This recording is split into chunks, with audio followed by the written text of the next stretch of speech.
Good morning, everybody. How's everyone doing today? Welcome back into the Dragon's Den. Everybody's doing well. Good morning, Wilk Allen, Bong Billy, Mr. Wizzix. How's it going? Shrimp Father, Thunder Keys. Good morning. Good morning. Hope everybody's doing well today. Hey, Glendon, how's it going? Apologize. I saw that you and Liz were streaming yesterday, and it's been a week. Hey, Jeremy, how's it going? Good morning. It has been a week. So my backup at work resigned this week. So kind of a little bit crazy. So haven't been able to watch streams and stuff as much as I wanted to because I'm trying to scramble around and get some things done and caught up and stuff like that. But yeah, and I thought I had an opportunity. Well, I did and I do have an opportunity to go and hang out with Echovate at Rapid TCT in April, which is what, 2 weeks. And I can't now because of that, but that's life. My friends at Echovate did just get something really cool in though. Optimus P1, a 600 by 600 by 1100 millimeter build volume, and we're gonna get hold of that. Well, they have it now. I'm going to go down and check it out and see what we can't do to get it back into full working condition. I mean, it's been moved a little bit, driven around in a truck, stuff like that. So probably just needs to make sure it's nice and square and good and everything's moving right. And then we'll start looking at how we can possibly upgrade it and bring it into the 20th century. So I hope everybody's doing well. We've got our cup here that I'm more than any brand. I'm a maker. We got that cup today. A little bit of Black Rifle Coffee Company Cactus Squatch to get us going. And we'll be getting our Dunkin' run here shortly. So I put up a poll on both X and Discord about what the next build should be, or build or project should be. We have a CR10 V3, which is still sitting in the back of the truck because I'm like, it's good enough place for it. If I bring it inside, I'll stumble over it. Gotta try some of that coffee. Just getting your coffee for the morning now. There you go. Black Rifle Coffee Company, you find in like Walmart's, and if you got like a Dunham Sports, I know they're in there. They're starting to get all over. I think they're also available in like Cabela's and Bass Pro. So, and you can always go online. Black Rifle Coffee. Really good veteran-owned company. All kinds of different roasts. Works out really well. Yeah, I actually do a subscription. So when I get things like Cactus Squatch and some of the others, I just go online or pick some up at the store. But I normally get, what is it, the 1776 and just decaf. I'll normally do like half and half throughout the day to try and reduce the amount of coffee that I'm drinking.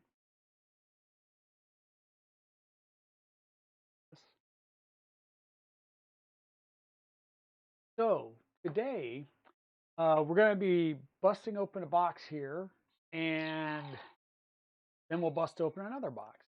So I've had this for quite a while, actually a couple of months now.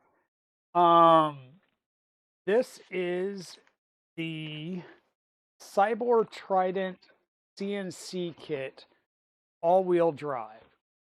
Okay. So this kit, they have it in black and red and black and white. It's pretty nice. It's got this little card that kind of explains what's what. But you've got your rear left, and rear right drives. And of course, this will slide back and forth to be your tensioning mechanism. We've got the front parts for the all-wheel drive system. We got our XY joint. This does come with a mounting plate for the carriage. We won't be using this, but it does come with this, as well as there's the belt clips and some extension pieces.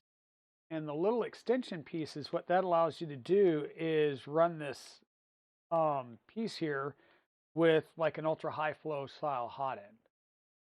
Okay, and all these are CNC aluminum and anodized. And we also have a set of 4 motors. So it doesn't say like, hey, use the 2 that you have and here's 2 new ones that are completely different. This lets you fully swap out the motors. 1.8 NEMA stepper motors, 42 STH 48, 2504 S45. So don't know, this is kind of an interesting piece here. Gives you some good strain relief. Your motors do mount at the top down on this orientation now. So but we've got all the parts that we're going to need here to do the setup. We also have the cable extensions, 9mm 2MGT belt. So this is going to be a 9mm belt mod. End stops if you need them. I believe I already have them. What else do we have in here? Yes. Flange bearings and standard bearings. So because we're going 9mm belts, we're going to go flange bearing, standard bearing, flange bearing, and that's going to sorry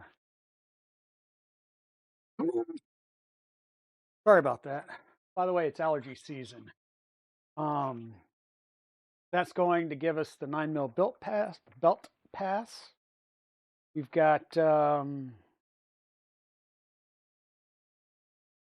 rolling T-nuts, various screws, bits and bobs. There's our 9mm belt pulleys,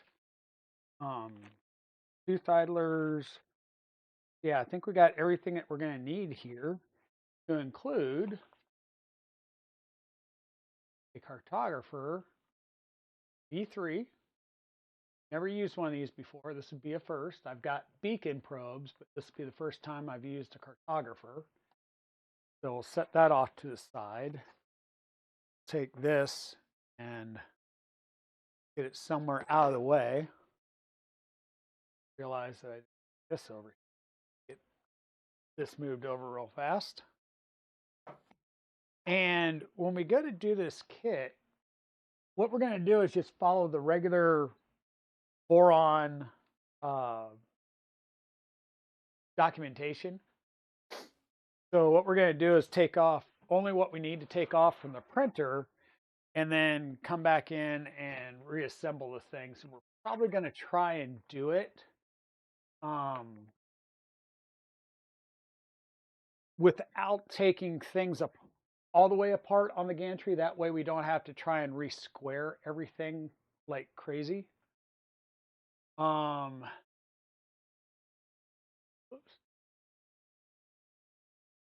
Yeah, these parts look really, really good. I'm kind of impressed.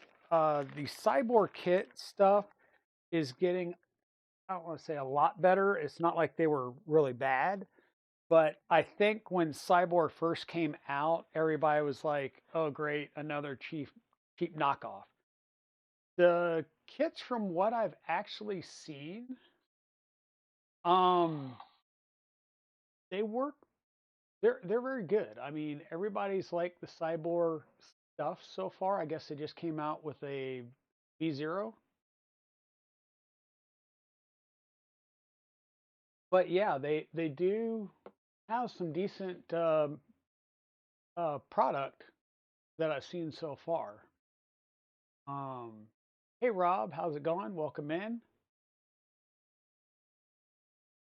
Yeah, I mean, I think this is some pretty slick packaging. Let me throw this back over the bench side again. Um, I think that is some pretty slick packaging, and it's just a very simple, you know, cardstock print that's probably laser cut out, but it's pretty nice. It lists kind of where everything is at, so it helps you figure it out. The mount works with Eddie or well, the Eddie X mount. It works with the cartographer that you can bundle with the kit. You can get this kit in a couple of different flavors, not just colors, but you know what comes in the kit. You can get the all-wheel drive, you can get a regular one, what have you. Um, the nice thing about going to the CNC metalled all-wheel drive parts and the 9mm belts is you can tighten the belts up a lot more because you're not dealing with plastic that can be flexed, or if you have too much tension in it and you add heat, even though it's ABS or ASA, it will flex over time because of the tension that you're putting on. And you can crack parts. I've had um, we were chasing a problem with the Rook 2020 where it was starting to um, rub the edges of belts.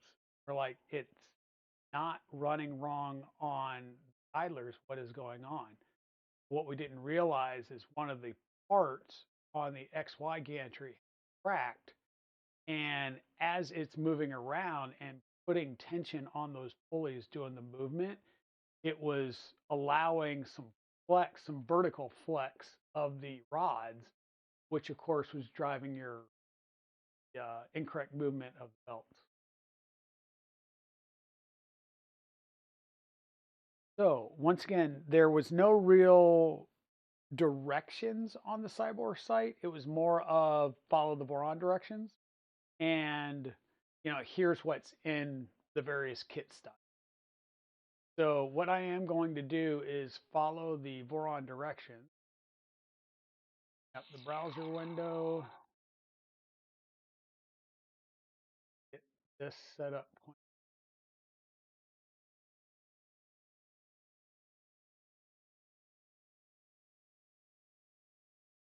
Play around with this by moving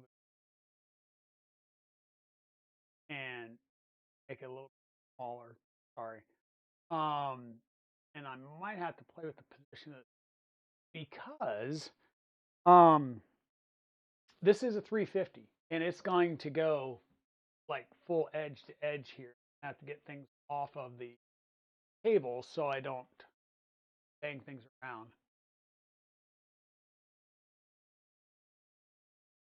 Good question. Let me pull it up real fast.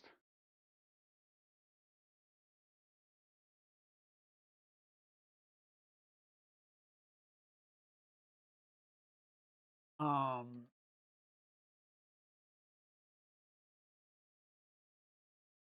or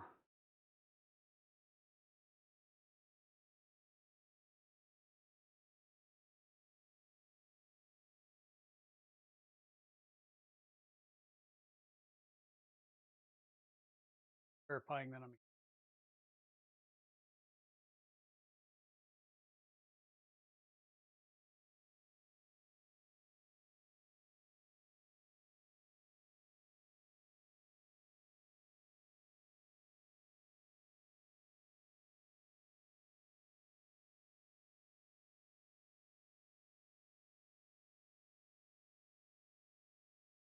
It's definitely not 2000. That's like the. Yeah, so this is for the full printer or the all-wheel drive, and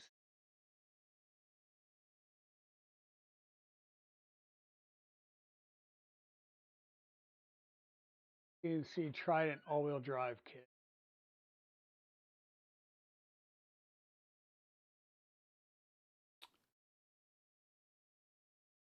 So $200 to $300 for the kit. This is going through,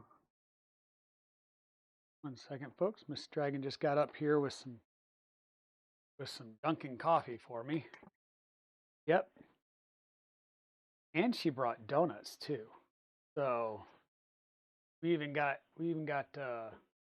goodies. All right. Have a safe one. He's going to an in-person event today.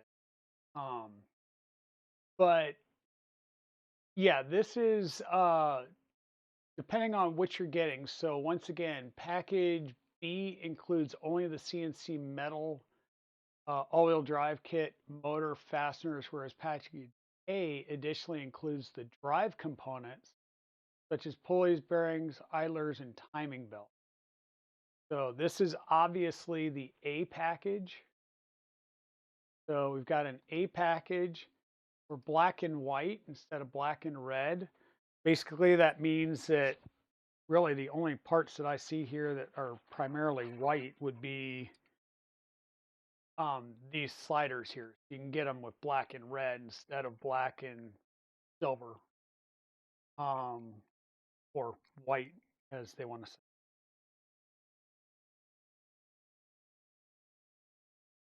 Knock something out. I knocked something out.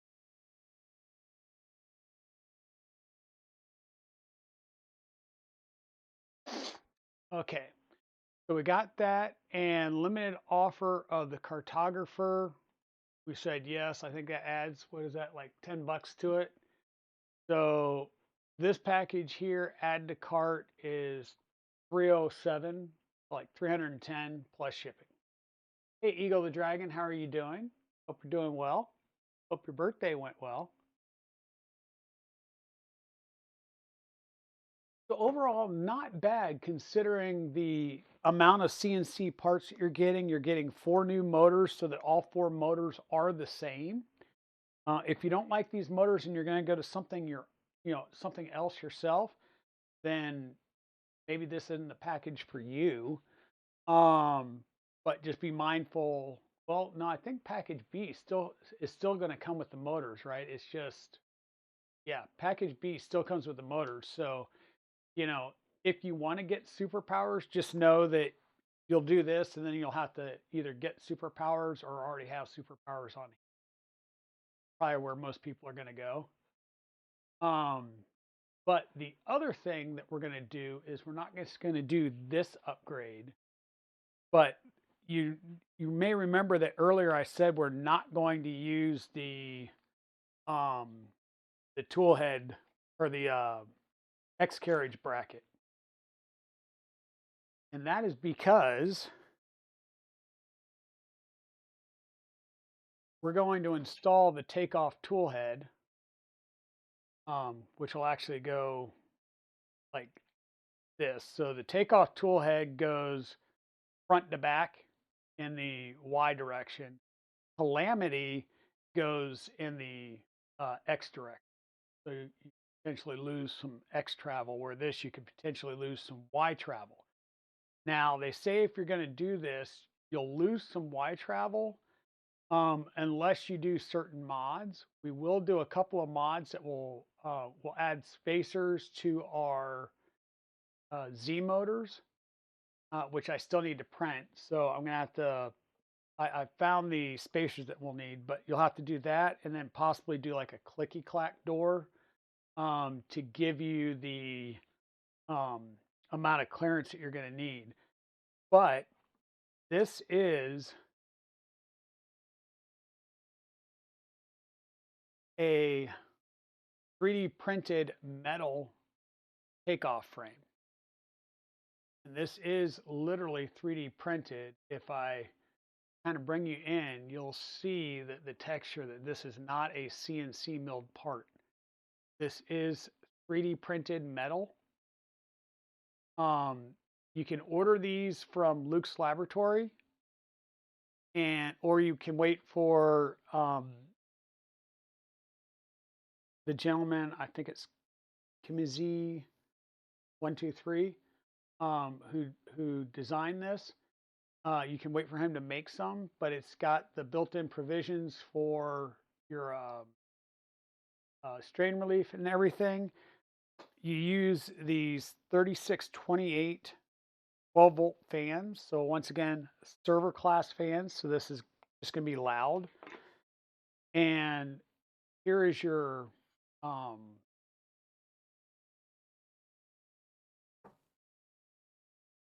part cooling fan piece, right? Once again, strain relief and provisions for your beacon probe, or in this case, the cartographer.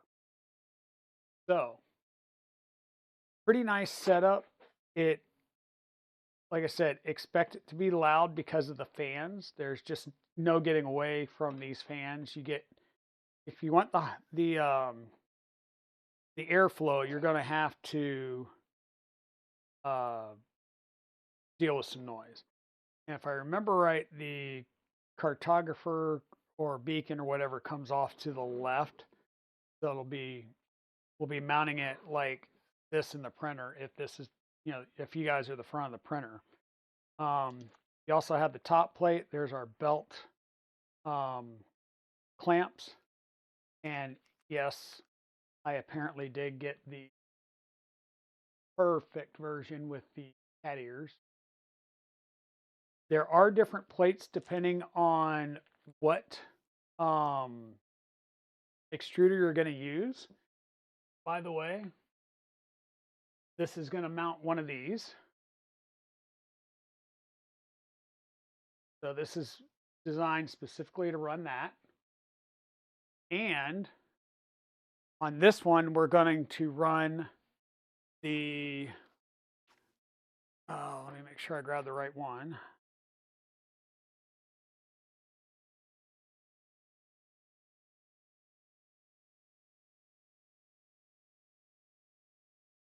The LGX Pro extruder.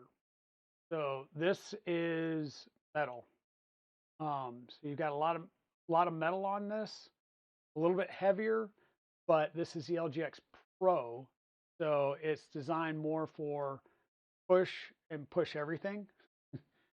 Push anything and everything. We're going to put a tube in it. This is a 350 size machine. I have a 1.0 nozzle, 1.0 hardened nozzle. In fact, it's a Undertaker nozzle for it. So yeah, we should be able to push big fat lines relatively easy. And because, once again, this is actually very light because it's the 3D printed aluminum metal. But when you start adding things like this onto it, it starts getting a heavier tool head overall. But I'm not going for all out speed. Right? Yeah, SLM aluminum. There you go, Fender.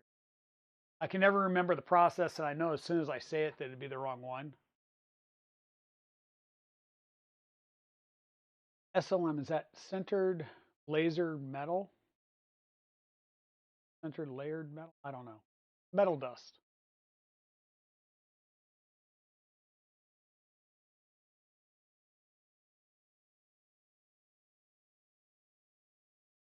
Well, yeah, if you want airflow, it's not going to be quiet. Everybody likes quiet, so they replace things with Noctuas, and then they wonder why they start chasing other issues because the Noctuas are quiet because they're not pushing as much airflow for some of it. There's a lot of other technology that goes in that. Don't think it's just they've reduced the speed. But yeah, that's part of it, and they're really designed for cooling things that aren't hitting the temperatures that we are with our 3D printers. I would love if we could at least get the gantry taken apart and put back together today, and get the X carriage back on, but we'll see how far we get. The focus today is going to be installing this kit. Later, what I'm going to have to do is, like I said, I need to print the parts for the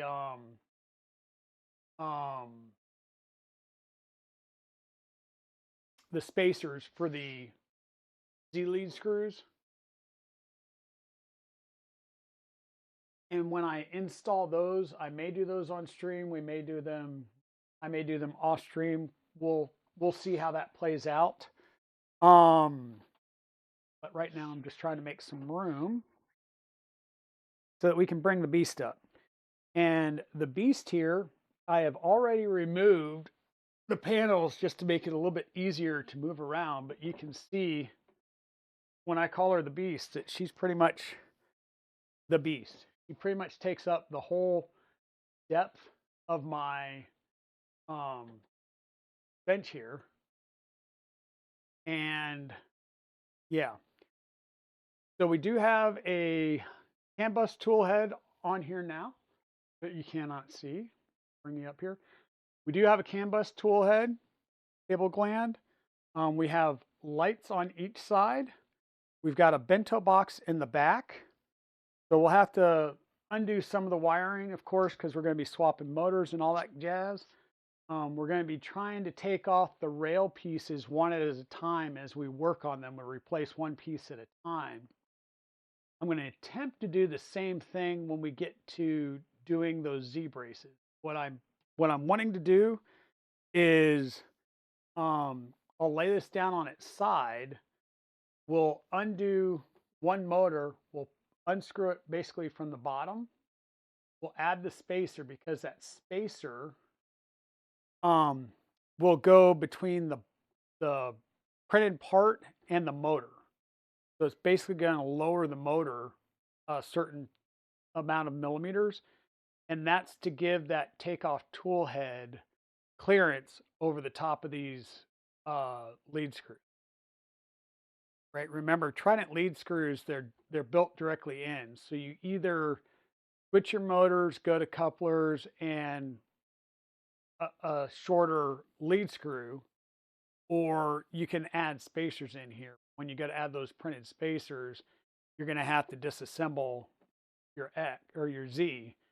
And what I want to do is remove them one at a time, add the spacers in, reattach that motor. That way I don't have to completely take this gantry apart and take the build plate off. And I'm trying to minimize the amount of other tweakage that we have to do after the yeah, that said, now you will see that I do have titanium backers on here. I don't think they're needed as much on a Trident because it's a fixed frame, right? I had the kit. It came with the kit. This is a DFH kit. That's why it's the white frame. That's one big indicator that you've got a DFH kit is if it's the white frame. I bought this kit during a Black Friday or Christmas sale or whatever, which it was a really good deal, so I couldn't complain.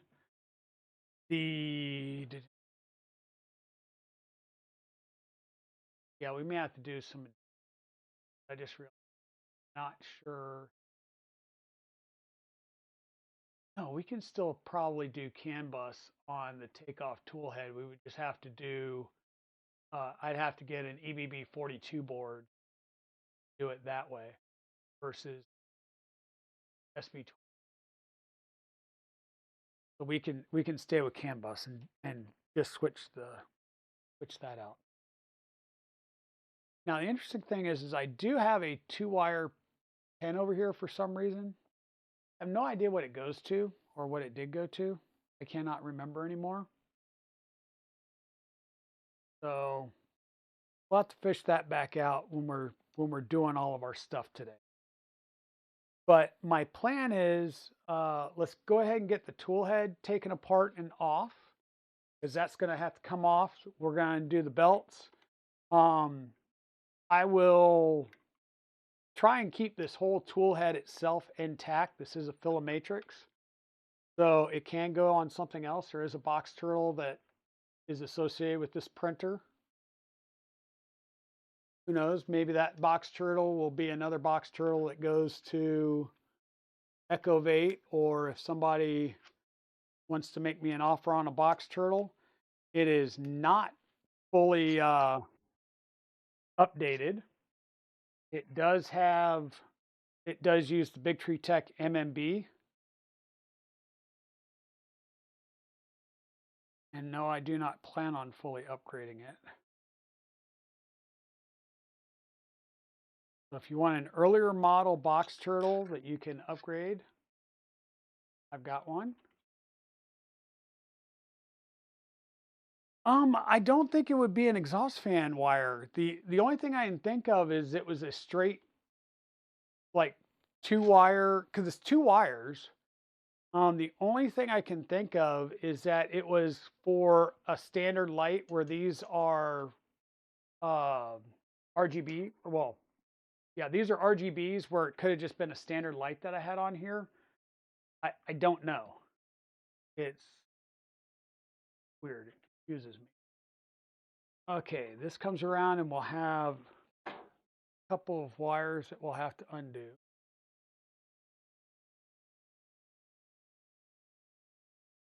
Sorry about getting my big head in the way.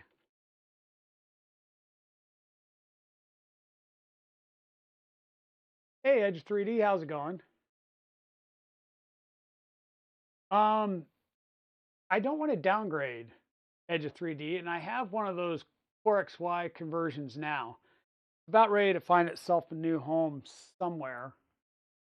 Actually, if Hector follows through, what I'll do is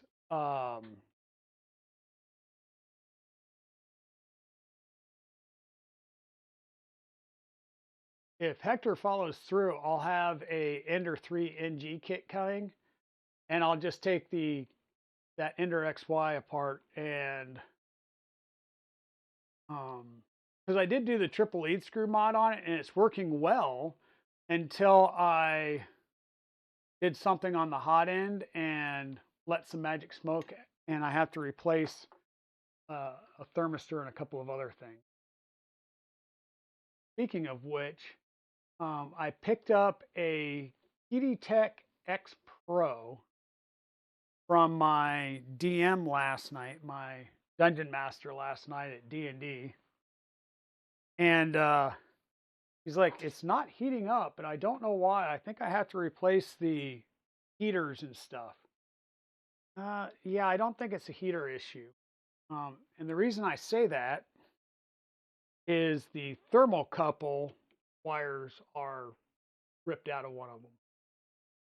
So I'm trying to source new thermocouples for a printer that Tech has stopped making, which will be fun. I did actually source some, but I've got one type coming from one type's coming from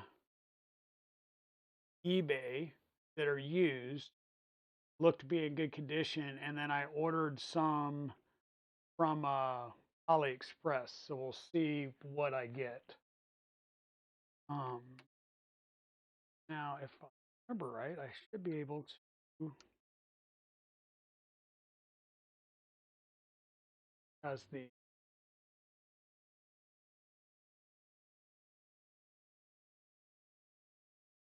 yeah, you gave me one. You gave me one already. In fact, you gave me one at 3D Printopia, what, 2 years ago? Built it, it worked, and then it didn't. Well, technically it still works. Things heat up, things move around. The issue is the, see if I can disconnect a couple of things. This one, and there we go. So all I did was just disconnect um, the CNC tap, so the Z in stop and the X in stop. And what I'm going to do is just set this to the side. I'll put this in a bag and I'll use this on something else down the road. So I don't trip and kill myself.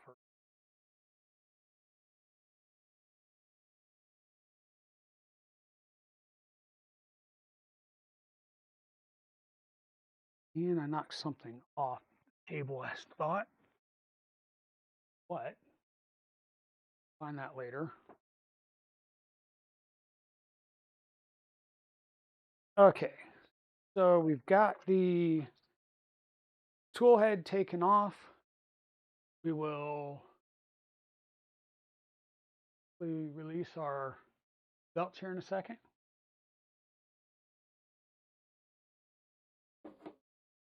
Yeah, the belt printers. I did a belt printer as well. That is now living with Rittenhouse, him and his daughter. So cute. When they, so I took it to KB3D's open house, and I remember when he won, his daughter starts walking up there, and she immediately goes, "Dad, that's the printer you said was stupid." And it was just hilarious because I had it on camera because I was videotaping it at the time on my phone. And Rittenhouse, I thought he was going to turn like 80 shades of red. But yeah.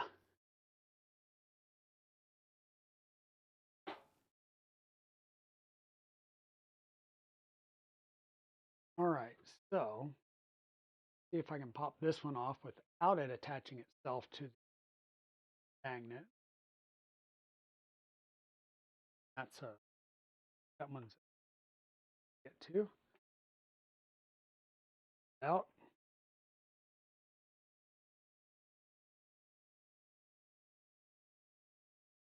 Remember when you're undoing the screws that go into the carriage on the CNC taps, don't unscrew them all the way or you may have a bad day.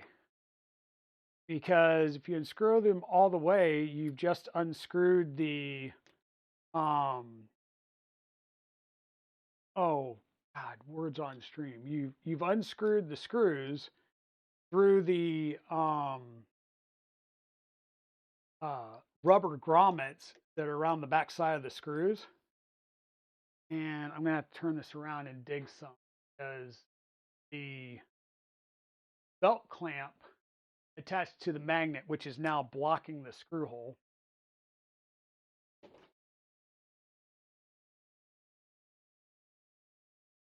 So let me see if I can't fish that out.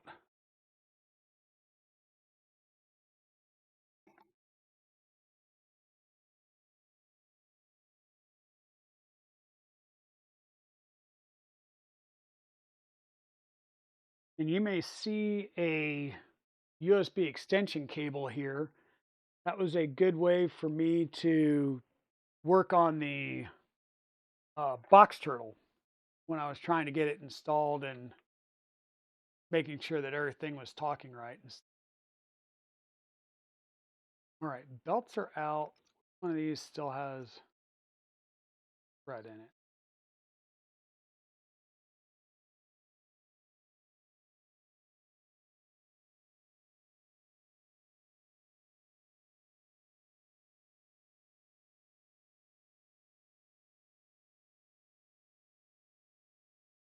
There we go. All right, so there's our CNC tap mount. We'll put this over here with the tool head. Like I said, we'll probably use this later on something else. Now that's done, we can go ahead and pull our belts. We're not going to need these anymore. We can hold on to the belts as spares for our 300 or whatever, because these are cut for a 350 size. So would be good if we wanted to use this on a different build, as long as it's the same size or smaller.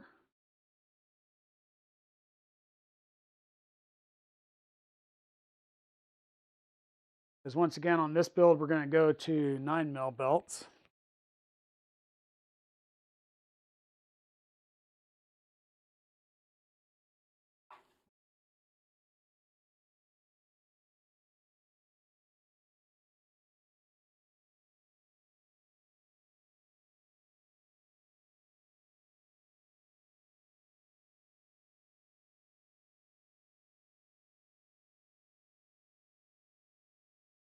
Yeah, a lot of good karma out there in the world. That is a true statement. That is a true statement. The KB3 open house was awesome. Yes, we need to keep that going. I know his wife was a little like, oh my God, this was a lot to put together. And I, for one, am willing to help out to make that an annual thing. So, okay, so now we're going to need to start taking these off. The easiest way to do it is the top and the bottom. May need these to make life easier. Once again, I want to try and take these off one at a time and basically replace them. That way it should make life easier. Do the front idlers first, and then we'll come back and do the rear idlers.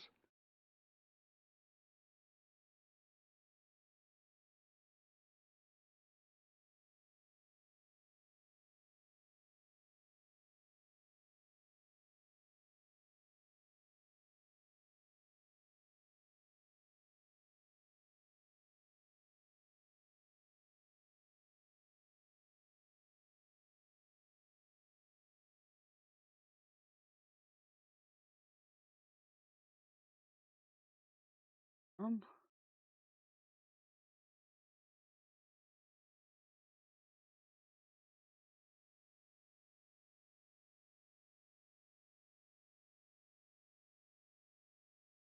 yeah, definitely. Thanks for providing the stream from the event there, Lee Marie. Okay, there's those 4 screws. I really don't. I know this can slide up and over if you're lucky. And I don't think I'm going to get lucky. So I have to take the idler. Didn't want to. Because knowing my luck, I'm going to drop these all over the place. But, oh well. Once again, I want to do my best to keep these parts all together so that I can either use them somewhere else on another Trident build or another type build, or maybe they find a life at another person's build. Who knows?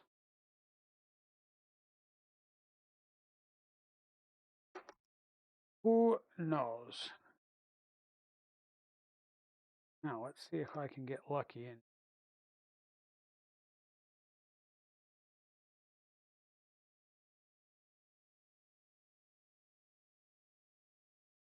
that's enough.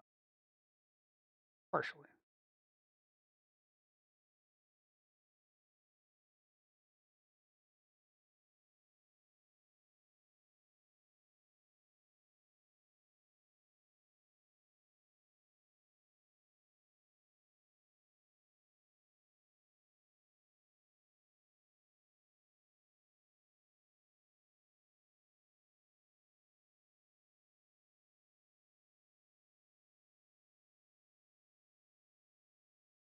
But I want to try and keep these all together as, I'll say, like a match set. Hopefully I can keep everything lined up.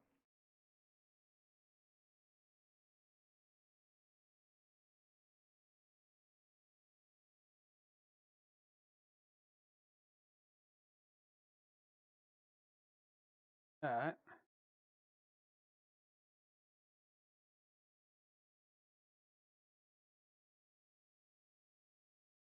Okay. And I'll only take off the parts that I need to. Everything else will stay together.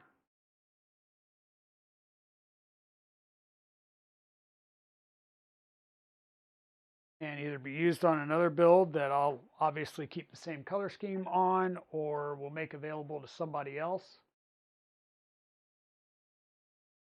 Now I'll probably do, I think I'm going to do both the fronts at the same time, since now that I think about it. And the nice thing with this kit is it's already got the kinematic mounts and stuff for it. So I think this is the, I can't remember which kinematic mount this is. It's not the Mandala Roseworks from the looks of it. So it's got to be the other one. Got to go. Okay. Ready for your stream? Yeah, that's true. I keep forgetting we stream on the same days. Thanks for stopping in, though. We'll have to get together and do a stream together one day.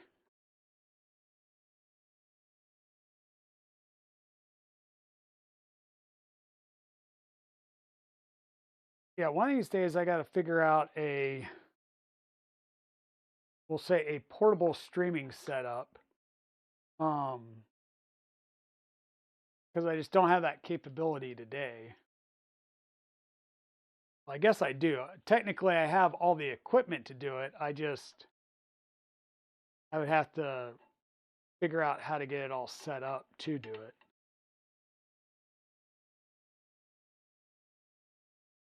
Okay. That out there. Up and out. Get it enough to get my fat fingers in there. Or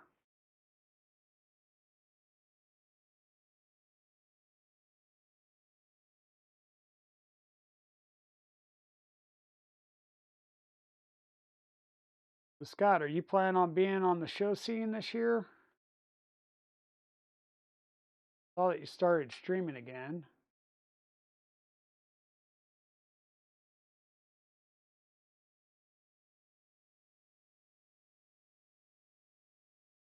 Trying to be very careful and gentle so that I don't throw the bearings and stuff all over the place as I'm trying to get this set up and back together again.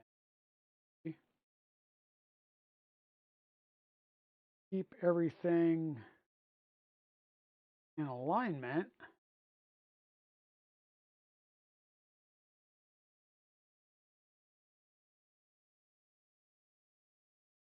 Could go back in pretty nicely. Now you have your 2 idler setups.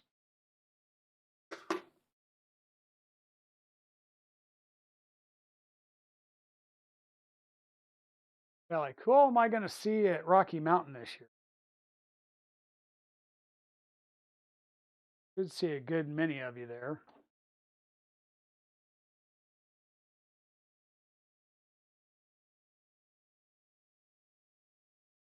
I know Mr. and Mrs. Lee Marie are going to be there. Okay, so we've got the front piece off. So what I want to do is figure out how to assemble my front motor mounts. So this will be the left drive.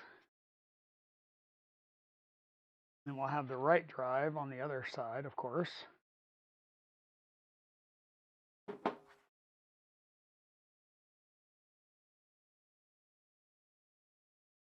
Kind of figure out what we've got. We've got the top, the bottom.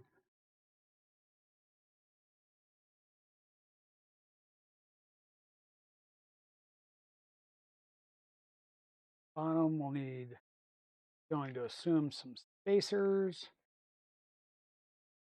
stuff for bearings.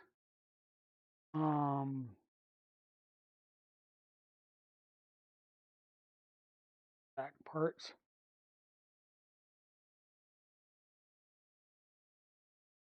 Fronts are just going to be motors with pulleys, right? Could just be motors with pulleys. Once again, I don't have install instructions here, so I may have to look at a different all-wheel drive instructions how to get this set up, regardless of whether it's printed parts or not. It should be the same.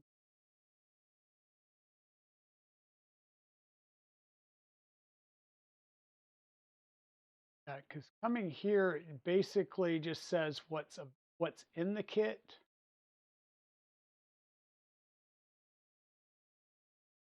Sorry, you guys aren't seeing what I'm talking about.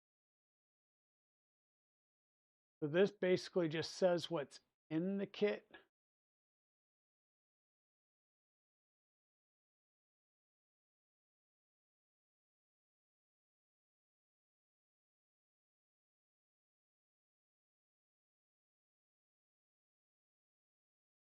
Up,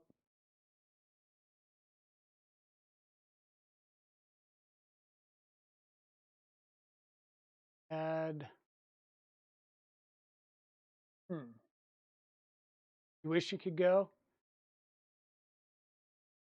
Materials. Once again, not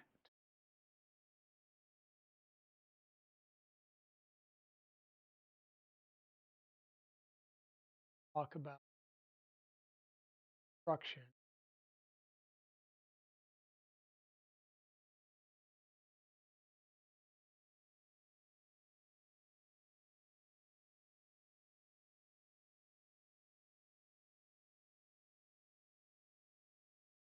Suspension.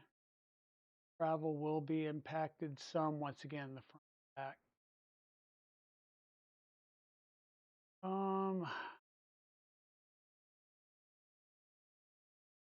All right, I guess we'll have to look up.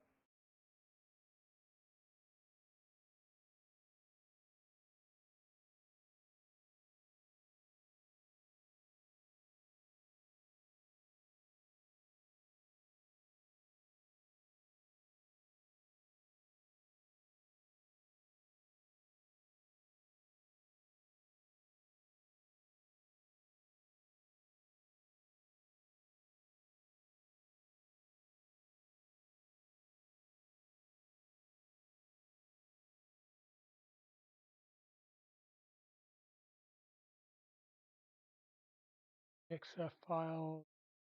I'm gonna have to pull down a Fusion. Really don't want Fusion.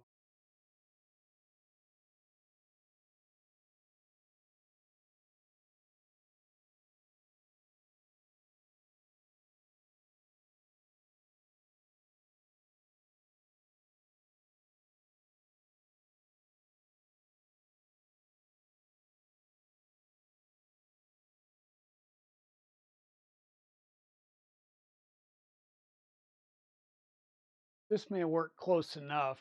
I mean, it's for a 2.4 versus a Trident, but it'll get close enough.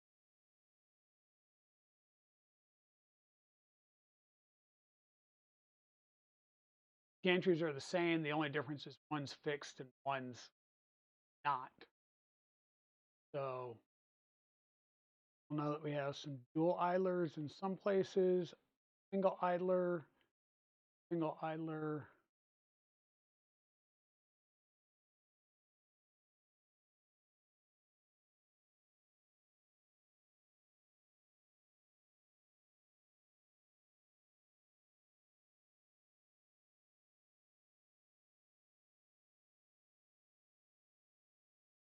Name is 17.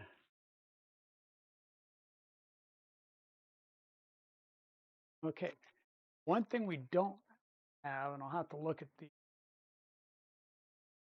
front idlers again to make sure I get which side was which. Or I guess I can just look at the back as well. High on the right, low on the left.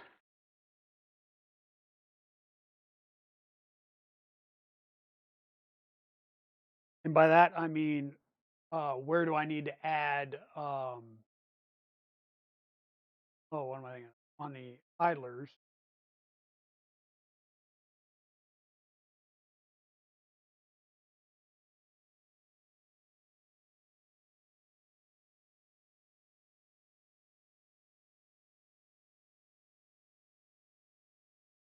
Sorry, folks, I'm just trying to look through here.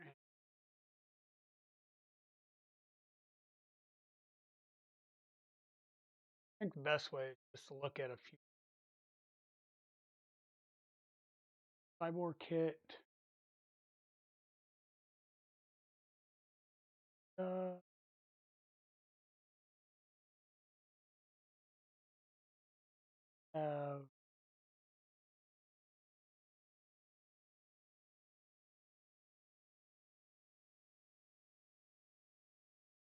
Where did I find the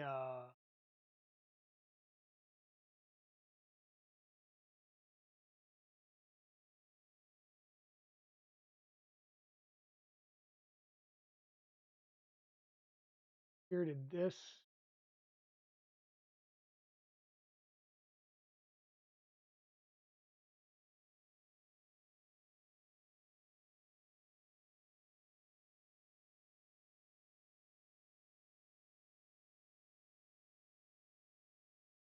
that open here.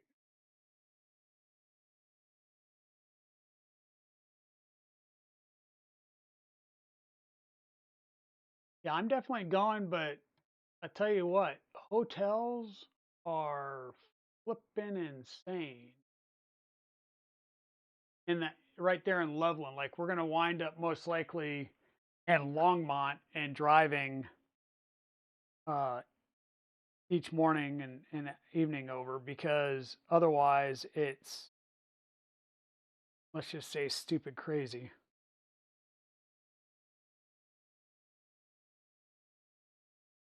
Like,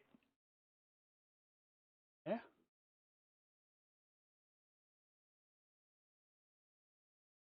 that was the account.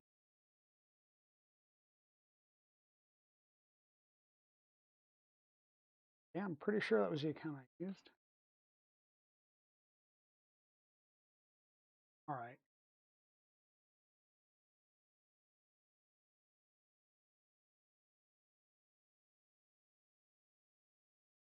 try this again.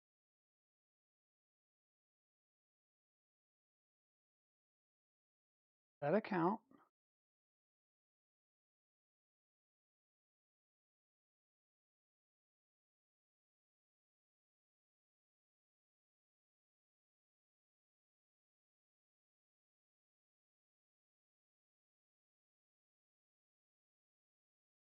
I have no idea why my authenticator app is not working. Bear with me as we hope to get a passcode.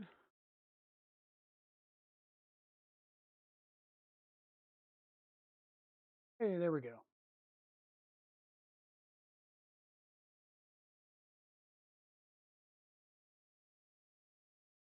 Gotta love when things don't work on stream, right? Hey, Two Wolf Designs, how's it going?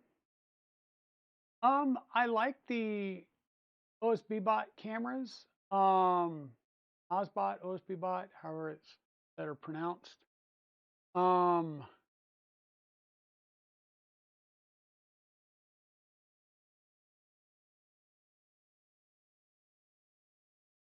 I'm gonna open computer.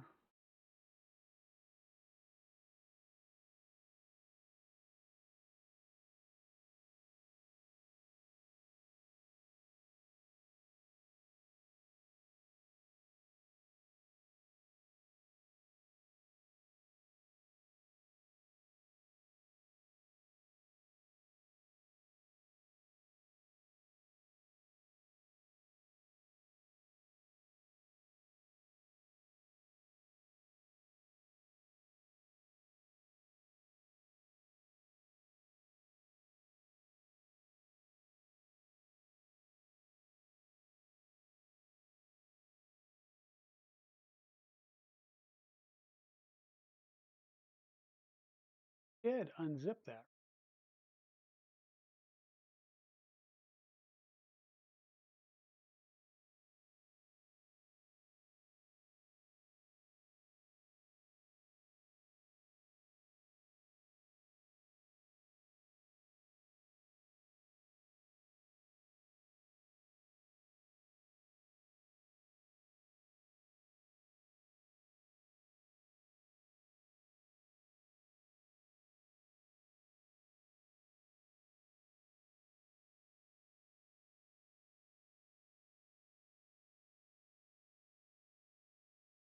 The heck, go.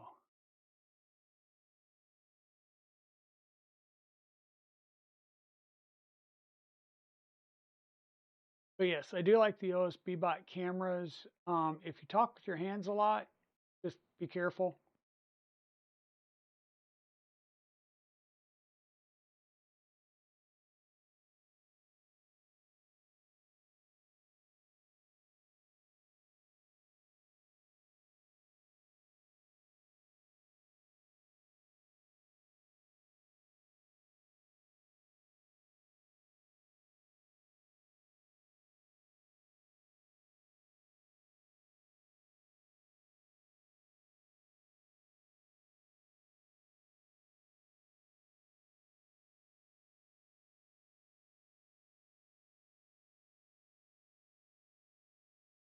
Need printed parts because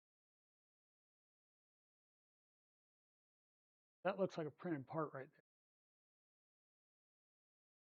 Bottom plate.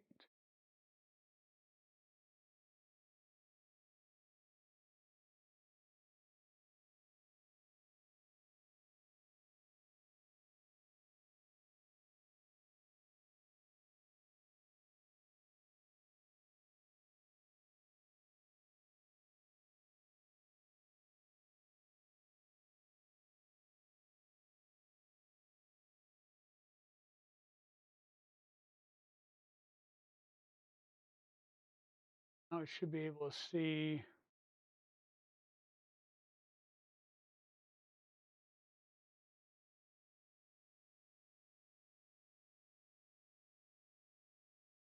Okay.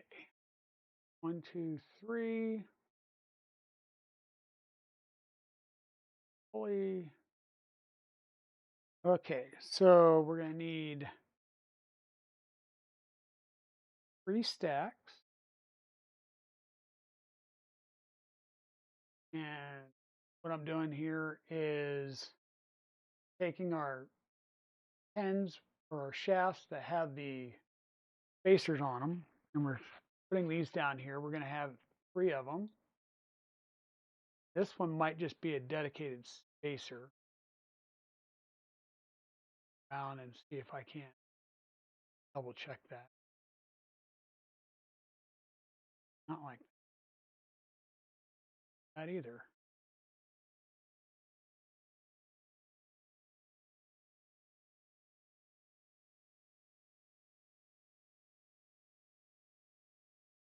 Yes, that's just a straight blank one. A few of those in the other bag. So 3 with the spacer ring in it, 1 that's plain, like that. Showing the motors coming up from underneath. Going to assume that our wire is going to go front to back. We need to get a pulley.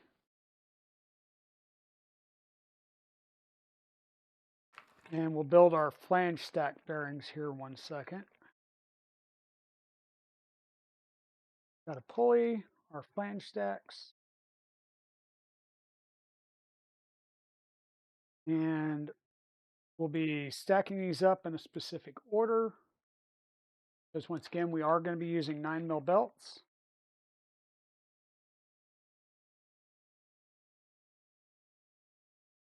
We're going to start with 1 flange bearing with the flange on the bottom side. 1 regular bearing.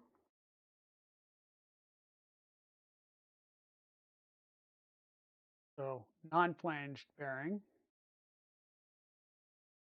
Going to thicken our stack for the 9mm belts.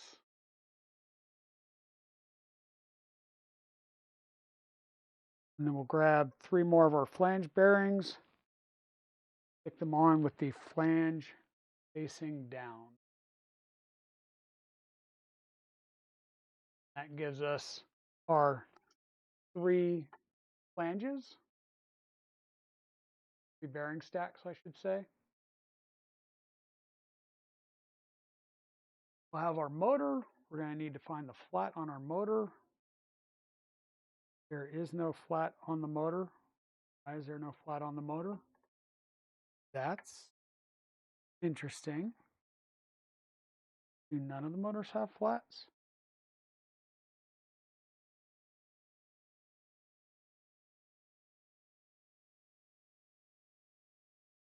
None of the motors have flats. That's very interesting.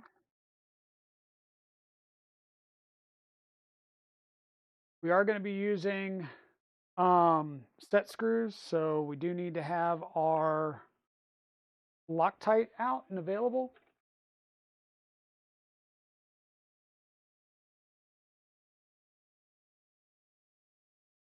Five.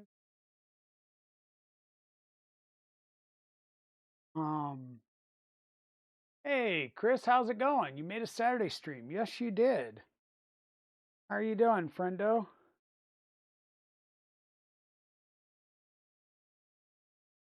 Hey, Chris, would you be so kind and hit me up in Discord?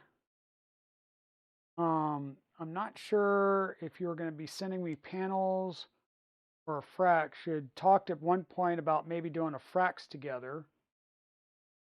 Hit me up if that's an option.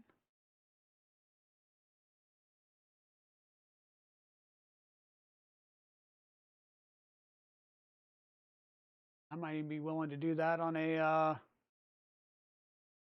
Sunday night stream for you. DM inbound. All right. So this is going to go down. Actually, this one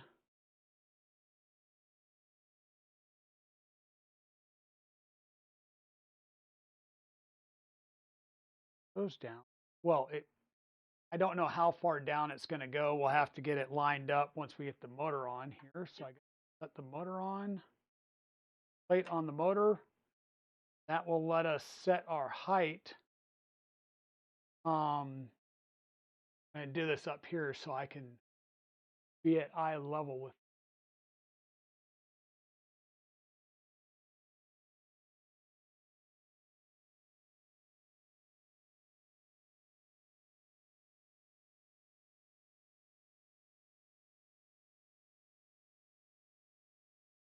And normally, so what I'm doing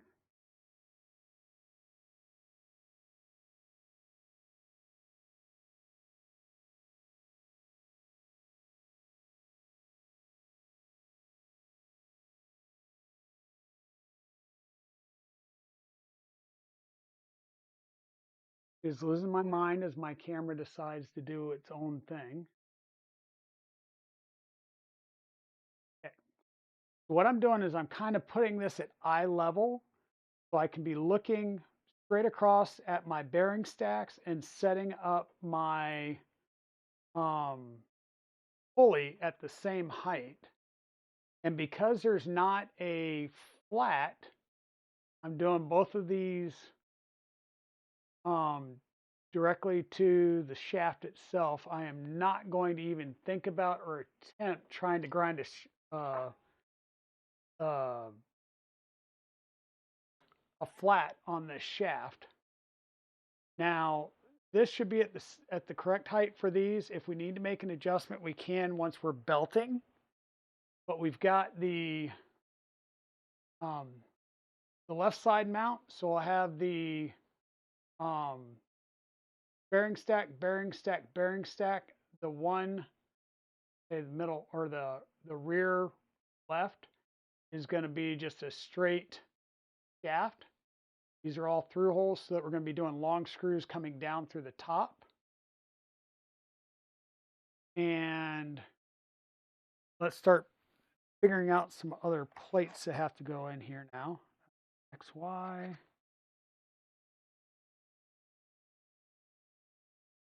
Looking at here.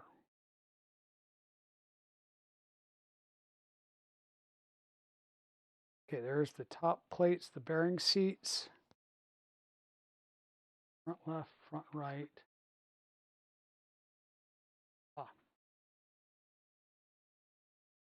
So start unhiding.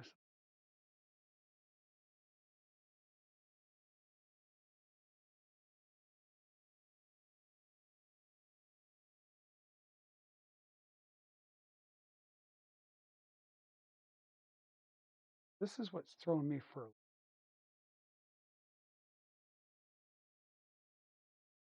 This shows mounting.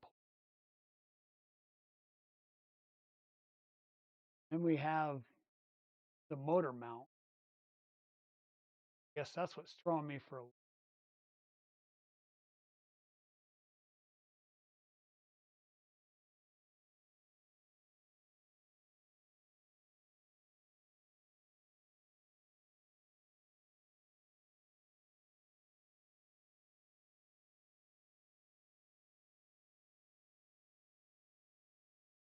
Sorry, I'm playing with this on Windows. I'm having to like basically zoom in to move it around. I can't like right click and move things. Not that I've find out or figured.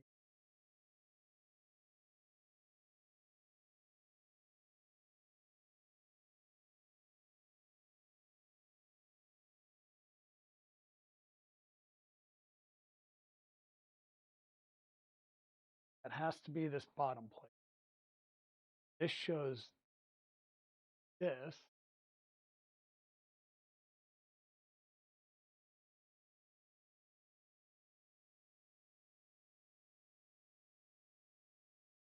Okay. We're using these pieces, right? If we're doing standard idlers, I think, because this just melded into the top plate, which makes a hell of a lot more sense.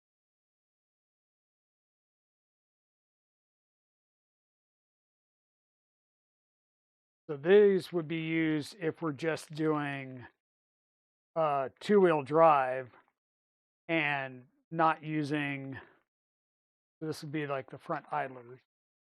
This is going to motor plate,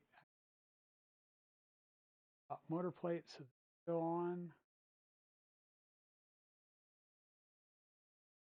up, down. That should be our motor plate back. Okay. And then it showed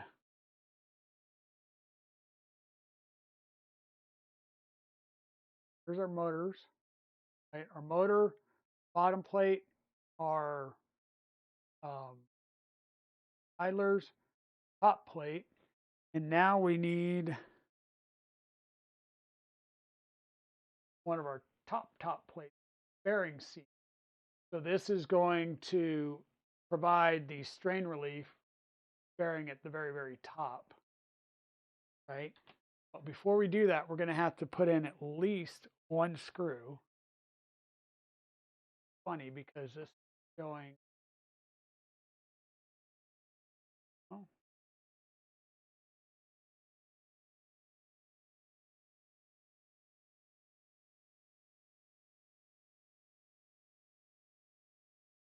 shows the front left, not it's right, or the front or the rear left. Okay, screws.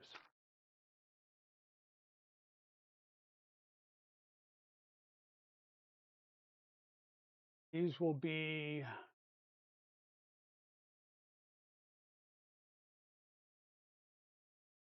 M3 by 35 and M3 by 45.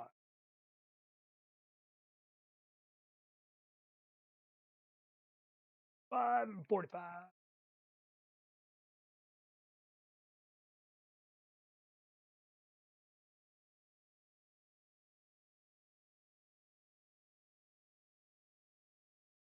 $35, $45, $40, $35.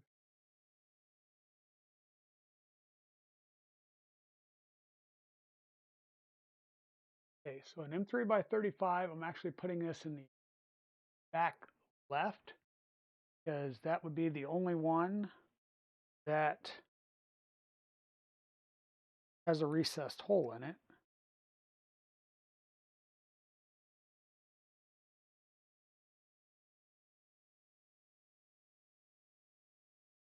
And does that go all the way through?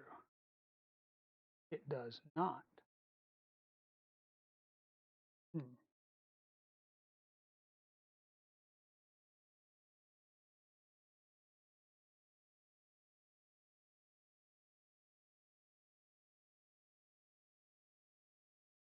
Let's say M3 by, we're going to have to do at least a 40. M5 by 12, so we're going to get rid of our M5 by 10s that we did with the plastic ones. We'll 5 by 12s that they provide. And I just realized I'm going to have to put this one plate on at a time. Top plate off without screw bar and everything I've already assembled.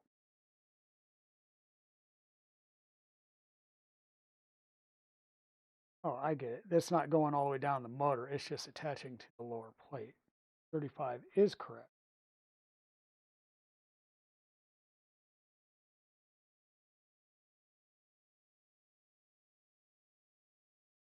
So yeah, this is, we're gonna have to build this in place basically because we have to do the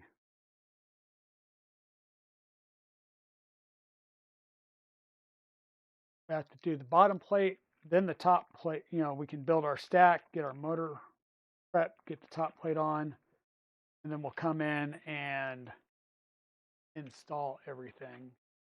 And it'll probably be easier if I would have done the right one first. The about throw my mouse around. I'll turn this around.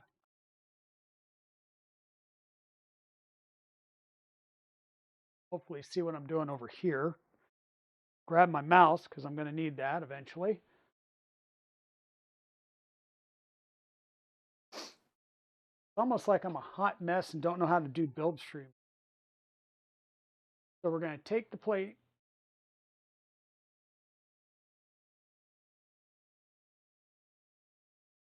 line our plate up here. Please, please go in. Please, there we go. Put in our M5 by 12. Hopefully none of our peanuts moved when I did that, or when I moved the printer around.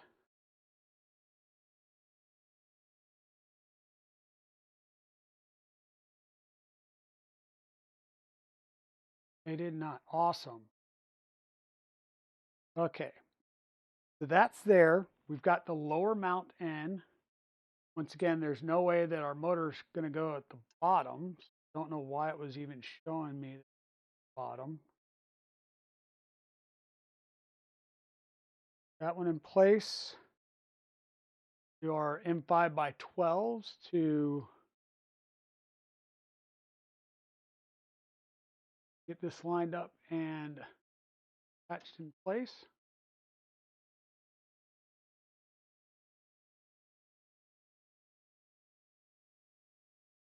Things are not lined up.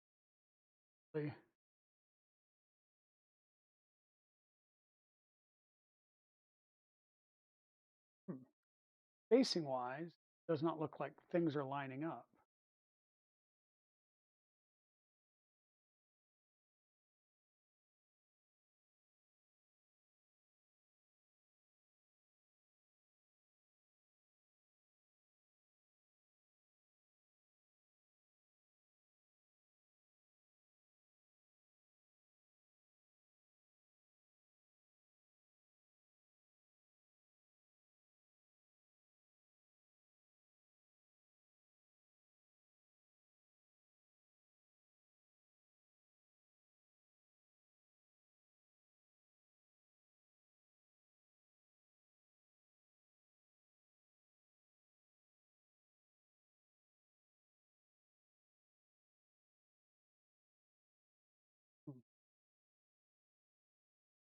Does it look like things are not lining?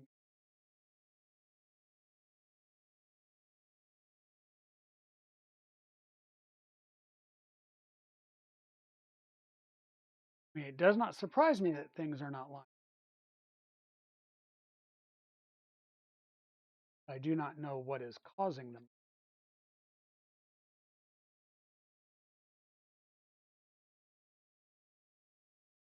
The screws back out.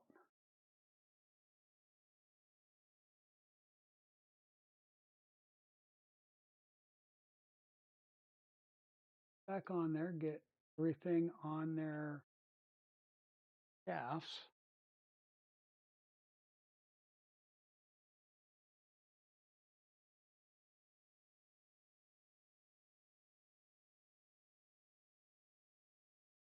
Like this front shaft is not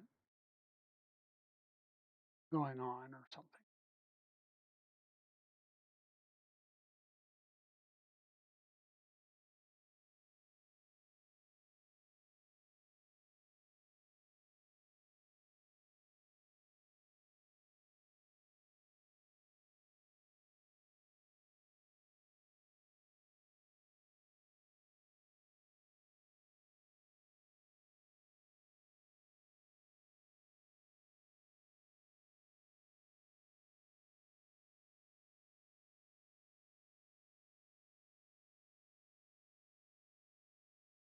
Now I wonder, is there a different yeah,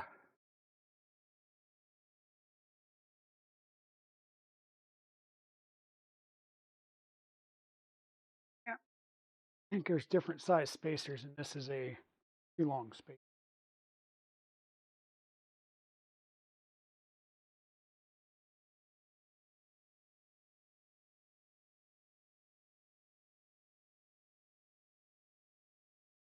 Or they're all looking to be the same size.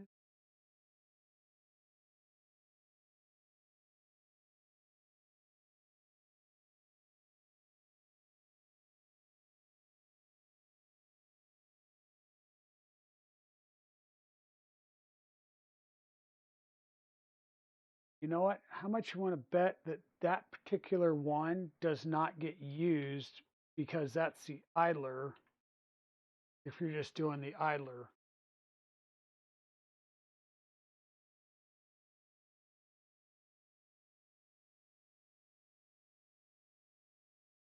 This not lining up front one. At least not going down into the.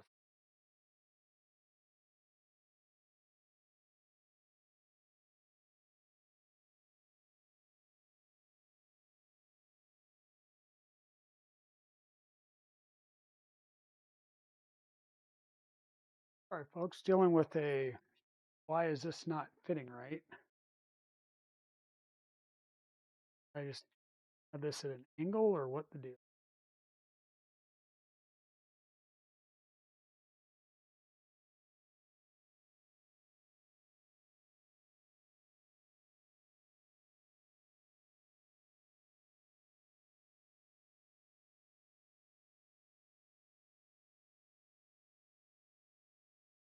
Seems to fit. So we'll put the stack back together.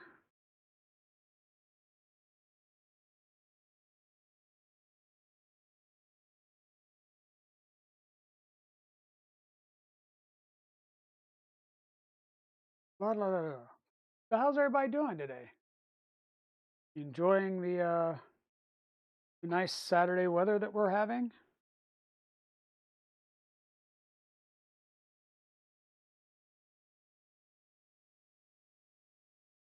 Ah, that's not going because it can't go right. Some. Let me see.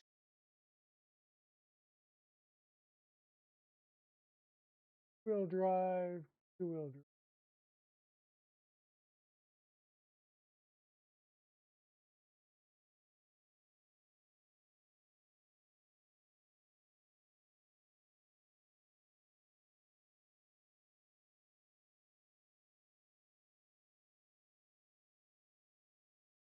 All two-wheel drive can probably help. One stack, one stack.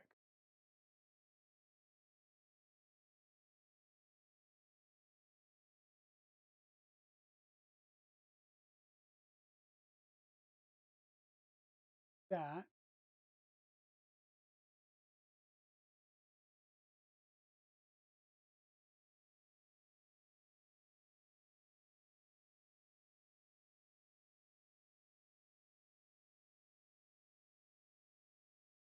Okay.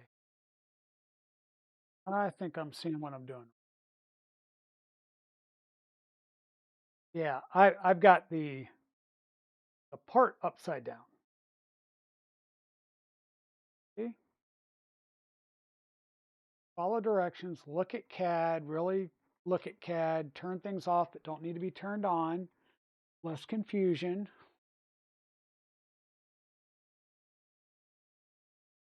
Things in the right place always helps.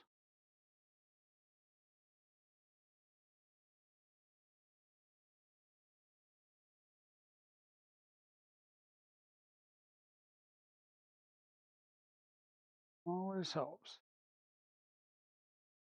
Get this plate out. All right. Now, what we need, put the right plate in, which is this one, so the gap opening goes towards the front, so it lines up with the front of the machine.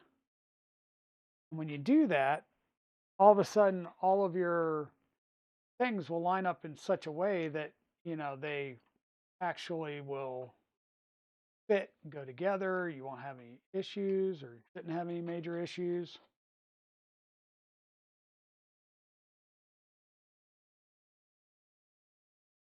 Oh, yeah, yeah.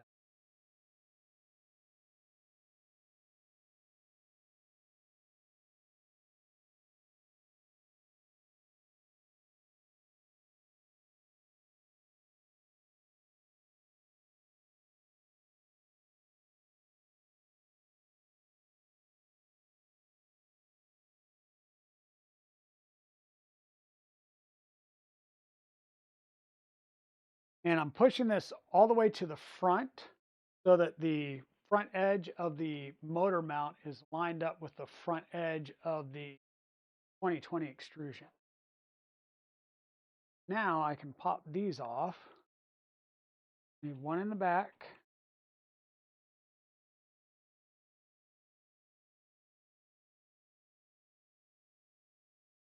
One at the front. One at the other front.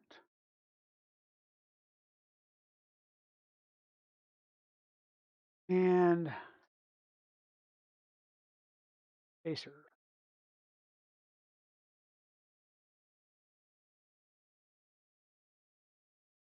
There we go. Now our top panel is going to go on like this.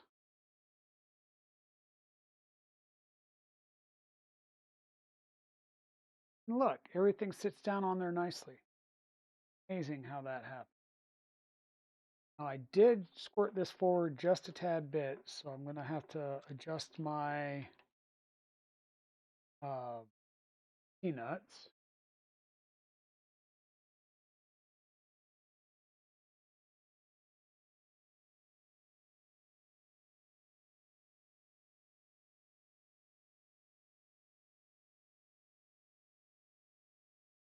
Okay, two more M5 by 12s, button heads. How's it going, bearded printer? Hope you're doing well. Yeah, we're doing a CNC all-wheel drive mod, and like I said, it works a little bit better when you look at and you read the instructions, like really look at and read the instructions. Now this calls for this to come in from the underneath, and we're hitting this mount here coming in underneath. I really think we need to come in from the top because then we won't hit anything, and basically we just rotate and we put the whatchamacallit in from underneath. Because in this case, even if we lower the lead screw, that's not going to be the issue because the motor is catching on the printed piece here. Here I'm at. So that is going to be an issue. So I think these come in from the top, and I've actually seen them coming in from the top. So I don't know why it was showing stuff coming in from the bottom, which means we're going to have to redo this mount so that it's the opposite direction. and we'll have to work on getting the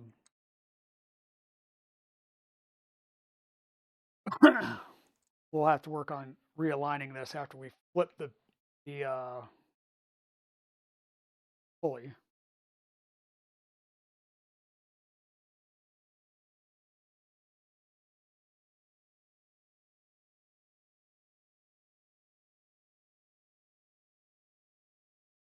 Flip the pulley over. Get a little snug on one of these.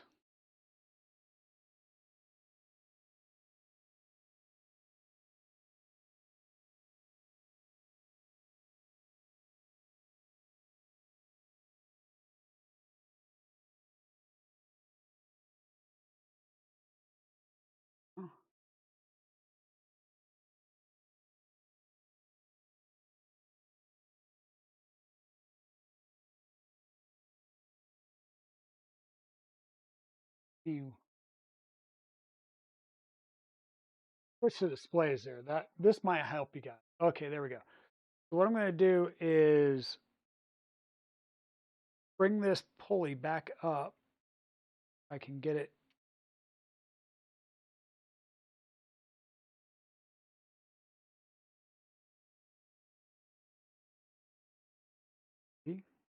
Up, move, slide,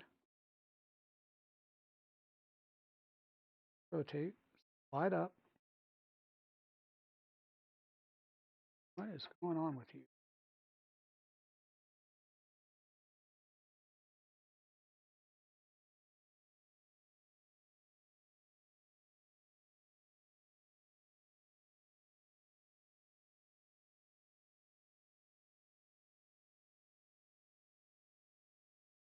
One thing I think of is maybe I'm catching on flats, because these are almost all the way pulled out, and this is definitely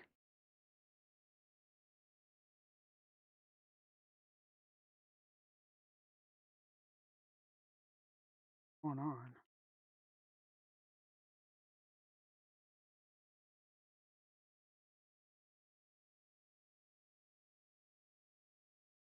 That one just fell completely out.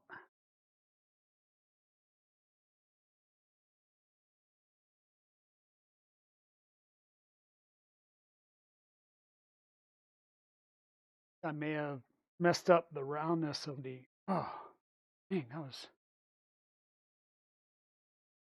right on different ones. I think what it is it's catching where I had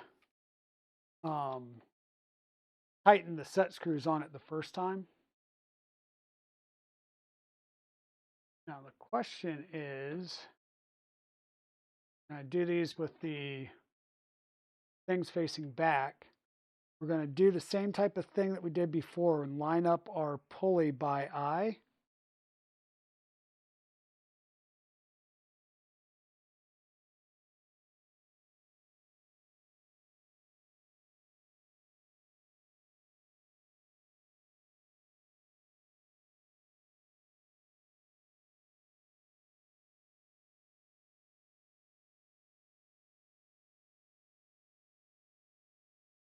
And I'm not going to ugga-dugga it. I'm just going to get them put in just a little bit to snug them up so that later on when we run the actual belts, we'll be able to align everything. Now with this in place, we're going to need an M3 by 35 here coming in from the bottom. And then we'll need the 45s everywhere else.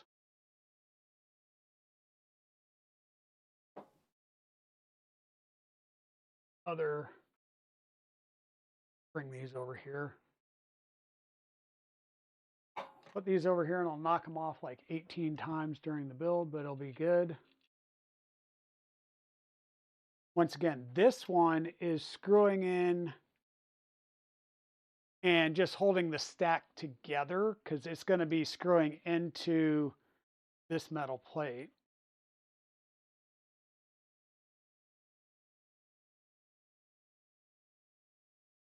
Why are you not going in? That is, isn't it? I want the reset.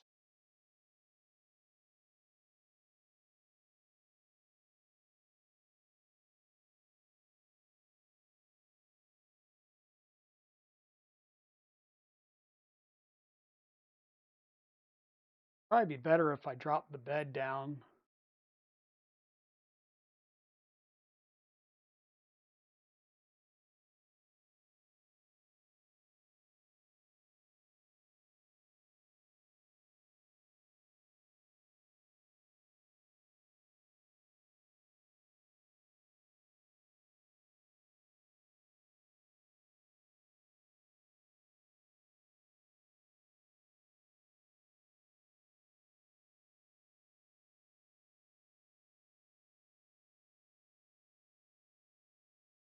Okay.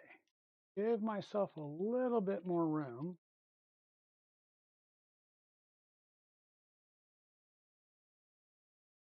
Oh,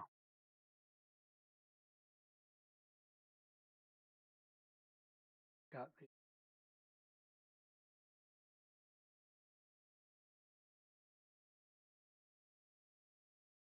Okay. Still feel like I'm confused here, but it's okay. Unless, you know what? I bet you. Yeah, that's why.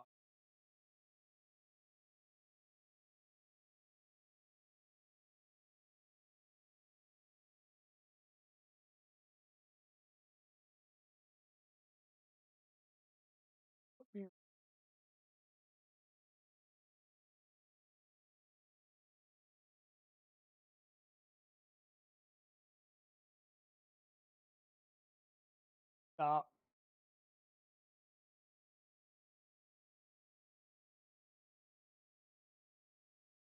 That's what.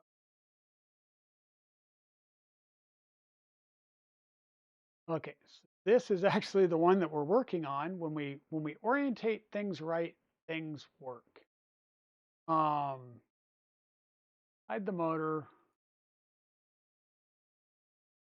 Motor's coming down from the top, which means our bottom plate is down here, coming bottom. This makes tons of sense now. Orientate the project in the same direction that you are looking, and all of a sudden things become easier. So you realize that you hurt somewhere. So this is going to go at the one that we just put an piece in. Recesses in your part here where your screws are going to be coming up into. So this is going to be in this orientation with the flange bearing flange at the top as we slide this onto the motor shaft, which will help align things. Should help align things.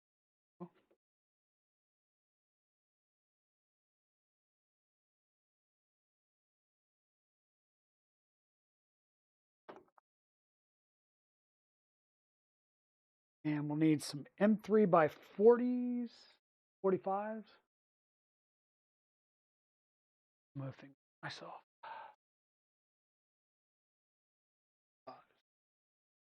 Oh, how's it going, zombie? Yes, KB3D Chris is alive. He is alive. And we are working on doing our installation here. One of these, I just put this in the wrong place. That's awesome. Everything is awesome.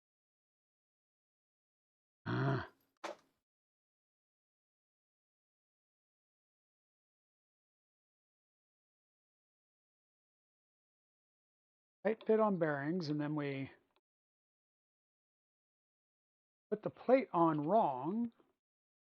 Then means that we can't get the plate back off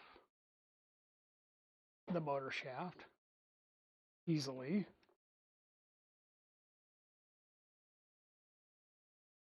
Oh dear God, come on.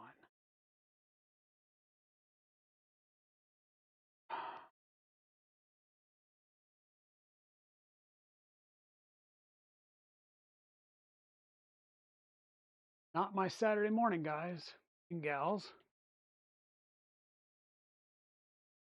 Have I tried ceramic bearings? Yes, I do have a couple of printers with ceramic bearings in them. Ay, ay, ay, ay, ay.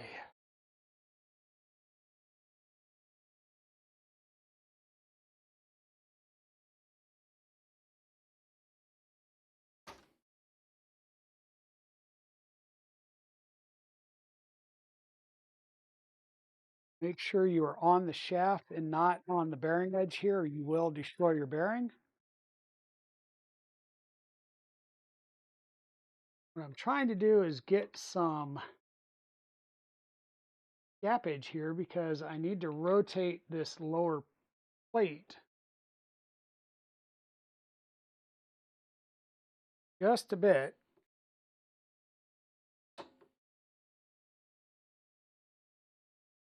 Ah, there we go. Put the plate on in the right direction, folks.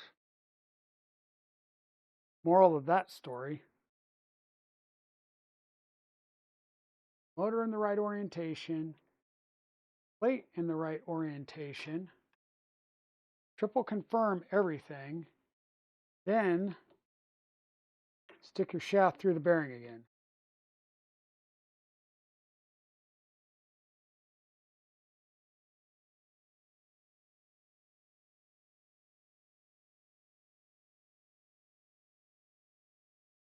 I've either not had enough coffee. No, there's no option for not having or for having too much yet.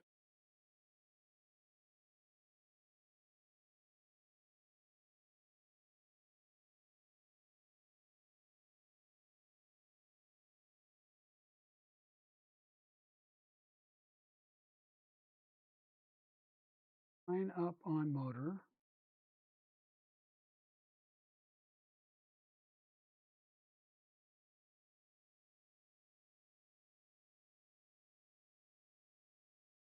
You're not lining up on.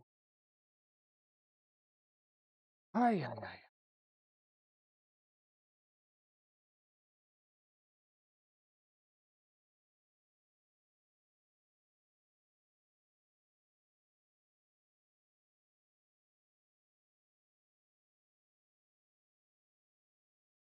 But yes, I have used ceramic bearings from, I believe they were Honey Badger ceramic bearings. They work well. They really do work well. I think I have them on my 0G. In fact, KB3D, I see that you have the Nebula kits now, and the Nebula is basically, that is the, I guess Nebula is the new name for the, words on stream are hard sometimes. Nebula is the name of the fully enclosed frame for the 0G Mercury 1, right? So that means that the one that I've had it shows, the one that is nicely right over here, is now official. So that frame, you can now go over to KB3D, there's a configurator, and you can get this frame and basically take the guts out of your Ender 5, Ender 5 Pro, and Ender 5 Plus, and build this frame, which this one here was me ordering directly from Masumi and drilling and tapping myself. But you can now get this frame and a enclosure kit from KB3D. Don't know if anybody else has them, but I know that KB3D is now stocking those. Okay, so if I can, things lined up right there. There we go. Motor mount number 1 is actually in place now. Yay. We'll need to go ahead and do the same thing over on the other side for the other motor mount. to do that, I'm going to turn the printer so I can access that a little bit easier.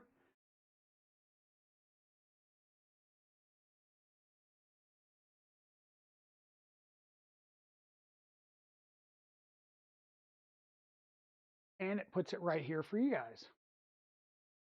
So, right motor mount, we don't need the other parts because the other parts are used for just the front idlers if you're going to run this in two-wheel drive mode. Yeah. Once we figure that out, it makes life a little bit easier as well.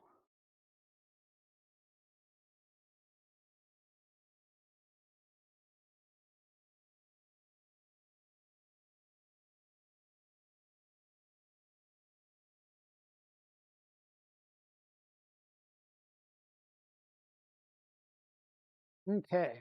And so on this side, we're going to be mounting it this way. So once again, this is the 2020 cutout. So that's the way that this needs to be installed and mounted, is that right there. Let's get some more of our M5 by 12 screws.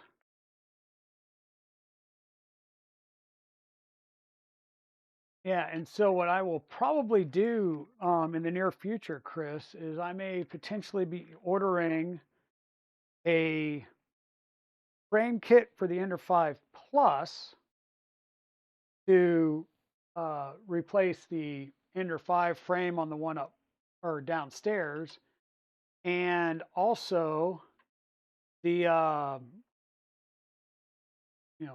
get the frame, get the enclosure, maybe do the enclosure panels for this one because I cut these and they could be better. Like I'll admit they could be better. Again, I'm going to pull this all the way forward, loosen that up, pull this all the way forward, because on an all-wheel drive setup, your front motors are fixed and it's your rear motors that will be pulled tight for tensioning. So these are fixed. Tensioning is going to be done on the other side, on the back side.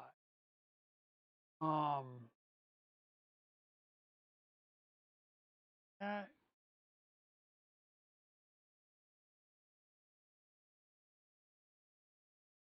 over, center, angle on it.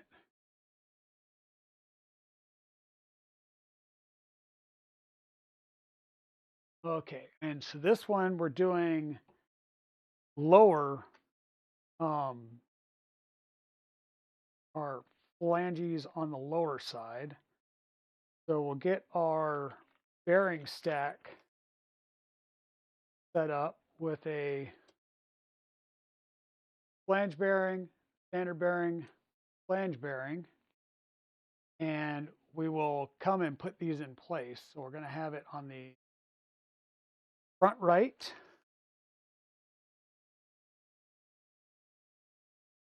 front left, so you get your flanges in the right direction.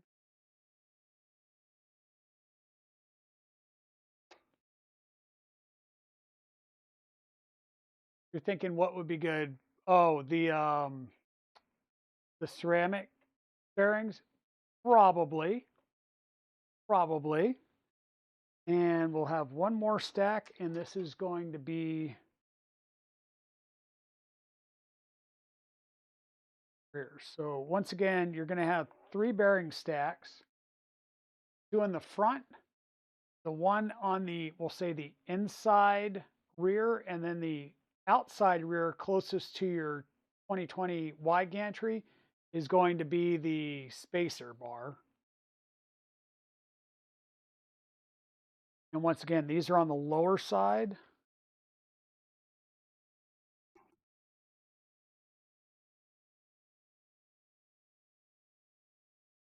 There we go. We'll take our top plate. This will go over all 4 of those. Get it lined up, drop it down in there. We're going to have to pull our peanuts forward just a little bit. Yeah, I think the ceramic bearings would probably be a little bit better for the all-wheel drive setup like you're talking about, Zombie, because it would, I think, deal with the tension a little bit more. All right, we're going to do the front right, so closest to our 20 millimeter vertical. We're going to be doing the M3 by 35 screw there. So this is one that's basically clamping the two plates together. That'll hold it in place. We'll do these two M5 by 12s.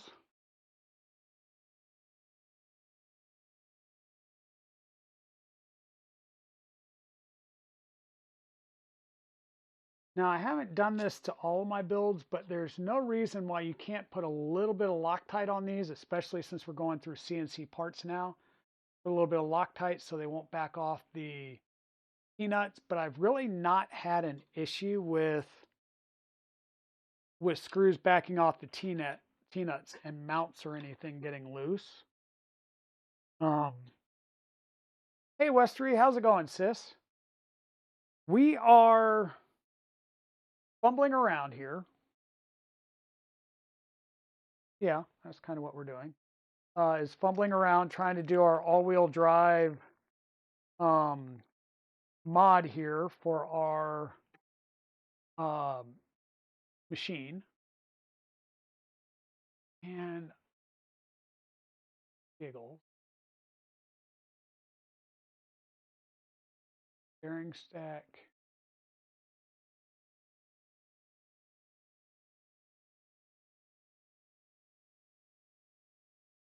All three are bearings.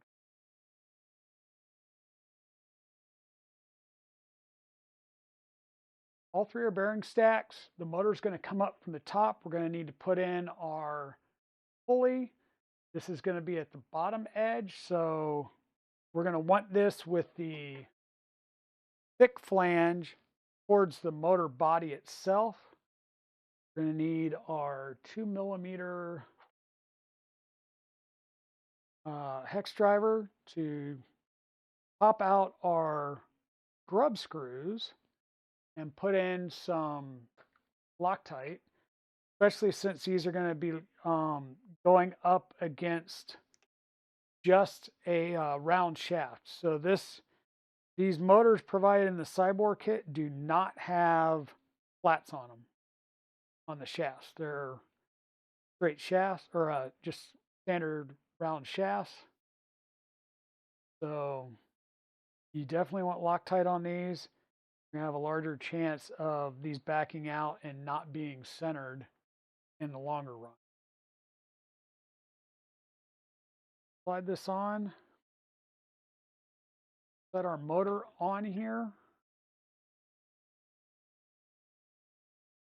Making sure that we don't drop the pulley all the way through. And then I'm going to pull the pulley down and work to get it visually lined up with the idlers and secure it in place. Now, I'm not going to ugga-dugga this for life yet. Do that once we get the belts and we verify that our belt alignment is correct. That's there. We're going to need another one of our front bearing plates. So once again, this provides support to the shaft, because these are long shafts.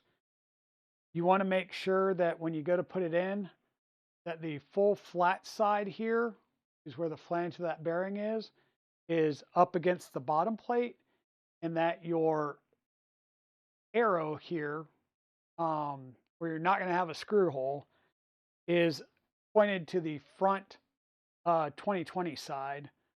Don't do like I did before and then have to fight getting this back off the bearing. Because remember, that's the one we've already put a screw in. So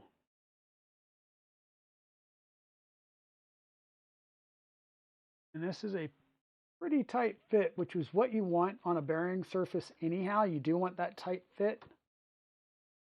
Just don't want to bend a shaft. There we go. Bend a shaft. If you get it lined up right, it will go in. Try not to bend your shaft. Hey, Daddy Wazzy, how's it going? Normally, I would highly discourage using a ball-in driver, but that's going to be the easiest for me to get into at least one of these.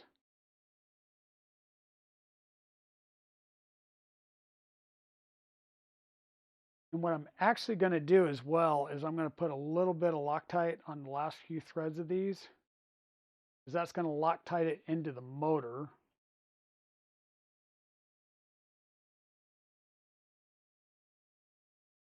That way I'm not trying to torque these down for days.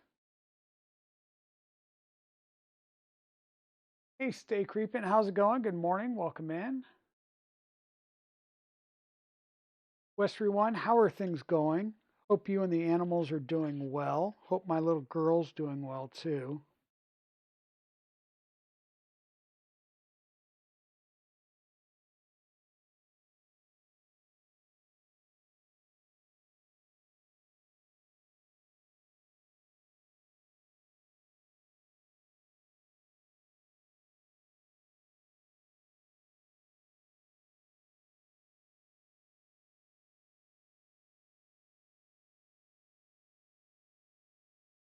Day's going good so far. We're working on 3D printer stuff. Did some D&D last night, and I got a new project to work on. Our DM brought me his EDTech Pro X, which is old. ED does not provide support, nor does it have parts for it anymore. Now I'm going to come back over on this side and pull the screws one at a time and put Loctite on them. Same thing we did over on the other side. And it's got a thermocouple, not a thermistor, a thermocouple with a broken wire. So I'm trying to find. I've ordered a couple of used thermocouples off eBay, and then also a couple for the Flash Forge Creator, which looks to be the same. Might be a slightly different length, so we'll have to play with that. But yeah, the horsies. Having your first coffee, yeah, I'm still working on that. That's my problem right now as to why brain's not fully engaged yet.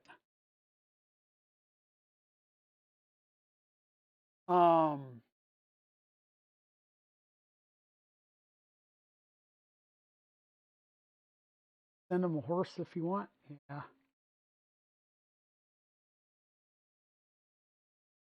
Like I said, sis, hopefully everything's going okay and Mia's doing well.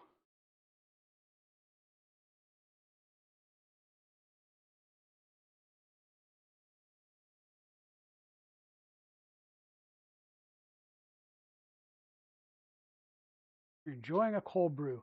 I've never been a big cold brew. Like I used to do some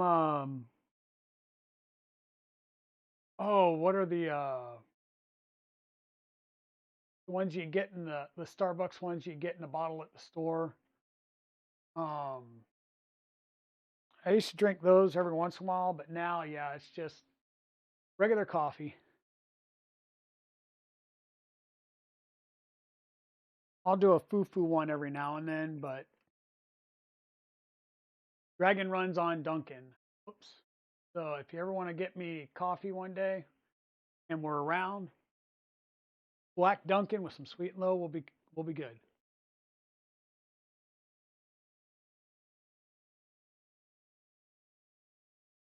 Is it an okay time? It's always an okay time to go get coffee, has Liz. We'll be here. We got a lot to go. We've just done 2 things and it's been like, I don't know, 2 hours.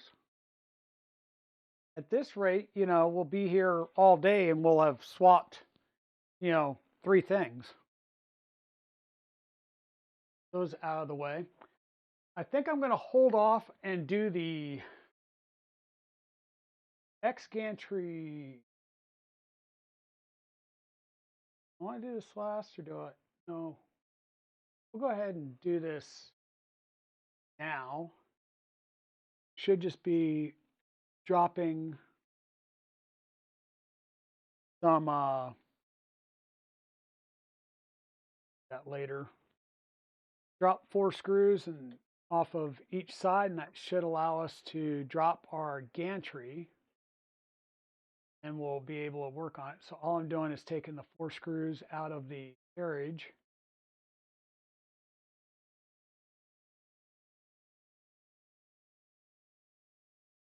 Yeah, it's always okay coffee time. Exactly.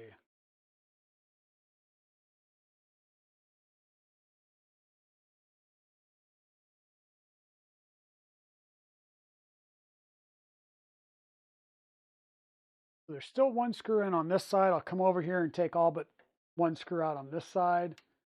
And then that way I'm not putting a lot of weight on one side or the other, and I'll be able to get this off without bending any. Brutal on an empty stomach, but is delicious. So just straight coffee on an empty stomach is brutal. And that's like true fact of life there. Yeah, because there's so much acid in it. You're on piece 5. Okay, I was like, what are you talking about? I get it now. Like I said, coffee hasn't fully kicked in yet, but I get it now.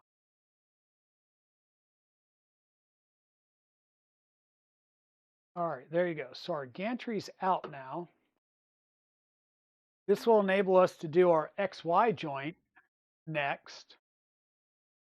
And what I'm going to do is I'm pretty sure we're going to be not reusing these screws. So I'll put them over there, and later on today I'll measure them out and put them in the bin.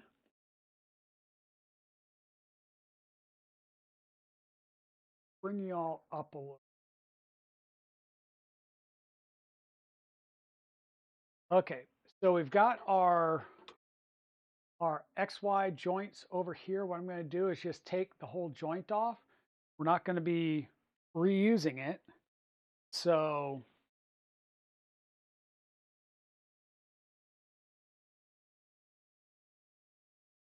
cut this out.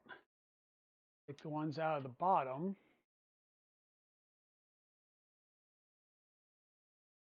Trying to leave the whatchamacallits in place. And of course this has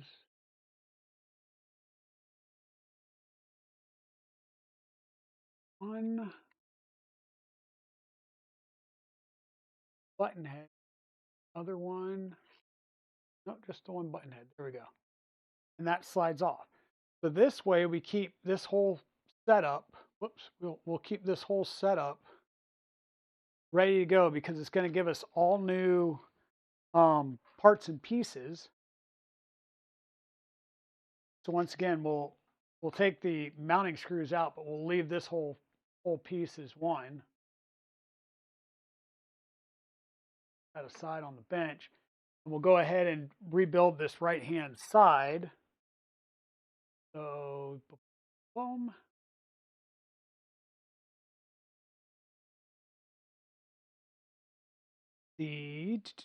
We're on the right side. X joint right there and there. So we have our top and our bottom.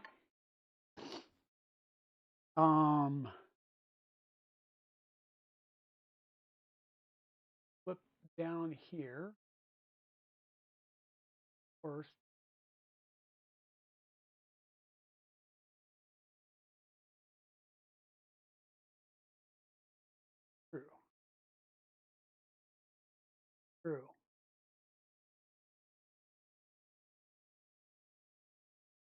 give me the screw size.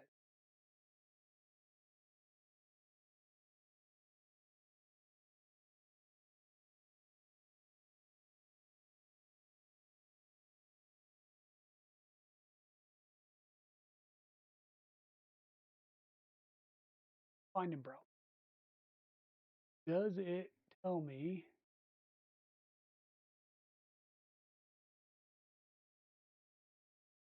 sure as heck? Well, what good are you then?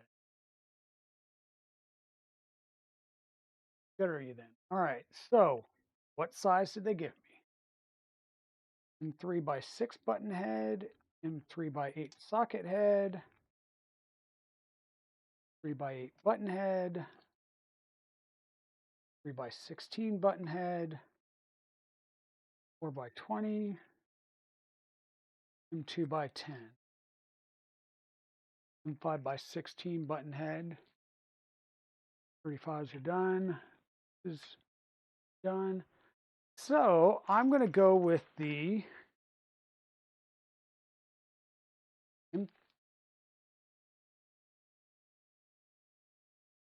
M3x8 button heads. There's 8 of them. That would sort of make sense, except those look like socket heads. You just reuse the, no, because those are going to be way long. Go up through the bottom of this.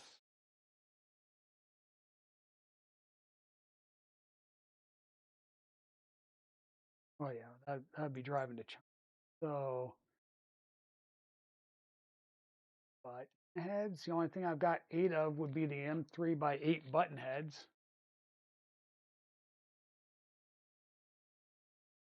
First thing, you'd rotate them closed in the opposite direction. I can try that. I don't think it's going to make much of a difference. Because I'm on the second story, I just don't think it'll make much of a difference. I don't think it did the last time. Oh, maybe it did. Fine, good call. Maybe. I don't know. 2-finger pry? Yeah, that's true. And with it this way, like if it's the other way, people can look up, but they're, from down below. But yeah. Okay. So we've got our M3x8 button head cap screws. That is the only thing that I could think would actually work. Which means I need my 2.0 again. And by actually work, you can see here how much is revealed of the screw.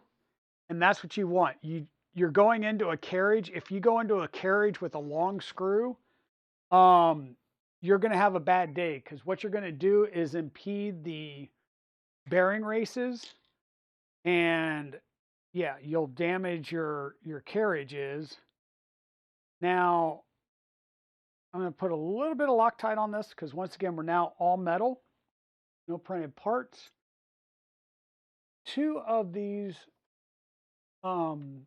holes in this plate are fixed, and then 2 are, we'll say, sliding channels.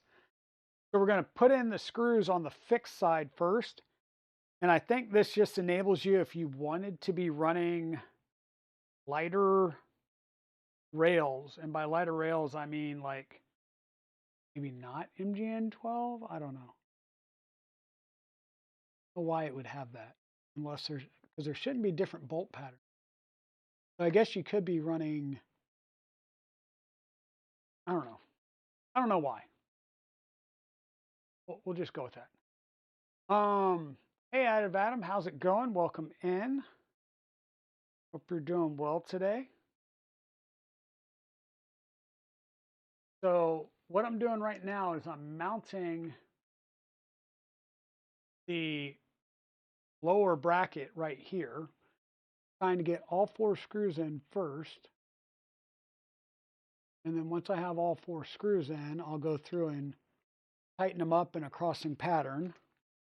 Once again, we're using Loctite, and because we're using Loctite, there's no need to try and torque these down, because once again, if you torque these down, you'll damage the races and your bearings will not rotate through nicely.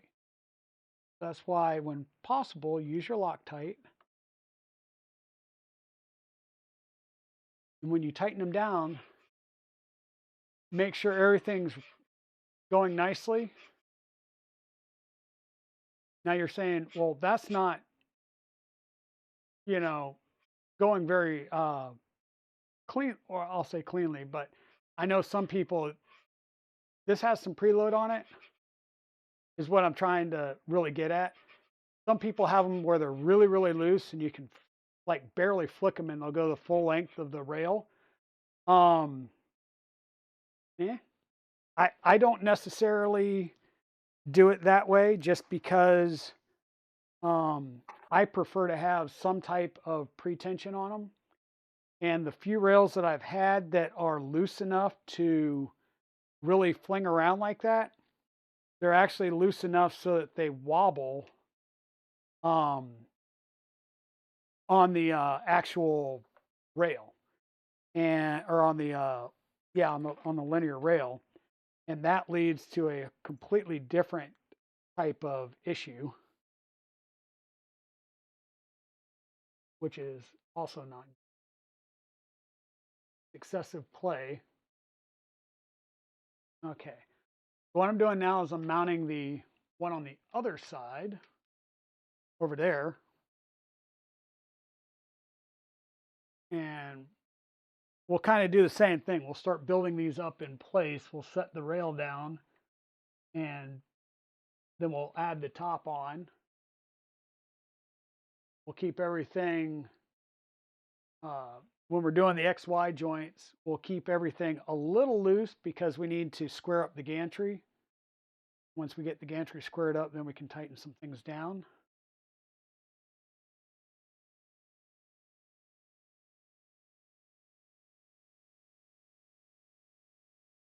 Hey, RFS 3D, how's it going?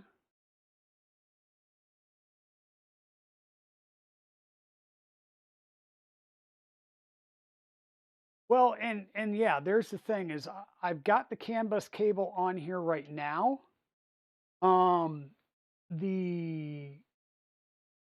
This kit comes with, I'll say, a fixed toolhead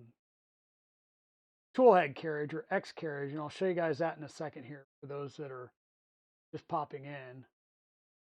So this is a Siboor all-wheel drive Trident kit that's CNC'd. So we now will have motors at the front and the rear. Rather than being mounted underneath, they're going to be mounted on the top, on all four corners. And the front motors are stationary. The back motors are where we're going to be moving them in and out to adjust the tension on the belts. Okay, so belt tensioning is done in the back on the all-wheel drive versus the front in the two-wheel drive. And this kit has parts for two-wheel drive and all-wheel drive. It comes with the motors. So we'll be replacing these motors with, the same style motors that we're using up here with Pig. So we're just kind of working our way from front to back. We've got our X-rail pieces set up in here, or onto the carriage now. Let me get the other XY joint taken off here, and we'll get ready to move the rail over to those mounts.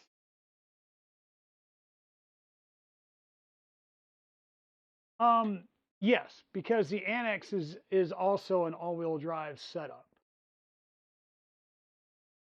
And I had CNC Tap V2 on here from Chaotic Labs, and a stealth burner with Filametrix, because this was a Box Turtle build.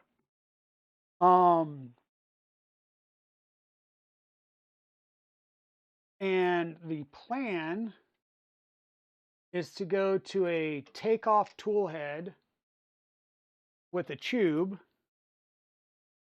and we're just going to keep these old XY joint bearing stack whole 9 yards. We'll keep these. This kit is also moving us from 6mm belts to 9mm belts. So that'll be another cool thing. So we're going to start building these kind of in place. So we're going to have one of our shafts that's got the that spacer built into it. We're going to need a tooth idler out of our kit. I believe these are good quality. I think these are Palge idlers. Normally we get a little scared with the tooth idlers, especially if they are 3mm, just because they tend to explode sometimes. Okay, so that one's going to go there. The other side we're going to have prepped. I think it goes in the front or the back. I think it's in the back.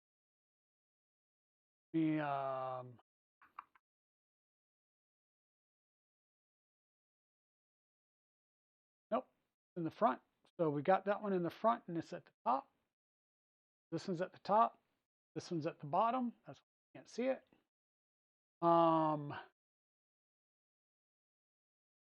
Next up, my belt.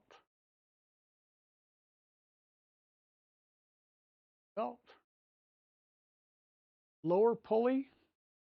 So another shaft with a spacer built in. And we're going to need a bearing stack.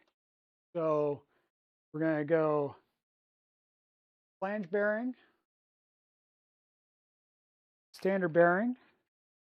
These are F695s. So F695, 695, and then another F695, right? On the left side, it's lower. So we'll put this with the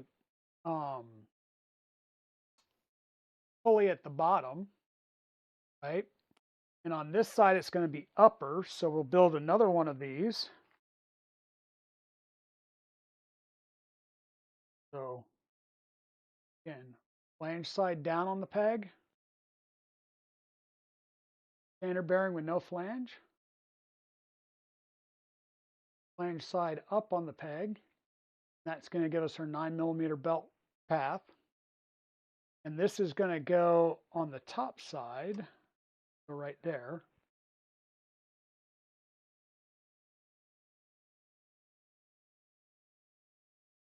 Just looking real fast.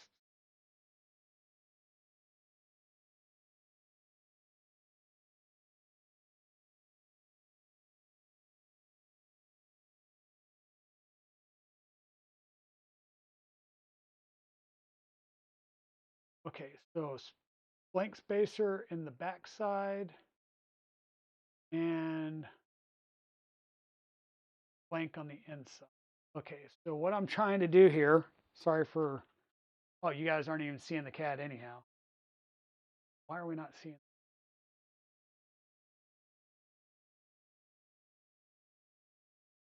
There we go. So I'm flying around in the CAD to figure out what I need. So I'm going to need my spacers that are these are aluminum spacers that do not have the alignment peg in the middle. And these are going to go in the other two spots. So one at the back and one kind of right in front of the rail. You'll see the same thing as I'm doing over here. So there's two more spots where you can put one. So there's going to be one in the back here and one at the front side of the rail there.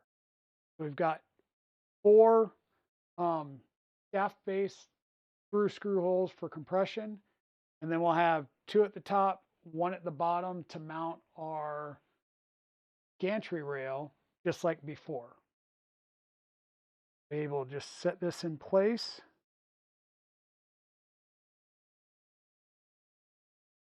And what I'm going to try and do is just get it set up so that it's flush with the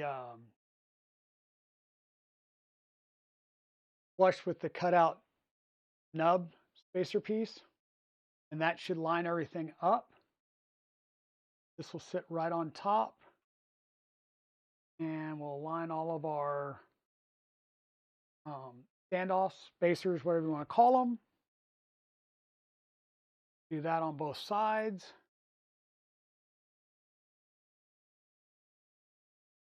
And if everything is right in the world, these are now also lined up and we're good. What are we using here?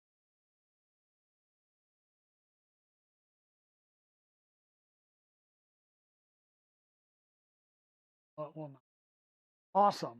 So we get to try and figure out which M5x16s. We'll go ahead and try the 12s. See if they're the same height. Decidedly not 12. So we'll need an M5x16. We'll need at least 4 of them. Bottoms will most likely be the same, so we'll probably need a total of, well, no. Might not be S. Well, we got M5Y. M4, M5x14. We're trying to guess right here because we don't have, yeah, the CAD's not telling me what these are. So I'm going to assume that these are going to be M5x4 or 16s because the one, there's 4 of them, and 2, the God,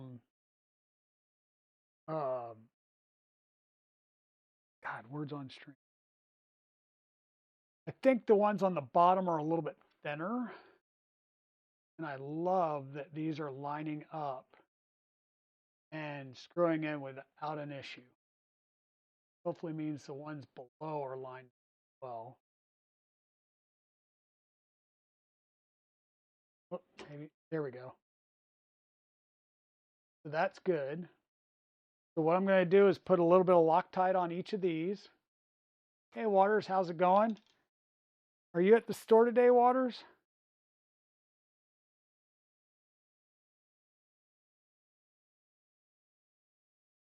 I don't know if I'll be allowed to come out and play, so to speak, after stream today because Mrs. Dragon's got a meet and greet, so she'll be out of the house for a while. It's a nice day. She'll probably expect me to do yard work. But there's a part of me that really wants to go down and look at the Optimus P1. Stream's going good, slow, partly because, you know, I keep making mistakes because I'm not looking at the CAD in the right orientation, which, as a CAD designer, when you release your CAD file, have the file in the right orientation. Don't have your gantry standing on one end on the Z-axis. Like, put it in an orientation where people would expect to see it so that it doesn't take them 30 minutes to figure out how to orientate the part so that they can look at it. And in this case, it has both 2D and 4D. Like, maybe nest it so all the 2D is in one nest and the 4D is in the other, rather than having to go through and uncheck like 5 different 2D sides so that you're able to see everything appropriately.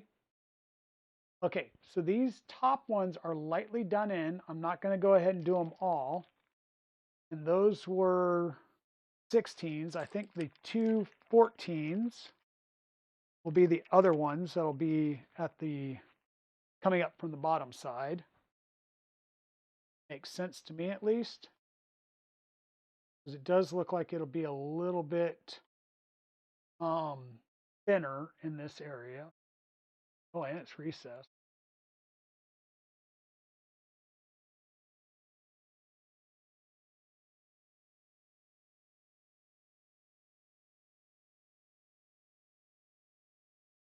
And I didn't see any M5 socket heads, so like on the standard build where you're using the plastic parts, it's button heads at the top and oh no, I guess this was a button head on the bottom.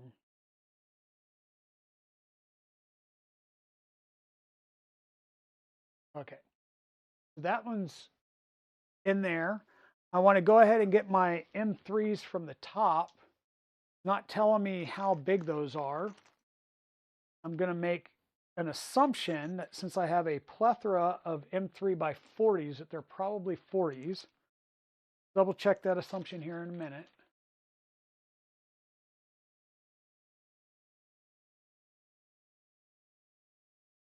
I'm going to grab a bunch of these, and by double check, I'm going to basically, yeah, that's about right. And these are going to use,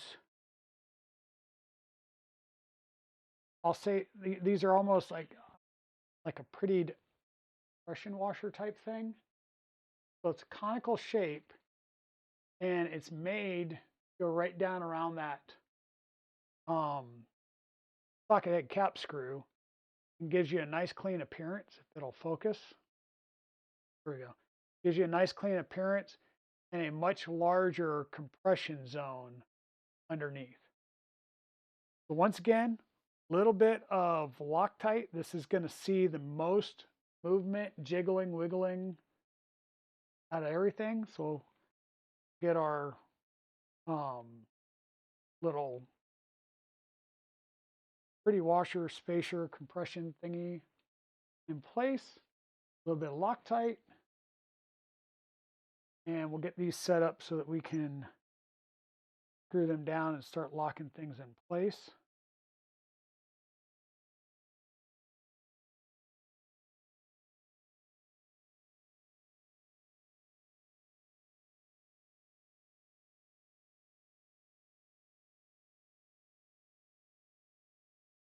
So if you all liked the sewing machine streams, I do have 2 more sewing machines. The one's gonna enable me to, I'll say, test out how to repair the finish a little bit. Similar model, slightly less complicated on the underside. And I'm gonna basically do a full teardown restoration on that. And like I said, give me the ability to restore the finish, not repaint it. The other one, yeah, that's a complete train wreck. I've gotten some parts to unseize after letting it sit in evaporust over 24 hours, and others are still not wanting to budge. So, and that's after soaking in evaporust to try and get some of the rust off, and dousing with Croil, which is a penetrating oil, like 5 or 6 times. So that one's going to be fun. That's going to have to be a full tear down. Now these I should be able to tighten down fully. These are just basically providing a compressive force.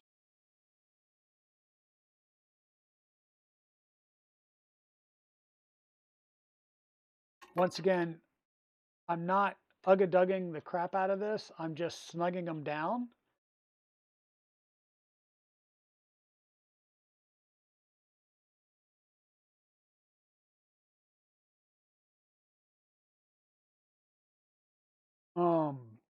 Once again, these are just providing a compressive force to hold the plates in the right orientation and to keep our bearings in the right place so the bearings can do bearing things. The M5 bolts are what's attaching the gantry across, and that's what's going to be critical for aligning the gantry. So we'll align that by bringing everything to the front. You can do it at the back or the front. It really doesn't matter. I think normally it says to do it at the back. So we'll slide it to the back. We'll make sure that everything is nice and copacetic across the backside, meaning everything's nice and straight. And then we'll wrench down on those M5 screws, and that will get our initial gantry alignment. Step around to this side. And we're going to pull it back and make sure that it's even and flush on both sides.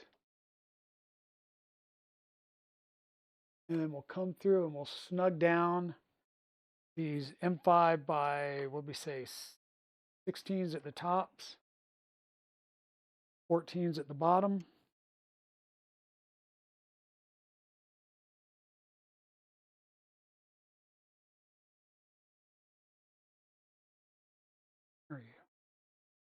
There you are.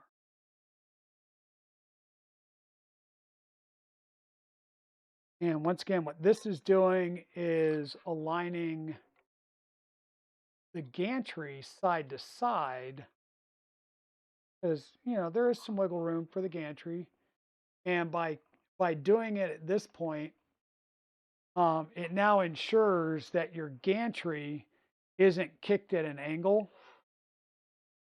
So any angle that is induced a little bit later on will be by tightening the belts, which means you can fix that angle by tightening and loosening belt. But you want to make sure that you've got good movement, which we obviously do. Now we can just slide this forward and we'll start working on the rear motors. And to do that, I think I'm just going to rotate the whole thing around.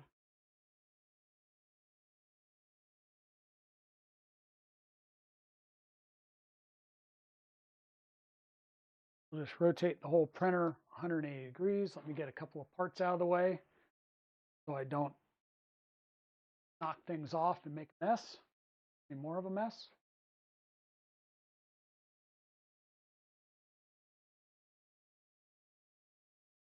So Waters, on that Optimus P1, are we going to have to do a bunch of cleaning and all that good stuff? Like what kind of condition is that printer in, I'll say. Now, this was the mount for the cutter. We're not going to be using this. So I'll go ahead and take this off.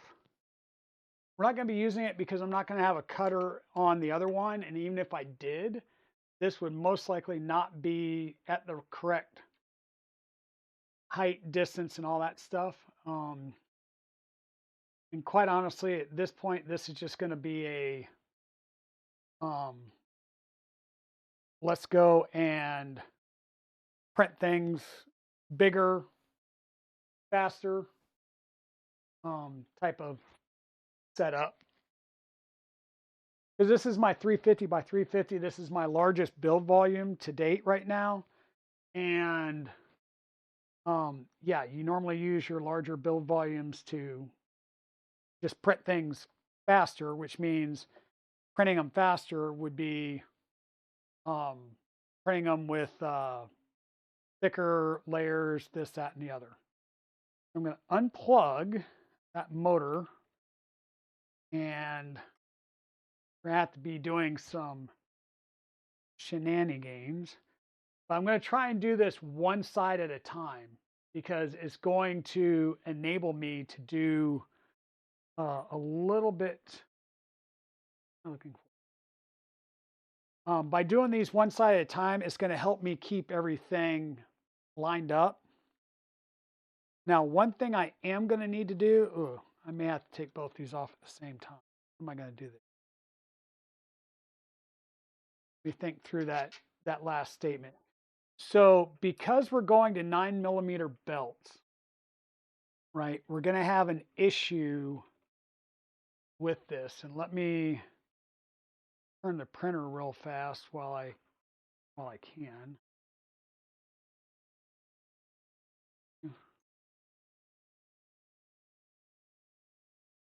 No, no.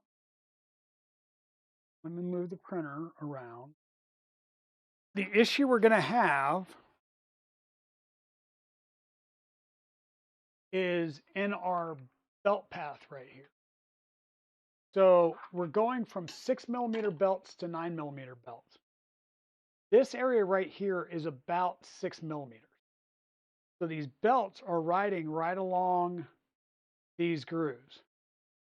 Well, when you go from 6mm to 9mm, that means we're going to need to get down into this some. So we're going to actually have to grind some of this down. And I think these two printed parts might have to be replaced as well. I don't see,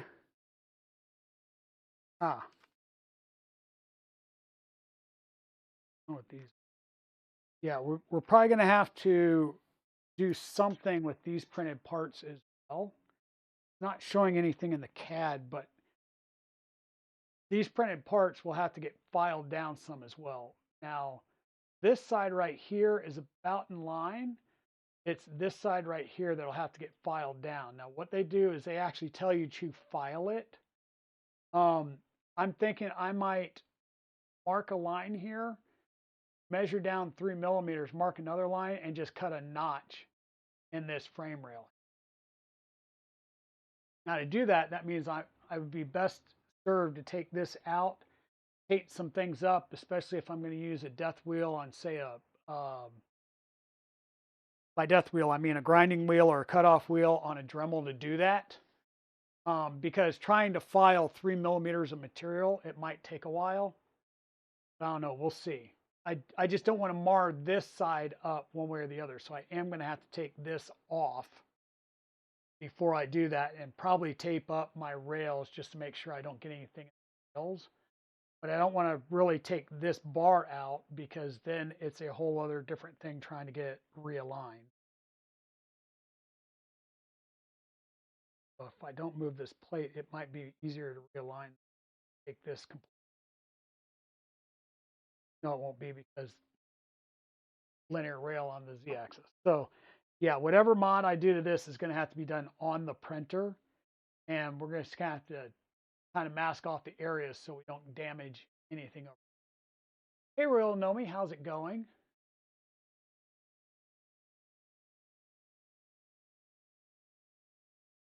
The machine itself is fairly clean, but it sat unused. Yeah, that was my thinking, is because it had sat unused, it's just going to need some TLC and maintenance. Let me pull this back out a little bit so we can see what we're, get you a little bit more of what we're doing. Okay, so once again, the intent is going to be to tear one side down, and then we'll tear the other side down. And we'll start working our way through this. So I'm going to start by taking the motors out, because if I can get the motors out, that's the majority of the weight. And we're going to be taking these motors out and putting different motors in. So, and I can tell you right now, I am seeing a good deal of belt stuff. So I obviously had some belt grindage going on, because something wasn't 100% aligned. So once again, I'm just going to take the motors out, make it easier to work on the corners.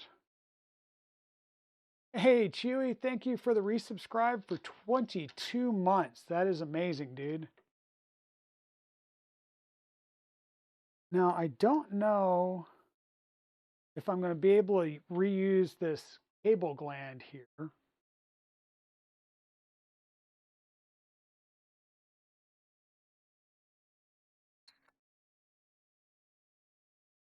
That's going to be a big negative based on what I am seeing.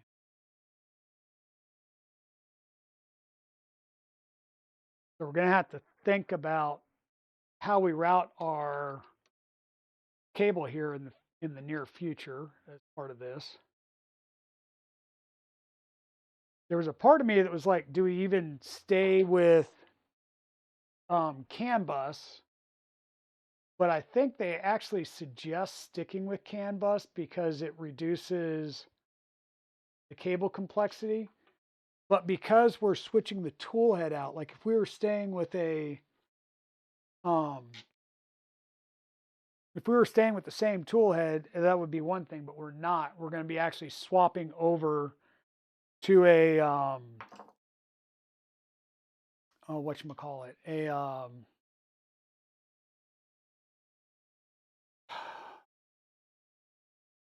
takeoff tool head with a Chube and an LGX Pro. But because we're going to an LGX Pro, that may mean that what we can do is run a we'll actually run a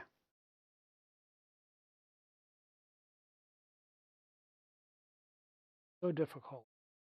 We could run an EBB 42 board, and that will let me basically keep the CAN bus set up and not have to sit here and worry about swapping anything around. However, with that being said, I am going to have to figure out the cartographer, and we will find, oh, there. I say we're going to have to find that screw later, but I found it. Because the cartographer, I don't know if the cartographer is USB or CAN bus, because I've never used one. So it's going to depend. And I think the cartographer you can run through the board. I know with the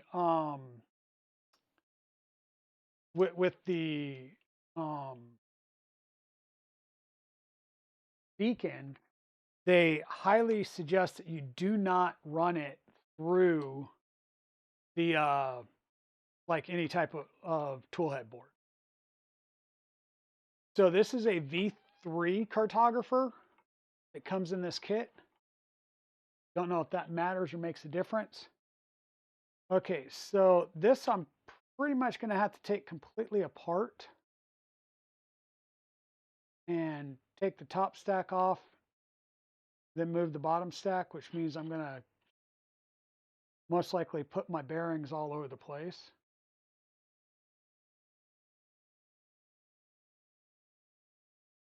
Yeah, because you have the alignment tabs on the print parts.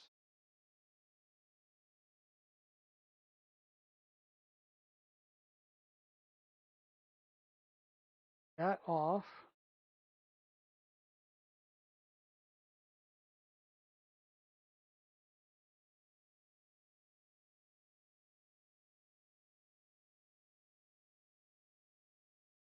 We're going to see if I can disassemble this and then reassemble it without putting these bearing stacks all over the place.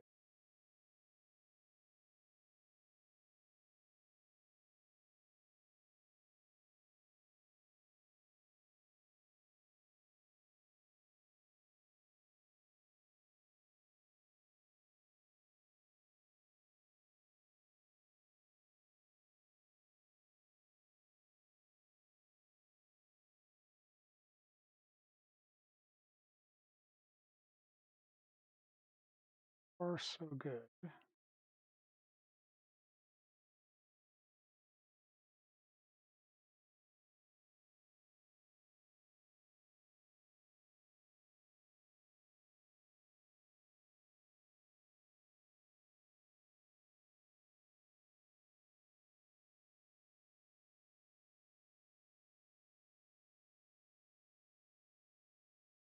All right.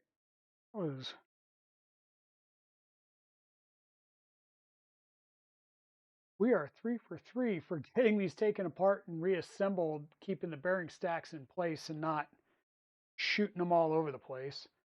I am going to put the motors back on here once again, just so these are complete setups and easier to store. And I might be like, hey, if anybody wants, actually, what I'm going to do is I'm going to run this in an all-wheel drive setup and see if I like it. If I do, then it stays. If I don't, then it gets reverted back and I sell the Siboor kit. If I like it, then I can sell these printed parts and all the accessories, maybe at Rocky Mountain or something. Okay. The question being will be, what do I do with this can setup and gland? And taking it back out of that gland is a pain in the A, because I have to pull the wire completely out from underneath to replace it.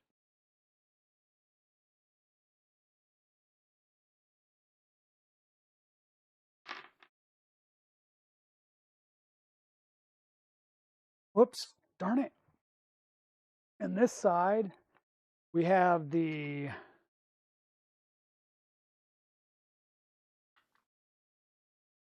and where'd the other one go? There it is. One back over the side so I don't keep hitting it.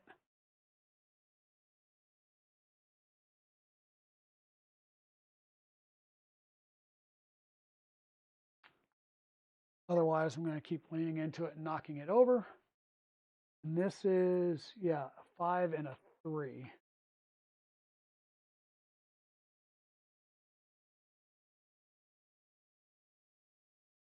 Once again, this has the bumper for the end stop, and I'm not sure. We'll have to figure out how they provision for the out bumper. Do I even need it? I don't think I need it because I'm not doing it. I don't think I was doing in stop pod.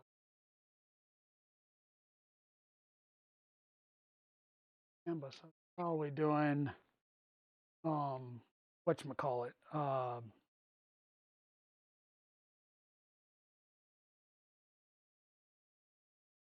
wait, no. There's the Z end stop in this.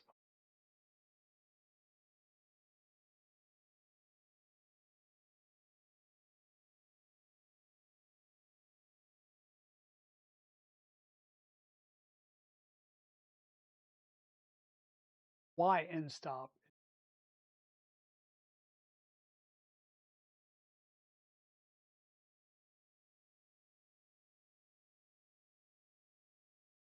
This is a Y relocation with my CAN bus phalange. And we are going to have to redo some of this wiring because we've got the motor wires in here. We're going to have to swap these out for pigtails. Which means we are going to have to redo the wiring back on this side. That's good. Yes and no. We'll have to get in the underside anyhow. Because remember, I'm still going to have to print out the spacers for the Z-axes so that we can drop the Z-axes down. And when we do that, that will give me the ability to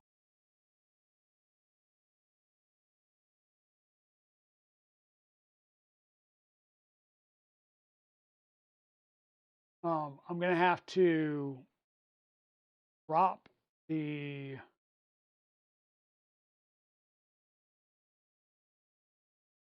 Z-axis lead screws down to clear the takeoff tool head.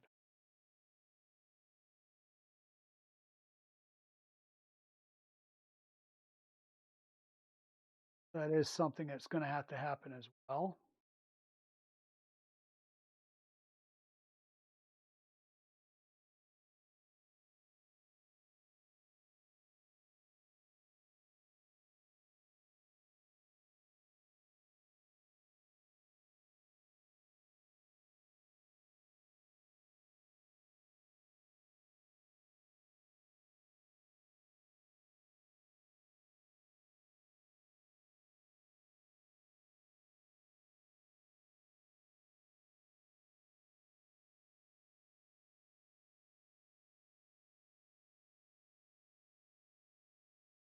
This way.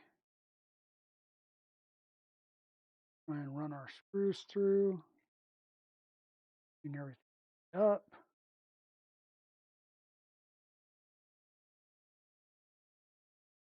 Get these started back down in there.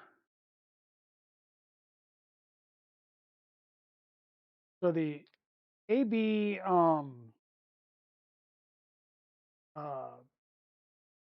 the screws that are holding in, making the pins for these bearing stacks are just going into plastic. So you definitely don't ugga-dugga these down. You just snug them up and then boom, now we've got yet another piece of the puzzle.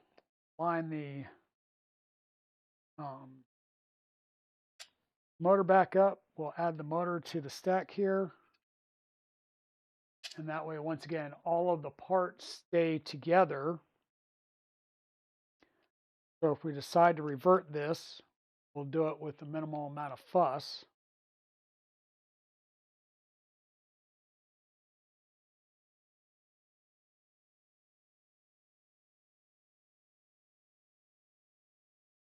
There's the two motor stacks. We'll have to figure out what we're going to do with the Y end stop, because I'm not sure if the provision is on here for that. Actually, the provision is for a direct screw in of that Y end stop. So I will say that the provision is there. Now, we need to make some changes to this upright and reduce some of the overall height of this upright, or at least the back portion of it.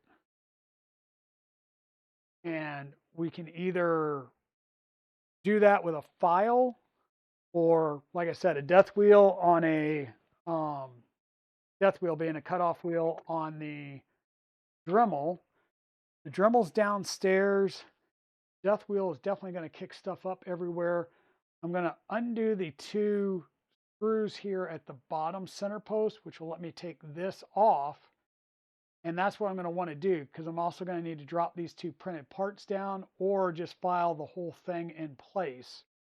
But what we're going to need to do is basically knock 3 millimeters down at a minimum on each side. So I'm going to just measure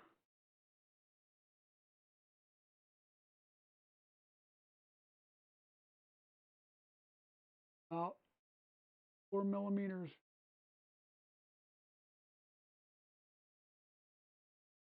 4 millimeters.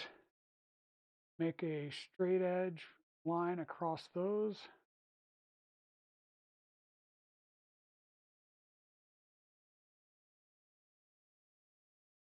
Printed parts, you would say, well, you could just reprint those parts.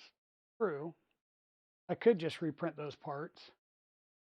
I'm going to have to print some parts already for those spacers to do the x-axis or the z-axis to drop the lead screws down. What else?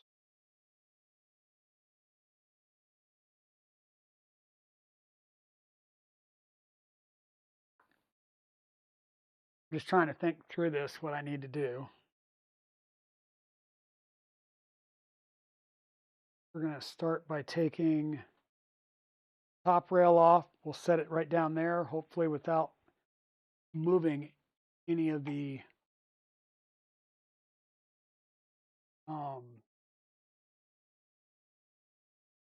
peanuts.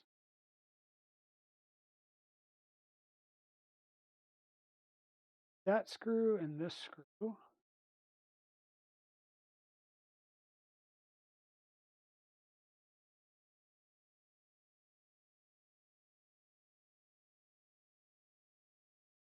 Hey, Winsing, how's it going?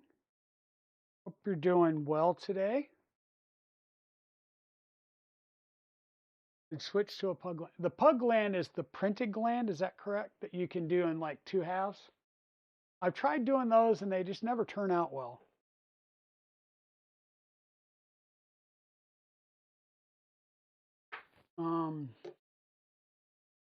Yeah. Yeah, I think Timor and Chewy are definitely one of the original subscribers to the channel. Hope you're doing well today, Winsing.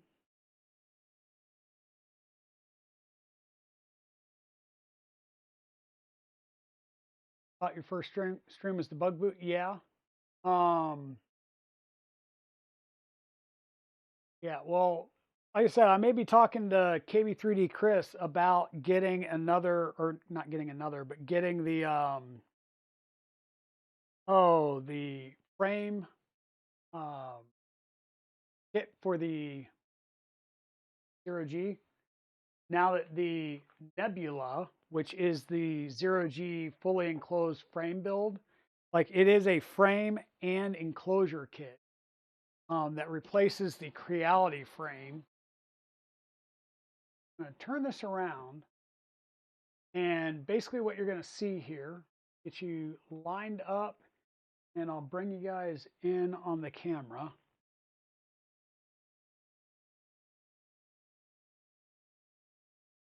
End up and bring you in on the camera. You see that line there? That is about 4 millimeters. So that's where I'm going to need to file down or cut. And where this kind of juts out from this flat face here is about how deep I need to cut. So that's where I'm saying it might be easier to do a cutoff wheel. You just go and then come down from the top until it goes flying off and flying around the shop. I think it'll be faster than me trying to file down a section. I'll just need to put some paper towel and stuff around there to keep that, you know, the stuff from getting all over the printer. And then once again, we're going to have to redo some cables and stuff like that. Now you'll notice this black stuff here. This does, I'll say, kind of bow out the my panels slightly, but the reason I'm using this is it keeps the panels from rattling a lot, which can happen, especially if you get things going pretty fast. Yeah, we'll be able to clean up some of this wiring. Before I do that, because I'm going to start scrolling out here over wiring, no reason. Before I do that, I'll be right back. I'm going to go get the Dremel. And when I go to Dremel this, I will, of course, blank the sound. But you guys will be able to sit here and see as I go and Dremel things. So I'm going to mute you real fast. I'm going to run downstairs, grab the Dremel. Yes, because it's not upstairs. Let me run downstairs. I'll grab the Dremel and I will be back in just a minute. Did I see the Bondtech tool changer concept? I have, Cruising Girl. I want to reach out to them. It sounds like it's still being baked, which is kind of cool. So I do want to check into that and kind of see how that plays out. But yeah, it's definitely something that's looking pretty cool. Like I said, I'm going to put you guys on mute real fast and I will be right back.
Okay, I'm back. Sorry, I couldn't find the Dremel, and it was because I turned it into a horizontal surface and had stuff sitting on top. That back in there. Those two right there. Basically get this prep to close up so I can stick the Dremel on top of that. And I don't want anything getting all up in there.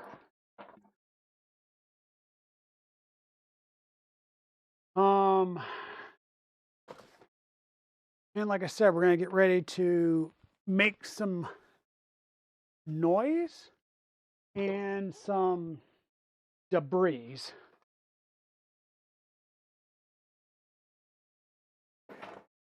Had this out in the garage as I was using the wire wheel to clean off the rust and everything over the serial number on the Rusty sewing machine, which wound up being a improved family, which is the precursor to the Model 15, sometimes referred to as the 15-1, but it is 1888 was the manufacture date. And to me, that's just crazy. Okay, so how can I lay stuff around here to keep from just getting stuff everywhere? I think this is looking good.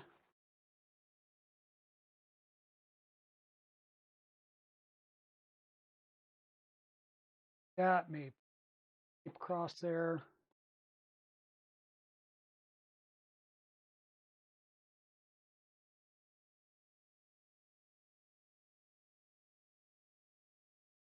Once again, just try and be down and dirty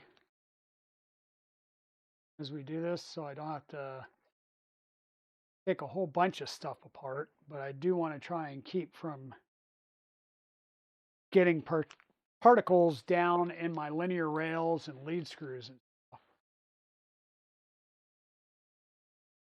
Do something like that, which will just clear up some things. We'll move this out of the way because we're going to be cutting right here. Right here. In fact, let me mark a line across top there. I know about how deep I need to go.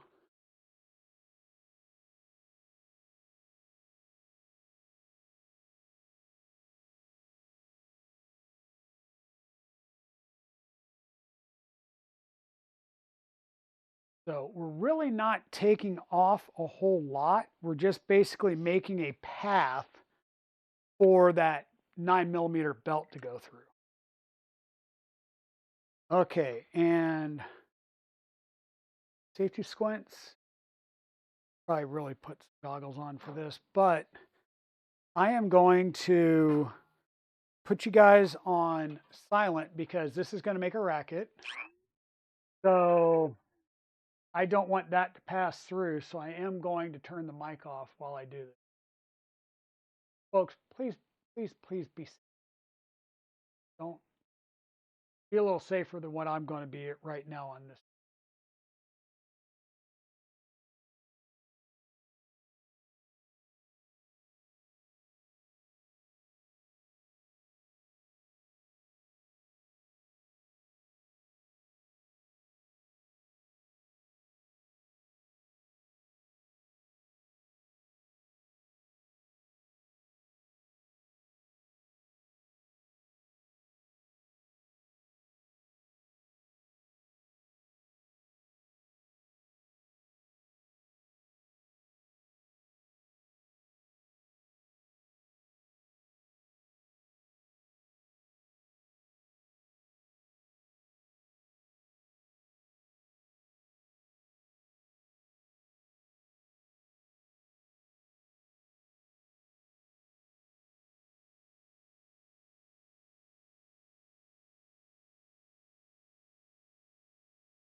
Okay, enough of the death wheel. Um, didn't make too much of a mess. I did get some stuff everywhere, but not too much of a mess. I did not fully cut through on any one piece because what I wanted to do was make sure that I did not send a sharp piece of metal flying around the workshop because that could be dangerous. Um, I probably should have been wearing my goggles just to be fully protective rather than just wearing my glasses. So that's where I say, please, please, please be safe when you do things like this. Don't necessarily watch what I do on stream because this was me trying to be expeditious, and I probably really should have went and grabbed my safety goggles versus just using my glasses. You may have also noticed when I was doing the cutting that I was moving the tool right in front of me. Not that, yeah, you couldn't tell. I was moving with the tool right in front of me. That way, if one of these pieces of aluminum broke off, it couldn't come straight back at me. It was going to have to go one way or the other. And I can tell that kind of went a little bit deeper on the left side than the right side when I went into the plastic. And that may not be fully cut through, but I should be able to deal with that with my pliers here and then get it to bend and work back and forth. And I'm going to clean this up with a file anyhow. So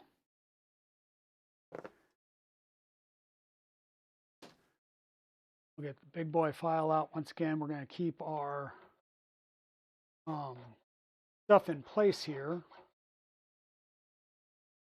Definitely want to make sure that we don't have sharp edges. Square things off.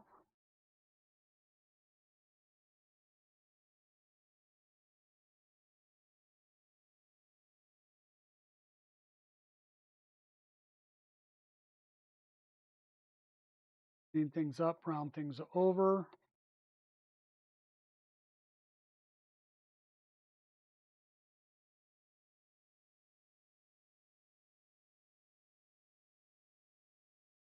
Cutoff wheel gets us close. We're going from a 6mm belt to a 9mm belt. So I'm thinking at maximum, we would need another 3mm of clearance. I cut this at 4. Now once again, remember there's an ACM back panel back here. So it's not like people are going to be seeing this cut. If you're worried about how pretty it looks, then by all means take it off. Spend a lot of time, make it pretty. I'm also going to grab the Hodo. Thank you to Fedor for telling me about this, but I'm going to take the Hodo, which is a USB chargeable vacuum cleaner, dust blower, multi-option type tool. And I'm going to vacuum up this area and then try and just clean up generally so that it's not too big of a mess over here. I'm going to mute you real fast while I do that.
Okay, so what I'll do is turn this around and show you my hack job here.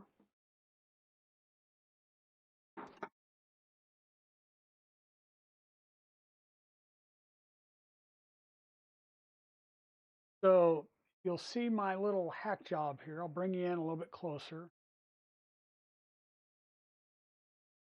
Too close, you're seeing how poorly I did. So there we go. Once again, you can reprint these. I don't think it's going to make that big of a difference. When we go to run the belts, if it looks like it's rubbing at all, we can go in here with a file. I think we've cut this down far enough. But we have other files that we can come in here and fine tune this if we're getting any rubbage, right? But for now, that's good enough. And I think I just slid my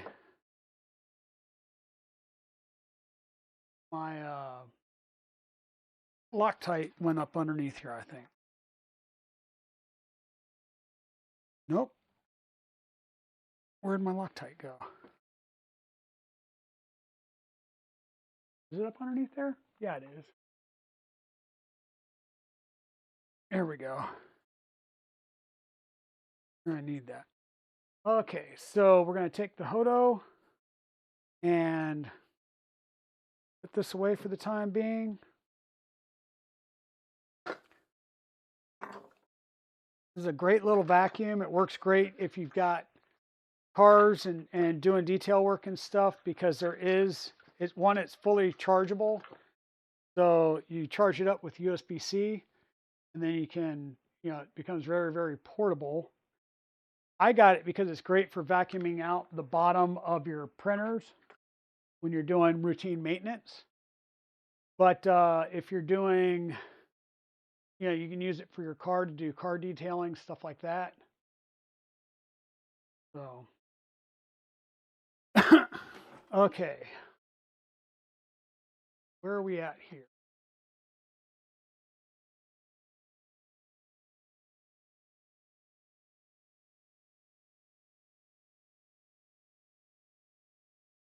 That's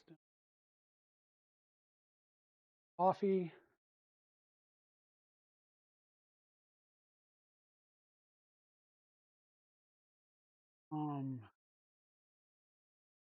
Go back over here. And we're going to be able to start building things back up again. One thing you don't notice when you have black frames all the time is how much belt debris you have popping out everywhere. Okay, I am going to clip these zip ties while it's easier for me to get in here. And get to some of these wires. So we've got motor wires that are going to have to get pulled out. CAN bus wire over here is going to stay in. We've got a mystery 2-pin wire over here that I have no idea what it went to anymore.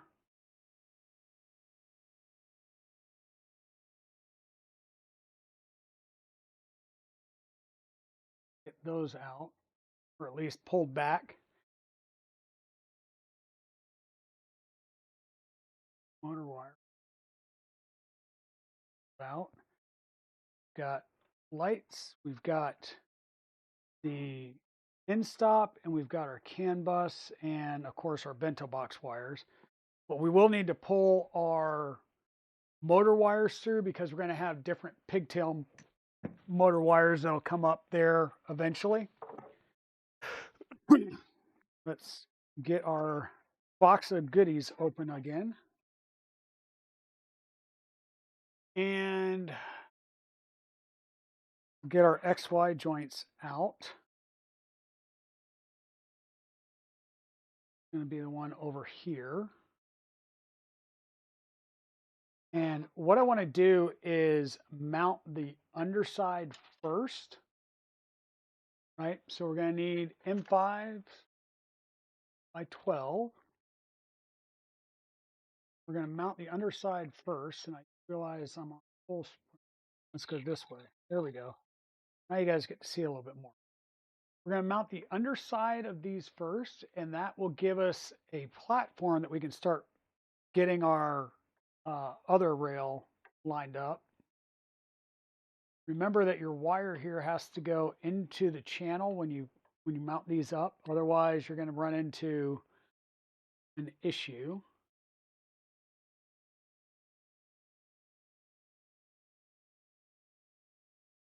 You line up.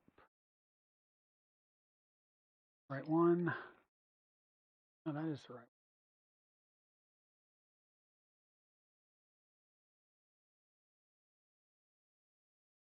As long as I can get one in there, that means the other one should line up. And I'm going to use some Loctite on these. Once again, everything here is metal to metal to metal.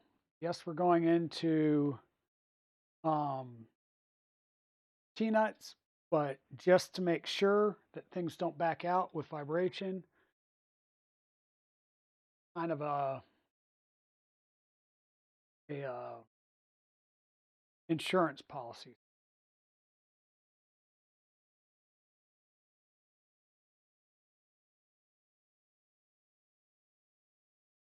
That one went in with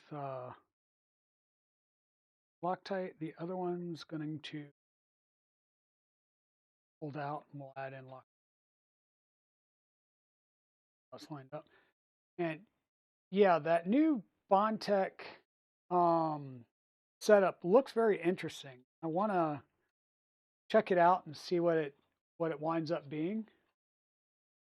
But it did look pretty interesting.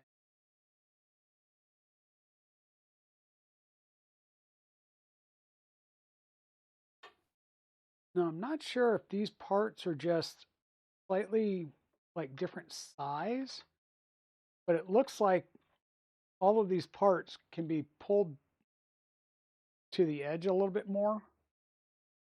That makes sense. So I am going to do that. It's not much, about 1.5, 2 millimeters, but I pulled that side back. We'll go ahead and what do we got going on this side? Got light, and we're going to have the, well, that wasn't two. We have the light, and we'll have CAN bus. Trying to light CAN bus, and the motor is going to come up, but the motor, if the motor's on top, they're going to all the way up.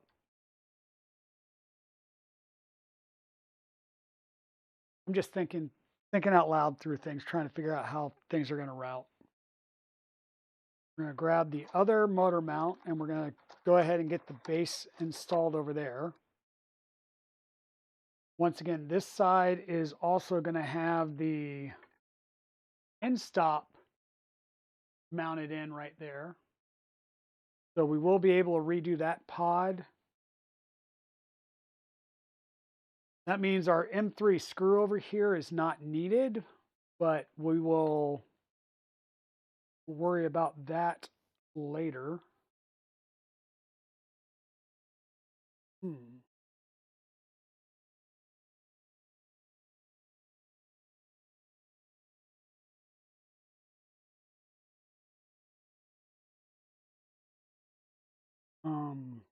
I'm like M3 by 20. Get a little bit of stuff on that.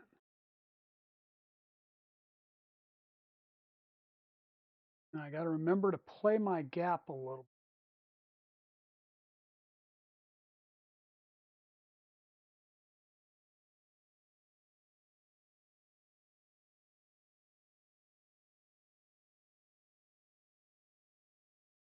Get that line.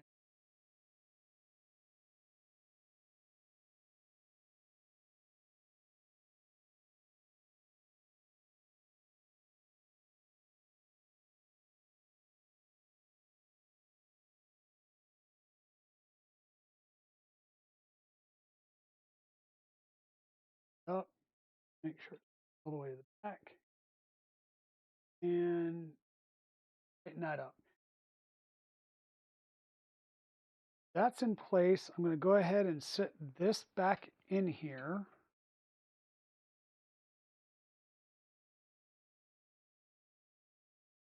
Because once again, this will help me figure spatially out where these go.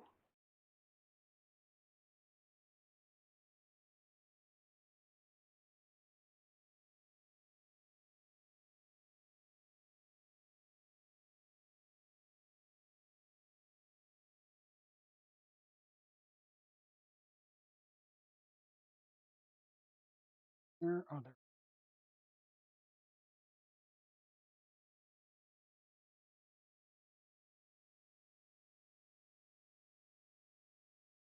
That side's in. So by getting this side in, that's going to reaffirm my previous alignment and hopefully make it easier when I align the other blocks.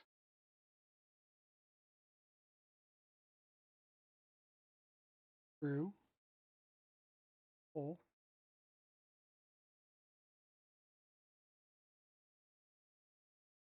Yeah, lose it all. Feeling like I lost a bunch of you. You guys are all multitasking streams, huh?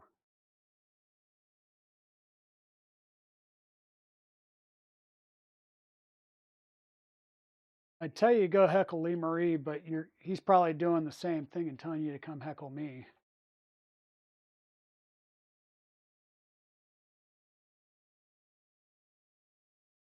Okay, that one went way out. Push that over. See if we got that lined up. Okay.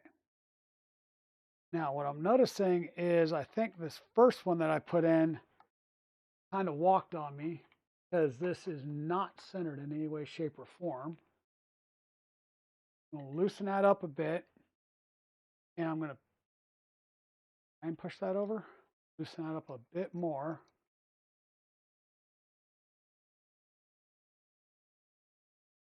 While you pack stuff, you going somewhere? And what I'm doing is, once again, there's these ledges on these base parts. I'm just kind of lining them up and centering it on those ledges. And then I can tighten these back down.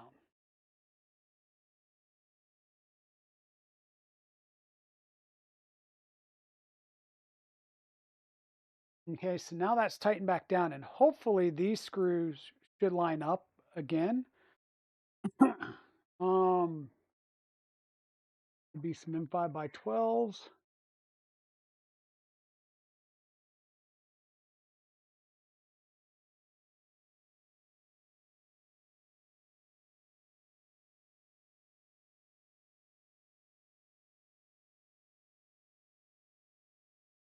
Not feel like it's lined up, so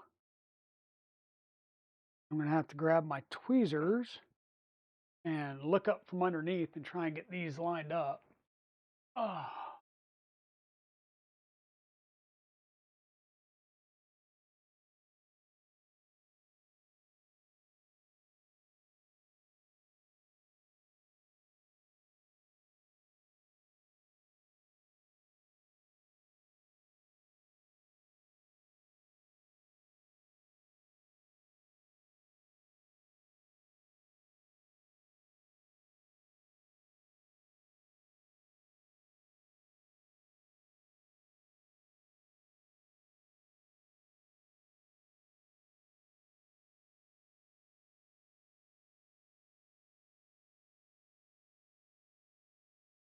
On.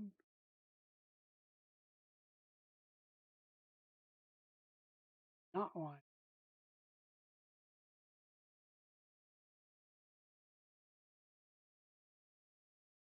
Anyway, form.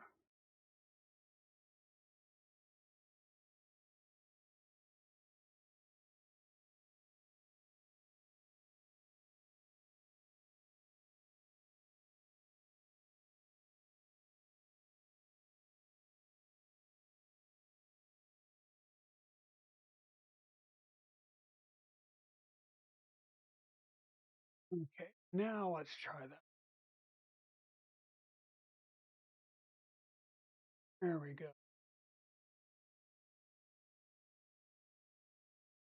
Once again, right now I'm just going for alignment. Once I get alignment, then I can focus on,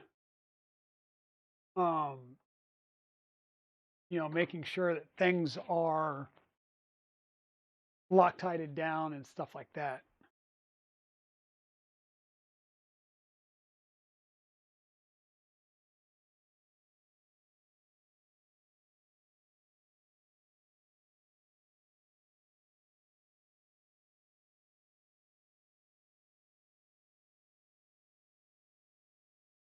Packing stuff to the garbage cans and trying to see what is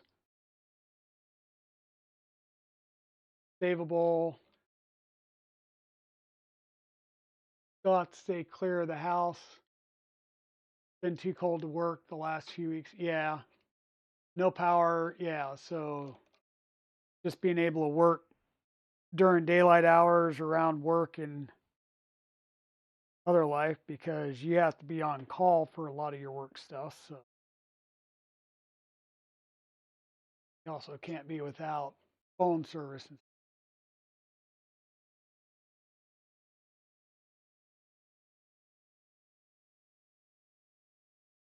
Okay, so that side's done. I'm going to pop these out one by one and we'll put some Loctite on them. We'll be able to start doing the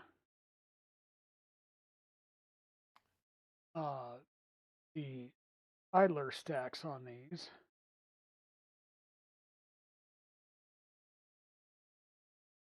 Once again, the intent of the Loctite on these is not to, hey, let's torque the crap out of these. It's snug them up pretty good because you don't want to deform your linear rail or your 2020 frames by torquing the snot out of these. You want the Loctite to do its job though and keep everything from shaking and shimmying itself apart. I have on the V0, it did shake itself loose and the gantry completely came off.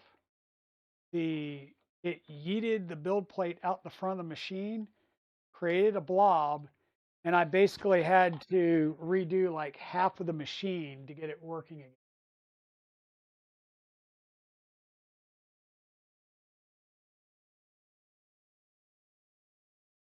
Okay, so we've got the bottom plates in. We need to do bearing stacks. And I believe, looking at this right, let me hide that. Yeah, doubles in the back, singles in the front. This one is high, this one's low. So we're going to take our pens with spacers. And we need to get all of our materials, which are now at the complete opposite side of the printer. Those laid out. Get these pulled around and laid out. And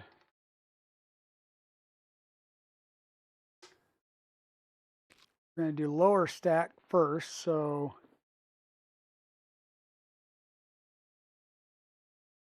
flange bearing, regular bearing, flange bearing with the flange on the opposite side to give us our 9mm spacing. And this side,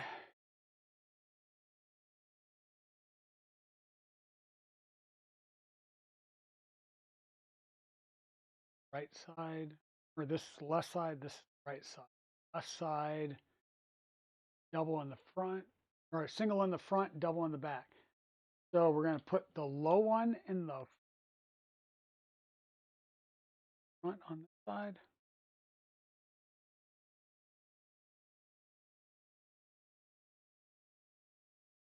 So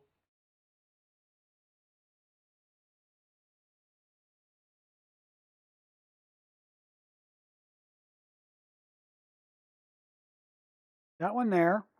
Now we're going to do the same thing and put it on the back slide.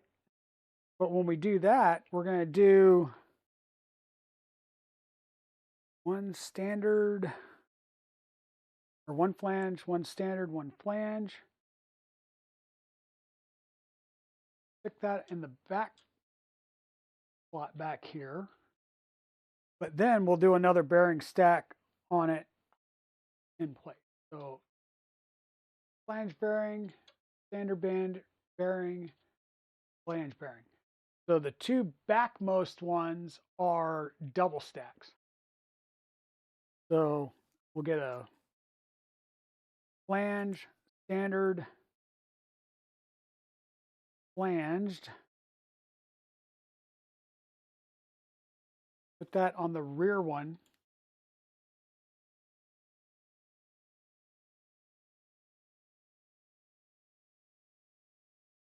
And up in there.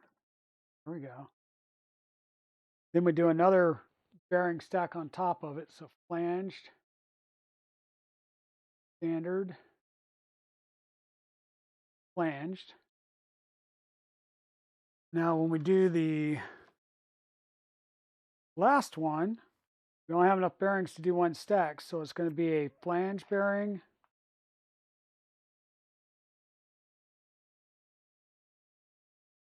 standard bearing, flange bearing. Now because this side's low, this side's going to be high. We put the blank side of the spacer on the bottom. There we go. So we've got the idler at the top on the front here, the bottom on what is the back left side. And then in the back, we've got the double stack bearings along the back edge of the printer. So there we go. And we've got one of these left over. So either I didn't put one somewhere or there's a spare. I'm going to go with there's a spare. Now that we've got those, we're going to need to do our motor mounts. And this side is going to be low because we've got more lows than highs on this side. So this is the low side. And the low side we're going to have to put with the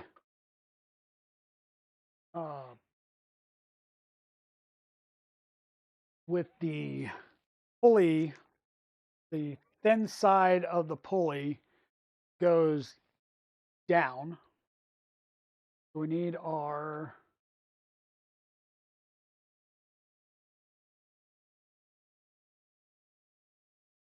our 2mm driver because we're going to have to put some Loctite on these set screws.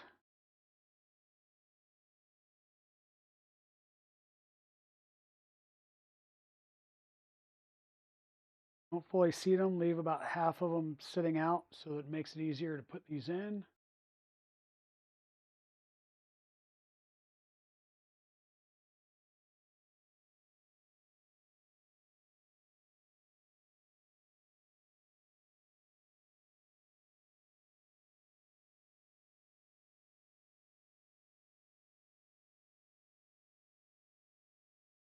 That one's good.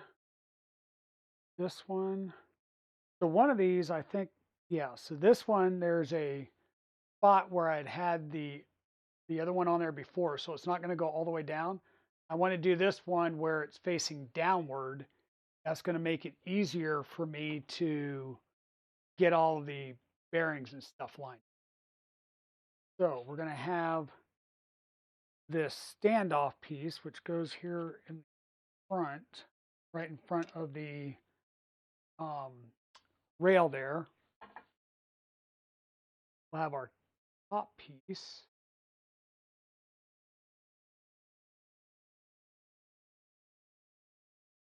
Line it up on our two spacers, and then we'll figure out if we need to adjust some things spacing wise. These two seem to be lining up.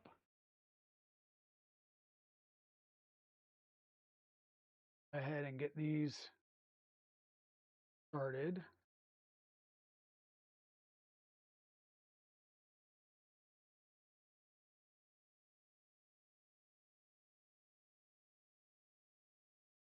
Good. Now what I may have to do here is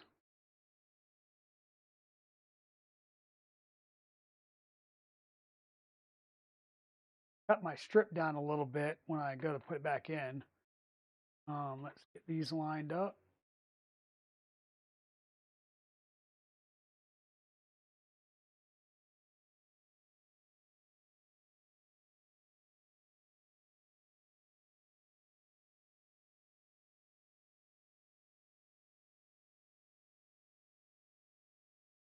And some M5x12s and a little bit of Loctite. Hey, Darth Gollum, welcome in. Hope you are doing well.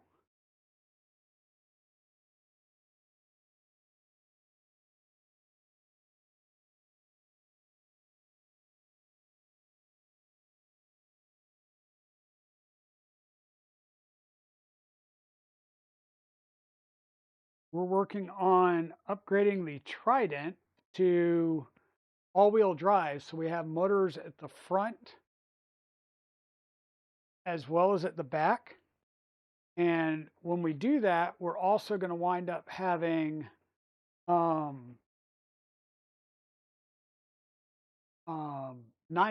belts instead of 6mm belts.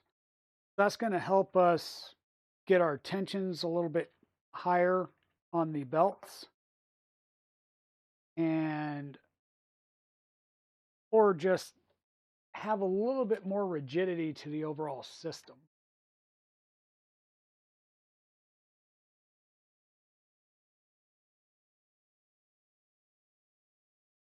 And I'm trying to do this in such a way that I'm not having to take the whole machine apart. Because we're going to 9mm belts, we did need to make some mods to the back of the machine. I probably did cut off a lot more in the back than I needed to, but I'd much rather have more cut off than I needed to than not have enough.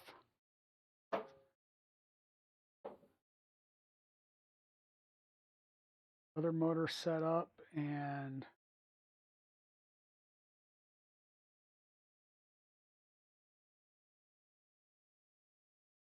there's no flats on these motors, so we're going right up against the round edge. So we definitely want to make sure that we've got Loctite on these set screws, so that when we get our belt on there, we check alignment and we lock these down, that they're locked down and they're not going to go squirting off anywhere. This side, the thin side of the pulley is going to be towards the motor side. And we'll just take one of these,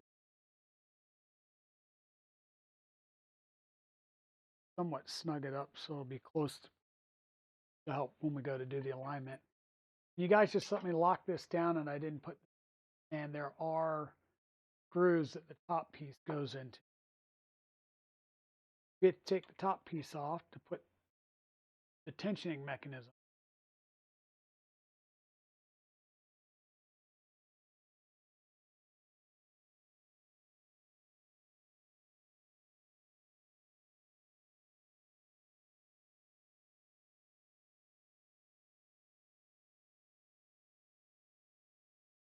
Mechanism goes at the top, and this piece goes over to that side where we had the that vertical piece that we put in place.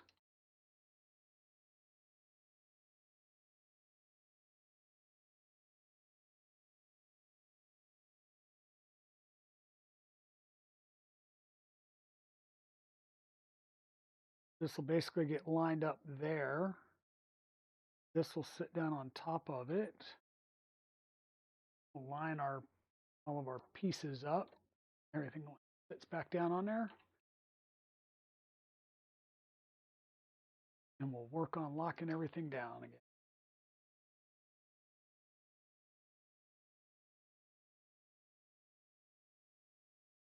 Yeah, glad you're doing well. We got several upgrades we're going to do today. I think if we can at least get our mounts and everything ready to go, that'll give us a good starting point. The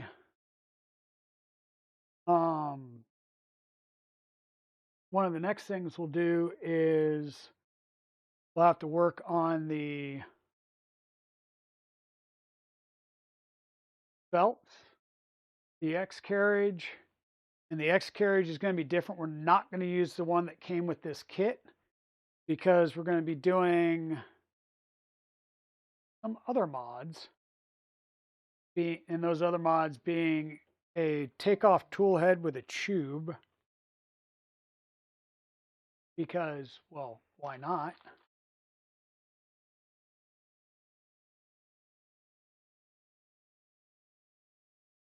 Why not?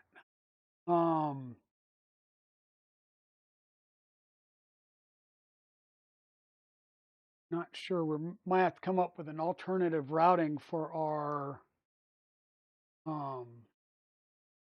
CAN bus cable, which isn't that hard. I've run them out the back panel here before. So that's not going to be an issue. It's just really more of reprinting some parts here and there to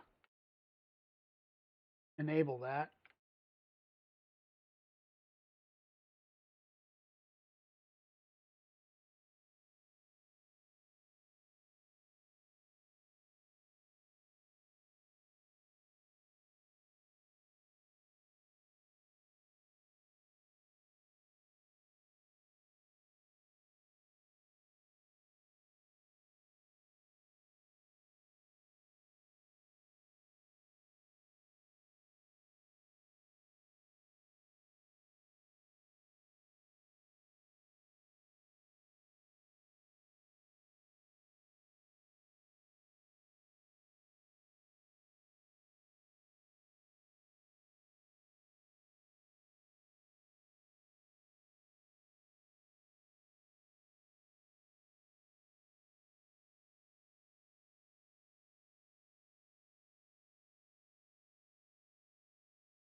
Those are in. We need to install the motors. And the motors, this has low on the front, so this has two lows, which means this gets the lower. The motor with the pulley that's lower. Yeah, that sounds right. I'll work on trying to get that to the right height here in a second. Once again, we're going to have our plates. Now these plates have all four screws because we're going to use all four. These are probably some more of our M4x45s. Let's see, how many do we have of these? We have 8 of these, so I'm pretty sure these will be the ones. I'm not sure if there's washers underneath them. Let's see if we can't turn our diagram.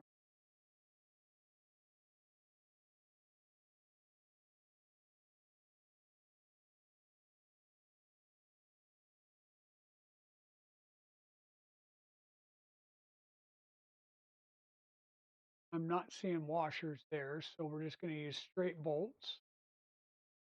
Okay. So straight bolts. We will put a tiny bit of Loctite on here. Again, you're only going to have a handful of threads that go through into the motor itself. Just going to go ahead and get one started. We got to go up through the silver shaft piece up into the motor.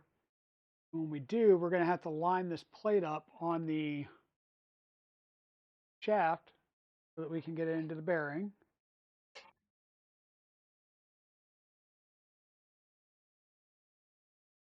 And for now, it really doesn't matter in which direction we get the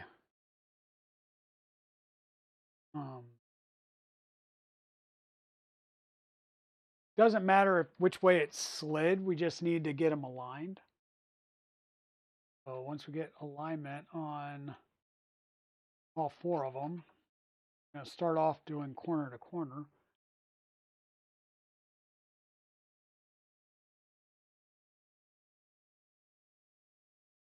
Thread started on a couple of the corners. Be able to get all four in.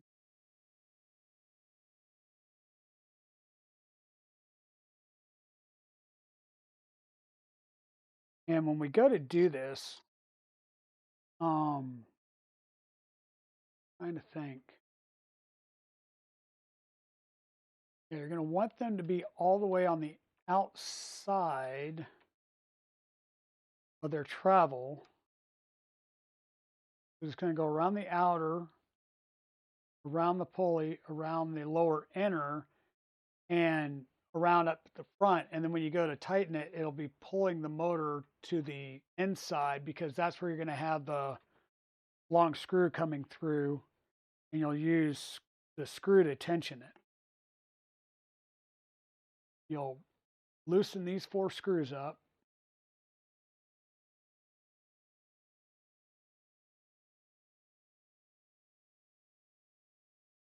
So you'll loosen these 4 screws, you'll mess with your tension, and then once you get it quote unquote locked, you go ahead and tighten these 4 screws up, and that will help hold that tension in place so it doesn't relieve over time as the motor runs and pulls on the whatchamacallit. God, words on stream sometimes. The motor will continue to apply tension to the belts, and by locking the motor in place, it's going to keep it from walking as the belt starts to stretch, which means as the belt stretches minutely, it'll also relieve the stress being applied to the belt, and it'll keep it from continuing to stretch all out of whack.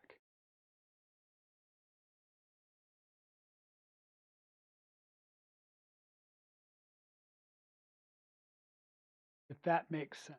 I hope it does. Oh, it also helps to add the other plate on here. Support bearing, and that way, so one of the reasons why we have this plate on here with the other bearing or the additional bearing is it provides support to the motor mount or to the motor to keep that shaft from getting bent as well. So by getting things lined up like that, we're going to support that motor shaft top and bottom.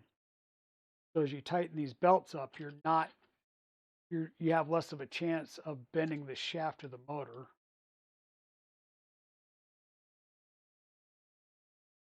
And causing other issues.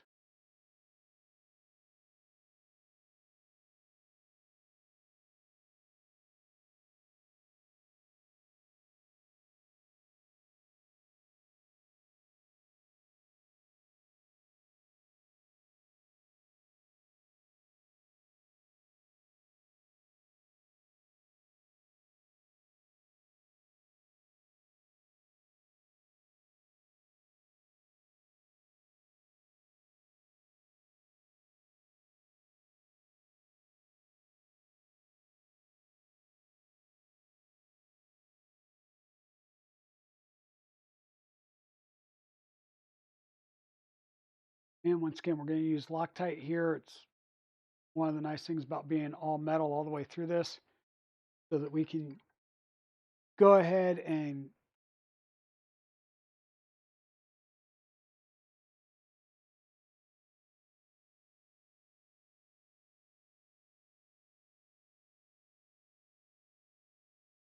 that way we'll be able to really cinch down on these things. I still need to add the M3s across the top. These will most likely be the M3 by 40s, 45s, and that's all I have left are M3 by 40s. These also look like, they get the little tap head spacer prettifier tops to them.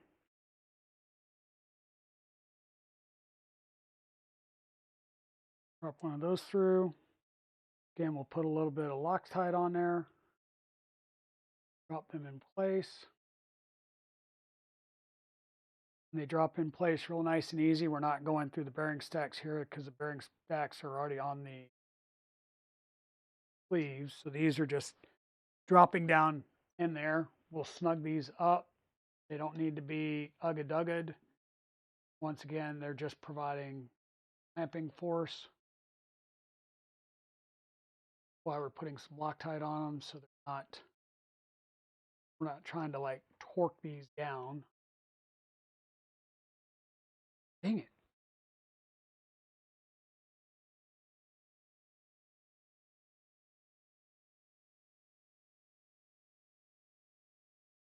What's everybody working on this weekend? Other than Westery doing garbage runs.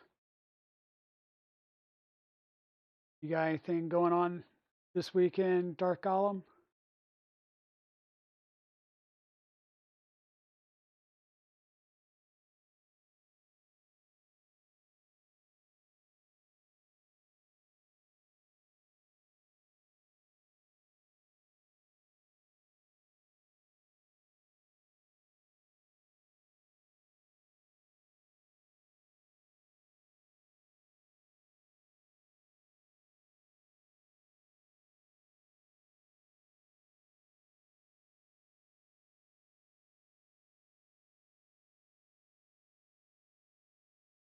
Okay, so those are in place. This is going to be our CAN bus cable. Like I said, we're going to have to redo this somehow, some way.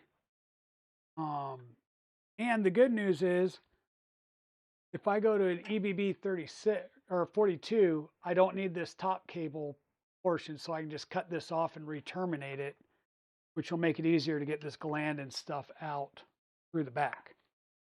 I just thought of that. That'll make life a little bit easier. Oh, what do we got? 2.5. This is 2.5. That things are going to be extra.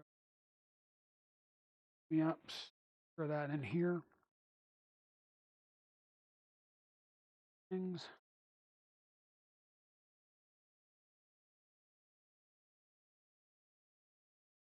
Now I do have other pieces here that I hope I haven't seen where they go. I'll have to see.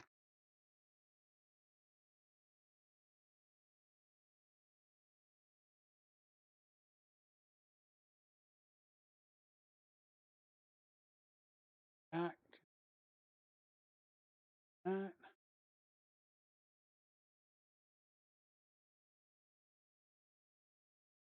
Nothing surprising.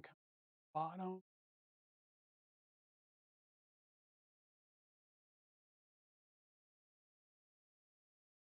Idea.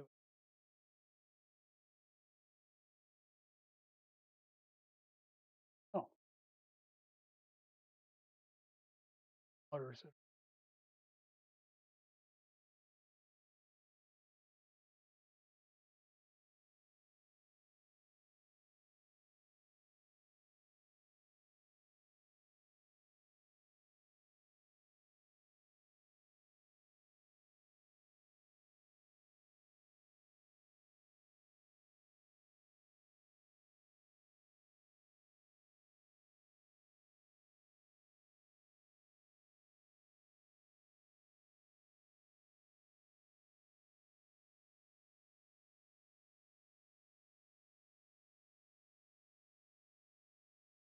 Got a couple of pieces.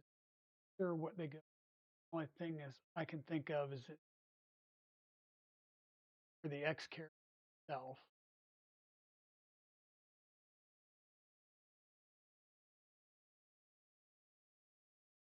Oops, bring back in the belts. Do we have the gantry extrusion? Dang it. Ah.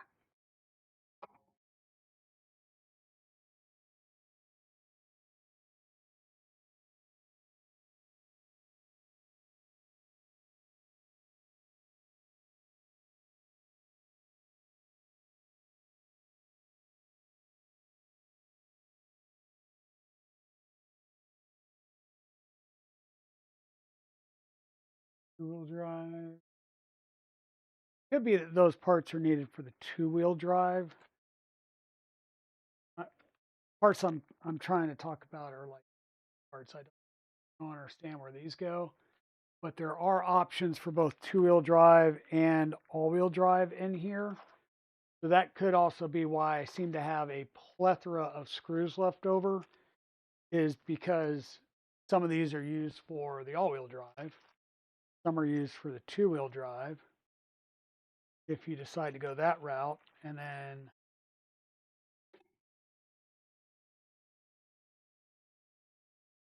you need to put the Y end stop in here, and those are going to be the M2s.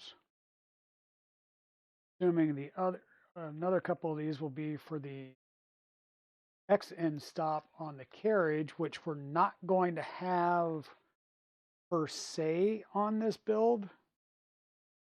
And I say that because the X end stop was on our CHC,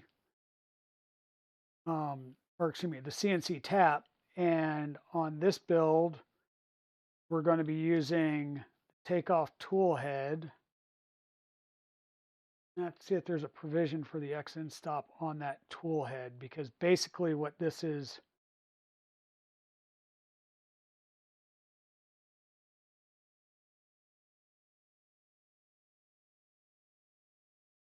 so this particular end stop mount requires you to basically route your wires through the actual mount itself.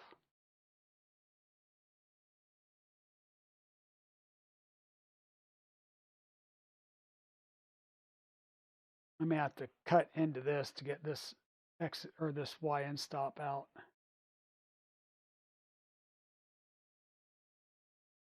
Yeah, this particular mod, you wire it up through the end stop mount, versus now I've got to figure out how to possibly push the end stop out,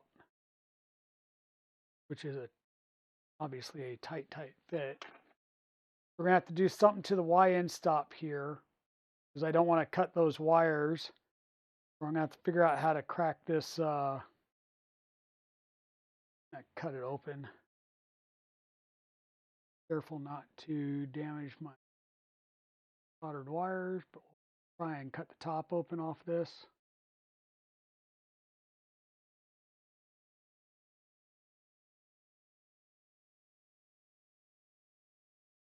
Because if I can push the motor mount out, or the motor mount, if I can push the end stop itself out, then I can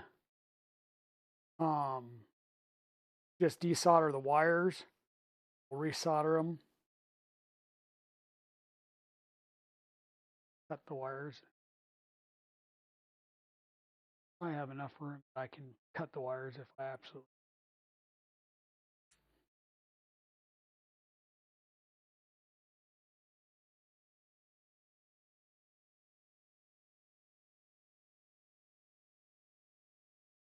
Goal here is getting to the point where I can push the housing out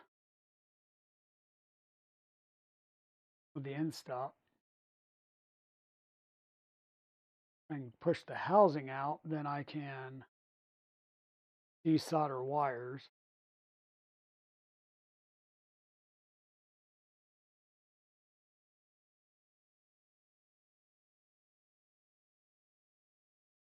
I may just have to cut the wires and then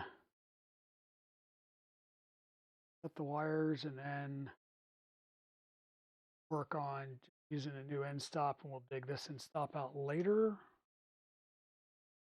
I've been trying to do this in such a way that we can keep all of the components if we decide to revert it later on, or reuse some of the components in another build.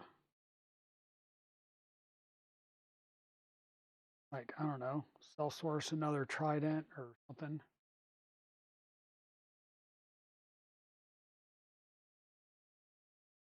So by keeping a lot of the parts in the,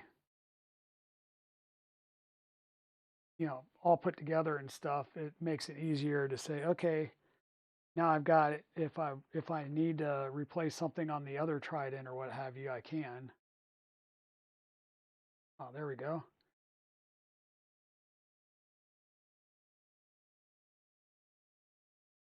All right, there we go.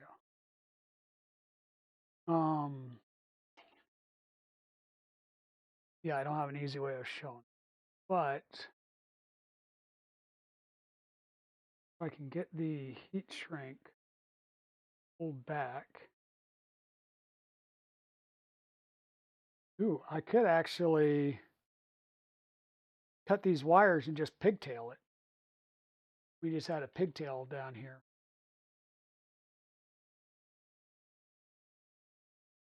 Really don't want to. I do have enough room that I can cut these, then go and just re-terminate them.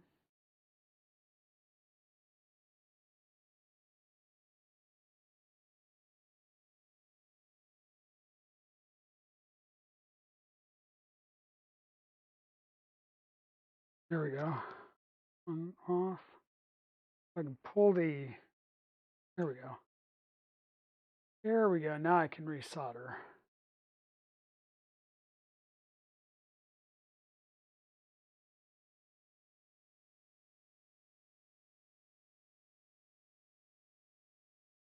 We can resolder this up real fast and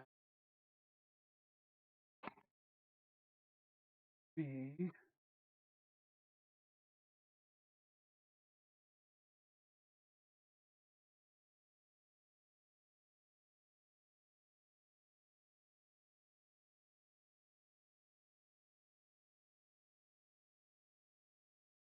what I did was I just pulled the I just stripped one side, and the side I stripped should be the common connection.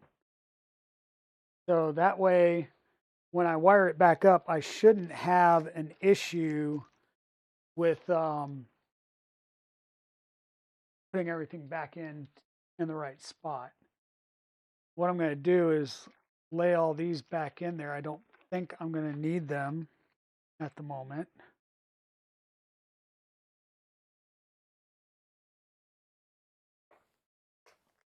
Like I said, some of the connectors and stuff would be for doing the two-wheel drive, which I'm not doing on build. We're obviously doing all-wheel drive. Bring my tool over. Toss these old 6mm belts over here. Grab the soldering stuff and we'll solder up. We'll clean off the old solder joints, resolder up the wires, and we'll be back in business.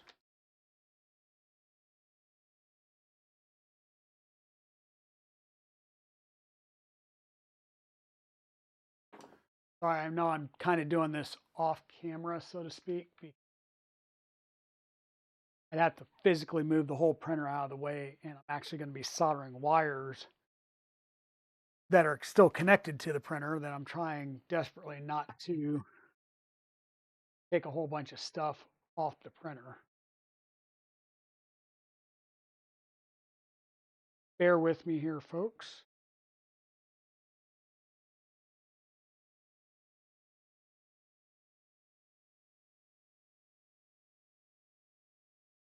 Oh.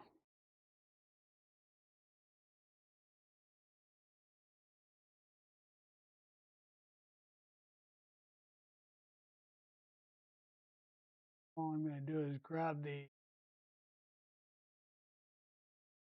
tail of the old wire, heat it up, and pull that off. Do the same thing on the other one.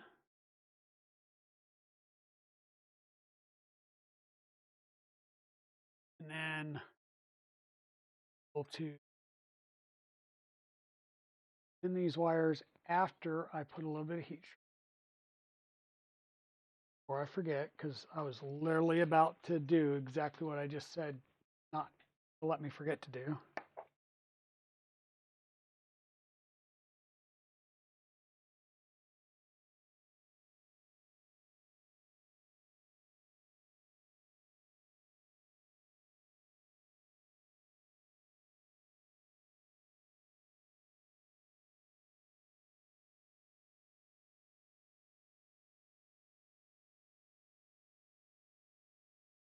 Thanks on here.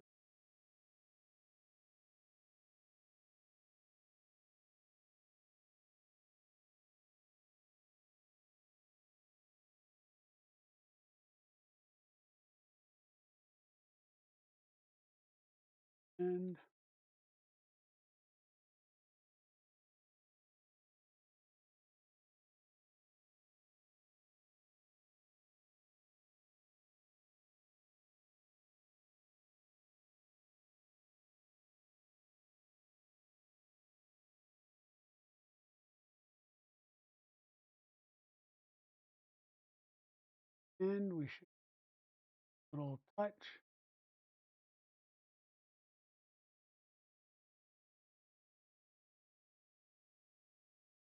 And that's connected. Wire, same thing.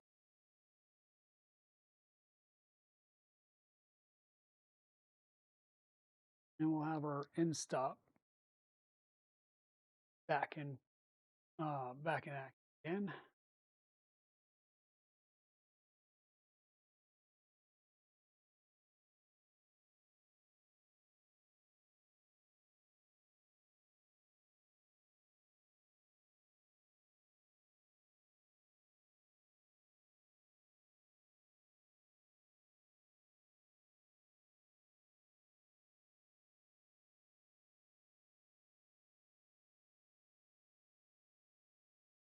And I'm not too worried about the directionality of it, because if it's messed up, it's a simple thing of changing a exclamation point. So it's not too bad if we get it in the wrong, I'll say, polarity. We're not going to blow an end stop or anything like that. So got that there. Now what we'll be able to do is this can get mounted right up underneath on our end stop cage there. And we're going to do that with the M2 by 10 screws, I think they were. So we'll have to get that in position.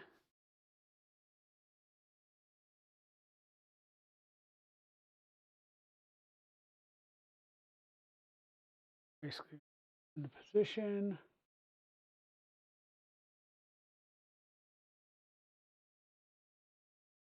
Where that hole is, there it is. Now, one.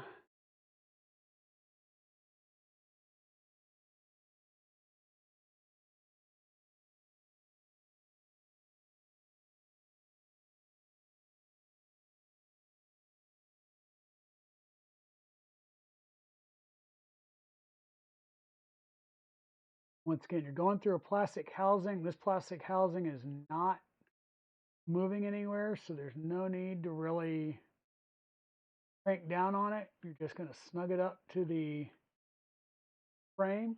In fact, if you do crank down on it, you could potentially crack the housing of the end stop, and then you're going to have to be replacing your end stop. Oh, hey, what did Luke forget to do? Luke forgot to do his heat shrink on there. See if we can at least push these up into place.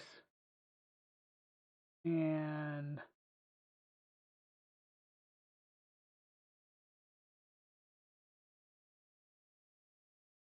in place, so now I can hit them with a heat gun here a little bit later. I don't want to drag the heat gun out.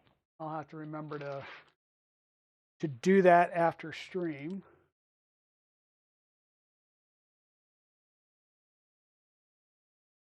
Let's see, what else do we have? This stuff is extra screws to add to that pile. This is extras now. Take these things and throw them here. We've got our belts, we've got our motor wires. We've got our end stop wires. Once again, they actually provided end stops that were fully done up. I forgot completely about that because I had end stops already in place. So one less thing to have to worry about rewiring. We do have to pull our motor wires out for the AB motors. We're not going to be using their X carriage. We're not using these because these would be used for two-wheel drive if we were doing two-wheel drive. What I'm going to do is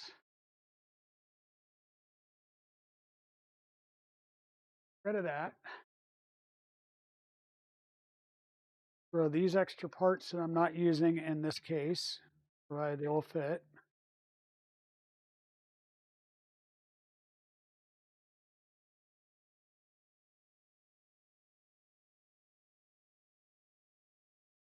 Because we are not going to be using their X carriage mount. We've got our own X carriage mount that we're going to use, and that's the takeoff tool head mount.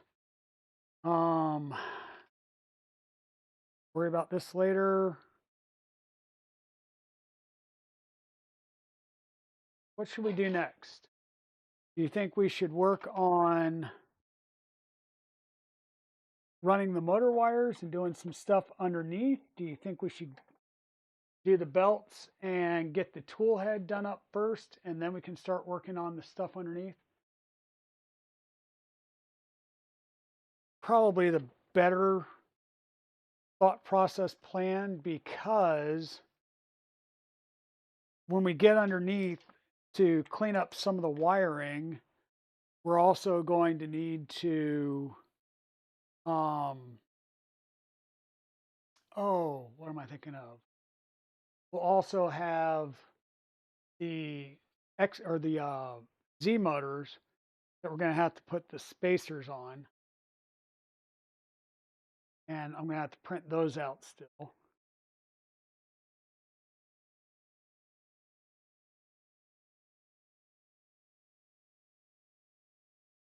So I guess we'll work on belts. Let's work on belts.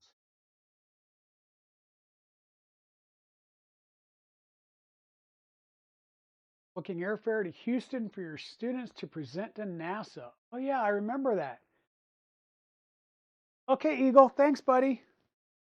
The other thing we need to do is set the heights for our things back here, our pulleys back here. Remember, we didn't set those heights. And right now I'm just eyeballing them.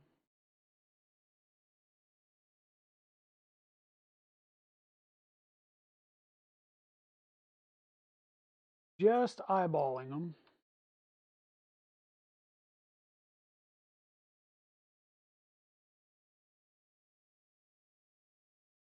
Trying to line them up with the whatchamacallit, with the bearings that they're going to be lining up against. It's going to be the high side. So we're going to pick this up and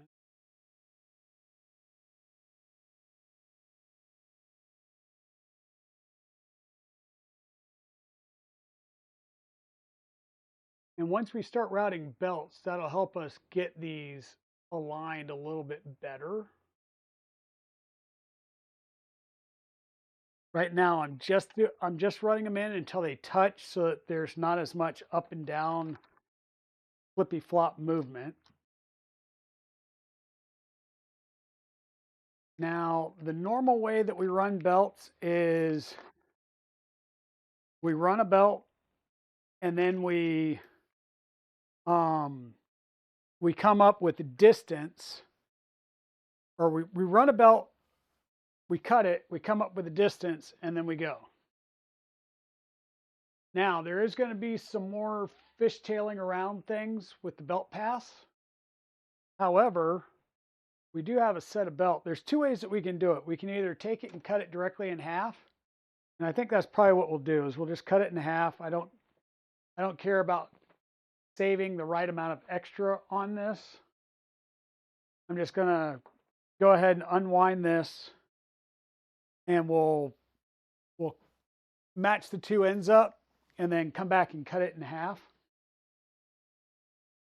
Thereabouts. That'll be pretty much the easiest way to do this.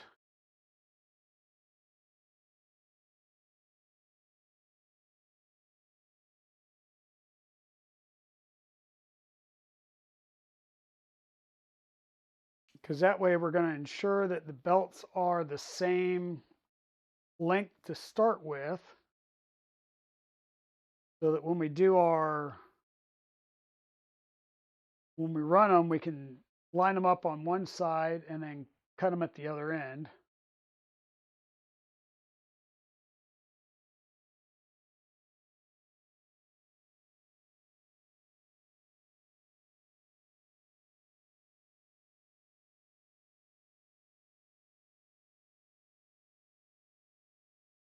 Go. Somebody would say close enough for the girls we date.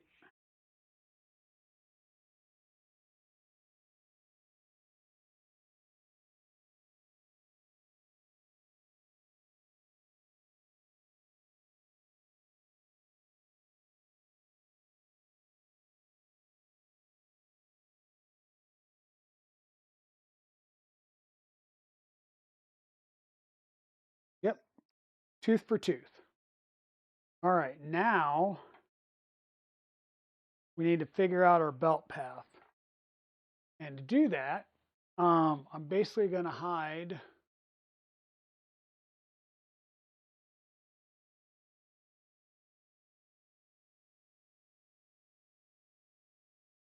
all the top things, that I can just look at the belts.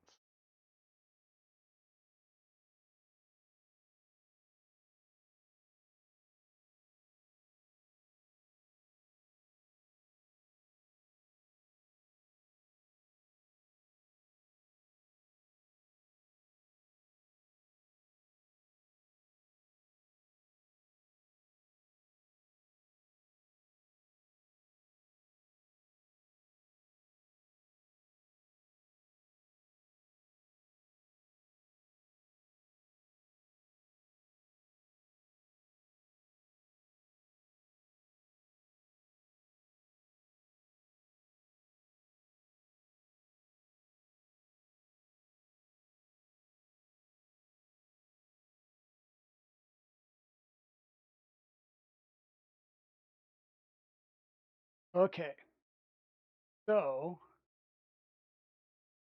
left side, we're going to go around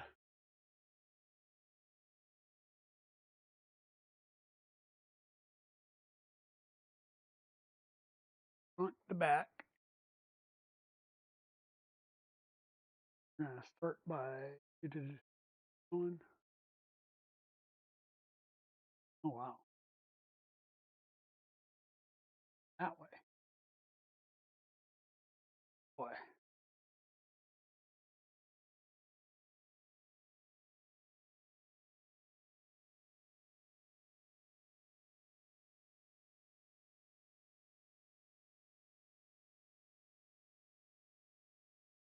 You can start to see how intricate these belt paths are going to run in multiple motors.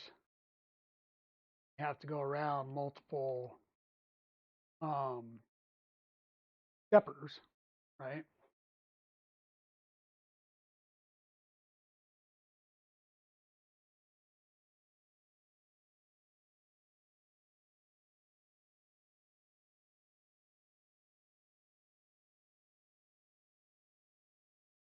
So we go, it's going to come across the front, around this tooth pulley, around the motor,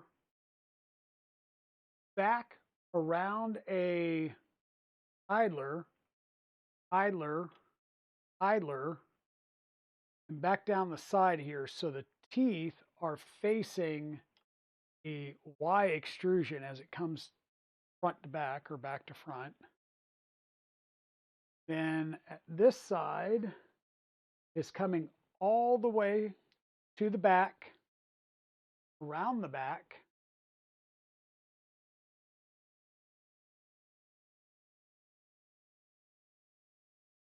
over to the left side, in which it goes around the back pulley,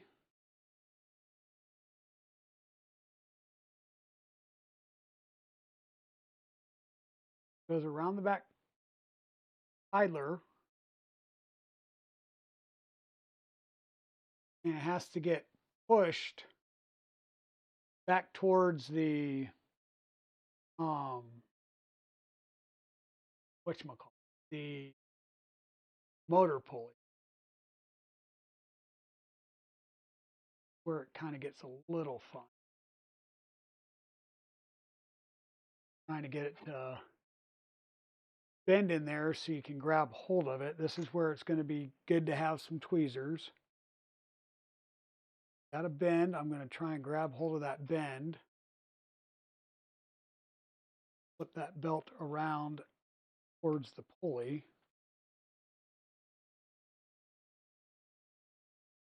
Because we need to go around this pulley and then back towards the other idler. Come in, go around this pulley, tightly around the pulley, back to the idler, and then push that side around the front idler.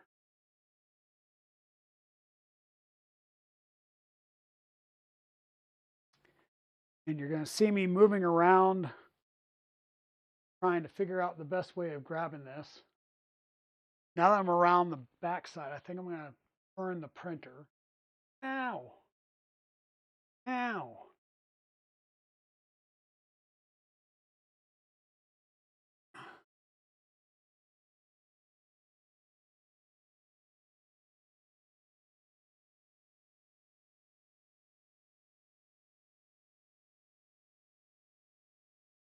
Once again, this is coming around the back side pulley, around the motor pulley, and then we need to bring it back around the front side of this next pulley.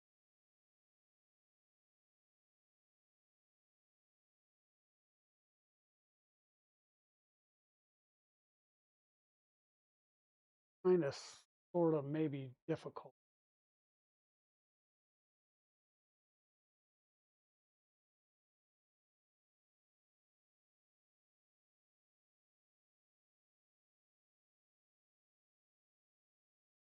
And the difficult part is getting it to feed its way back forward.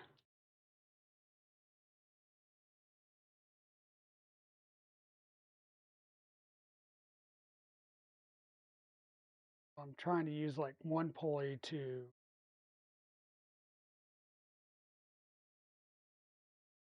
belt from one side. This is, that cause it to direction.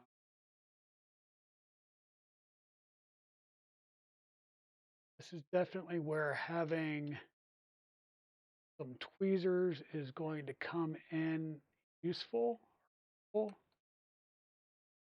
Maybe some picks, things like that.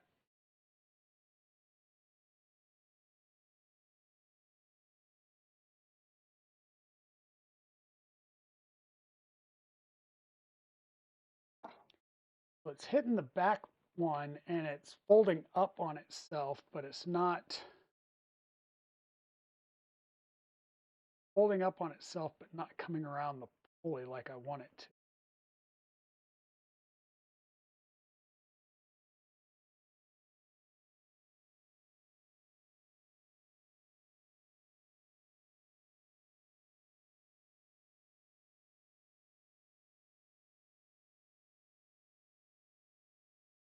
Hmm.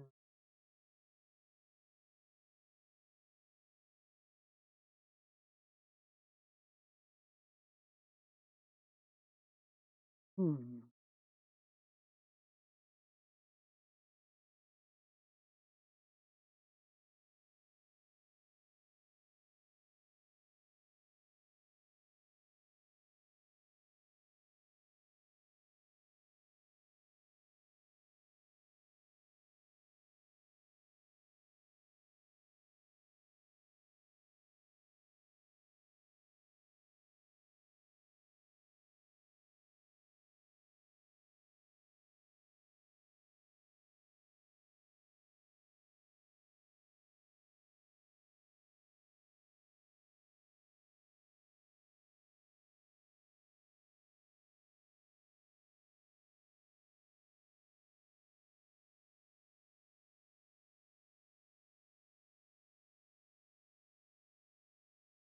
Keeps trying to rotate towards the back instead of the front, which is actually how the belt's normal like wants to go. I can't really complain that it's doing what it wants to do naturally. And trying to force a 9mm belt to do something it doesn't want to do naturally harder.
There we go. That was loads of fun. Okay. And I just did the high belt, so doing the low belt next is going to be even more fun. Okay, so make sure everything's lined up. Lay across.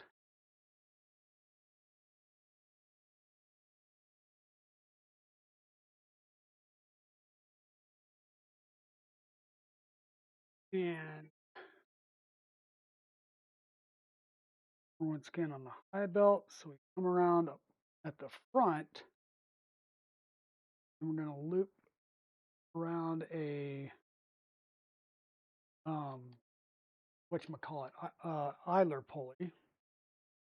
Now this one I'm going to just pull through because once again this has got to go around the tooth pulley at the front. Should be a little bit easier to work on, I hope. Say that it's not.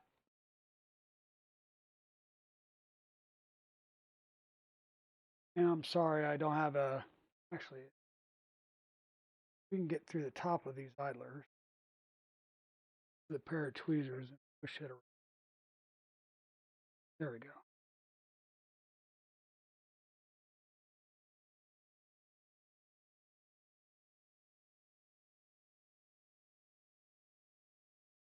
All right.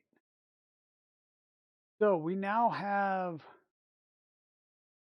beltage. We're going to have plenty of extra. And what I might do is just zip tie these two together right now. Just so it gives me something that's semi-taunt so that I'm not fighting everything moving around and one set of belts loosening up as I'm trying to tighten the other set or what have you.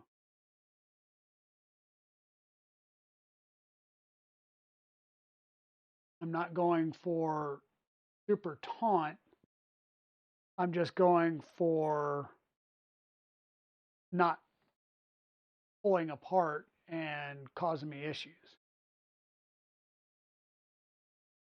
I just zip tied them. I crossed them in front of each other here and zip tied them together. So that will roughly hold belts in position. Yeah, because that's going around and around. Around here. Back up front. Sure that we've got these roughly aligned top to bottom. Top to bottom, top to bottom.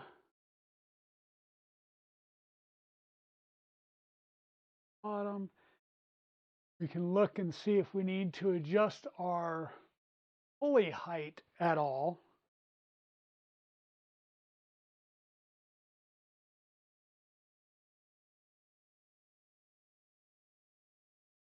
For the simple fact that we're pulling something around a pulley and it's not twisting my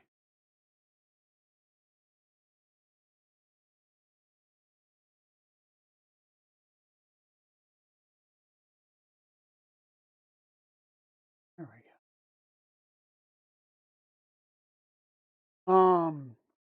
Now I'm going to sit down and try and look at this pulley, and I'm going to work on getting the height of my pulley and the reveal on either side good. So I don't want it rubbing one edge or the other. We're just going to undo the set screws a bit. We'll move the pulley around.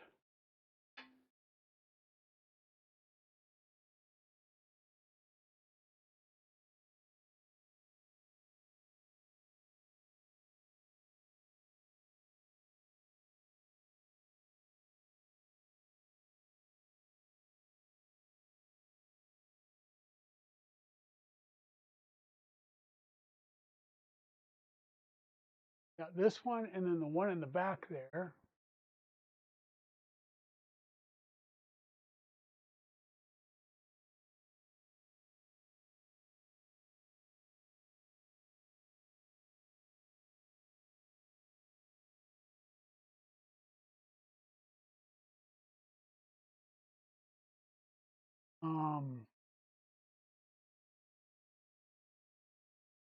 Go up a bit. Loosen that side. Around a bit. This side.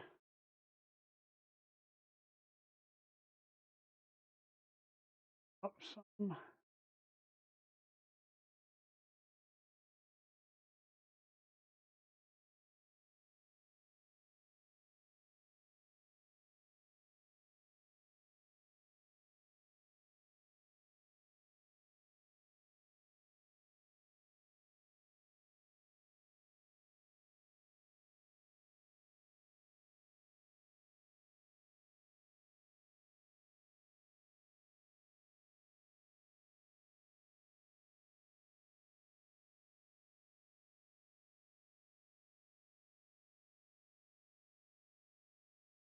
I think that's good.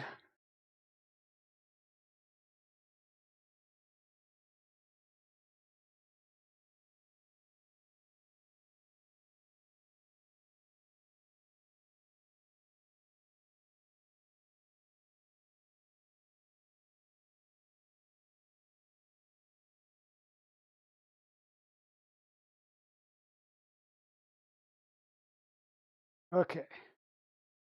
And as you can see, we're going to have plenty of length to these belts that we can cut off when we're done. We'll grab the other belt, and I think I just did the most heinous thing and did not look to see that they're right side up or upside down, but so be it. And going the other way, tooth belt, tooth belt. I'm going to try and come in from this direction here.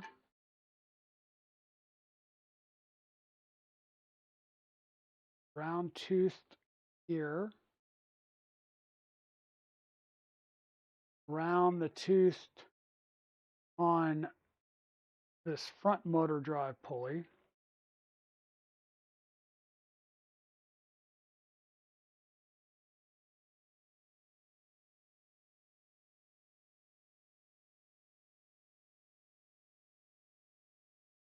Back through that pulley so that we would engage this front tooth pulley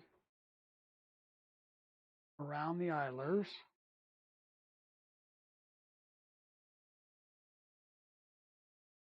And down the entire length of the Y.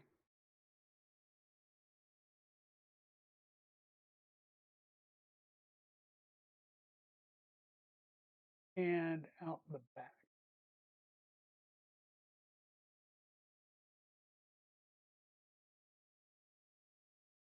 Which of course is where I would kind of hit it. There we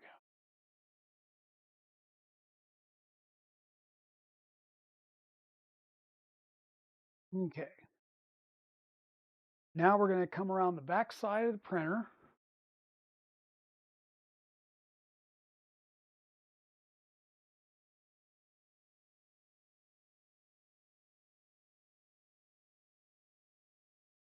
Loop around and have to somehow, where's my So as we're coming back in, this is where we need to go around through the lower pulley. So I need to kind of preemptively force it to go between the two idler pieces instead of going around the back and the front. Here we go. Then we go around the pulley. Fairly easy so far. Yeah. Push that, force it to go back around the front side of the pulley.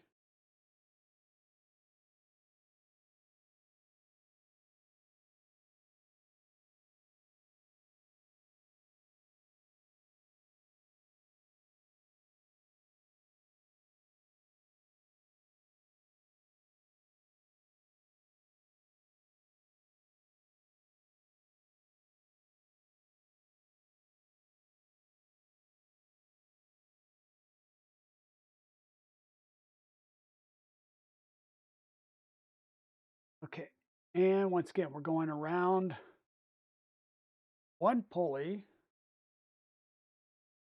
or going around the drive pulley and then trying to get back around the front idler, the lower front idlers. This is going to be fun.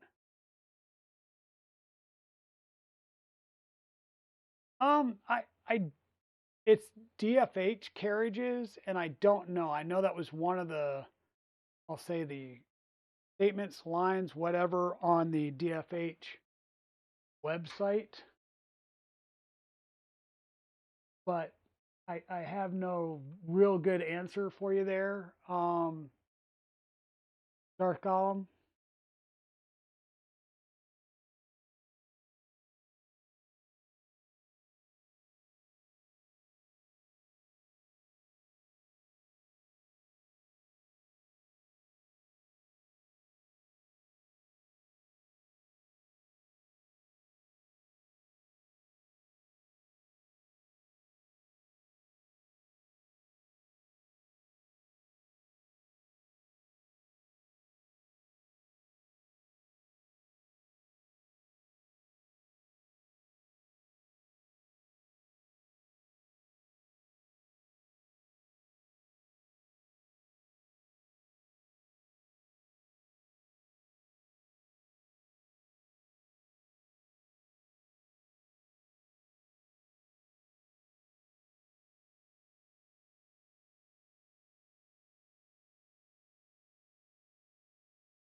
one of those tasks that would probably be immensely easier if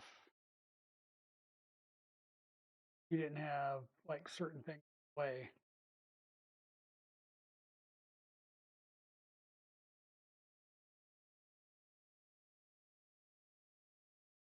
Like you want to try and get the belt to be somewhat curvy so that it will go the route that you want it to. But trying to get it to do what you want is also a pain in the butt.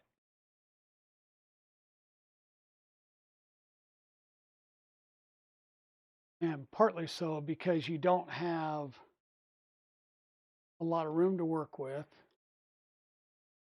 You're trying to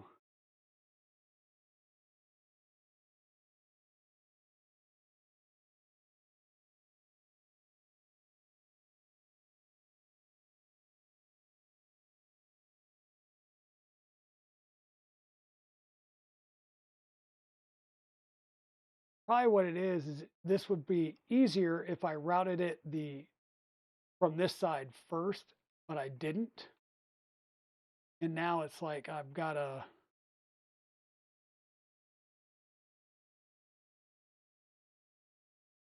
live with the prior decision basically.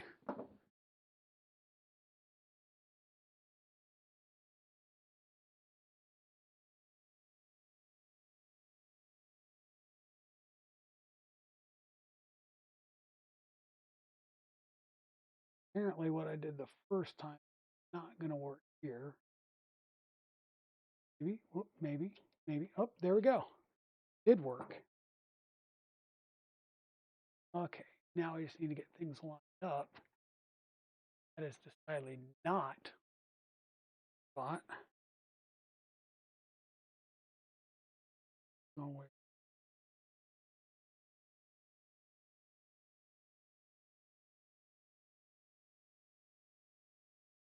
ever loving.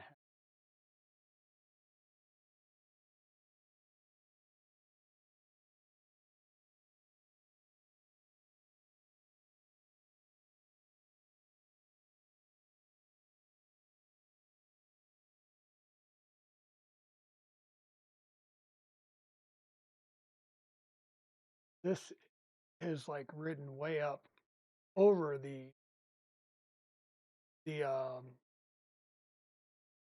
pulley where it should be. Go down there. Come on. You can do it. Back where you're supposed to be.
Think somewhat there.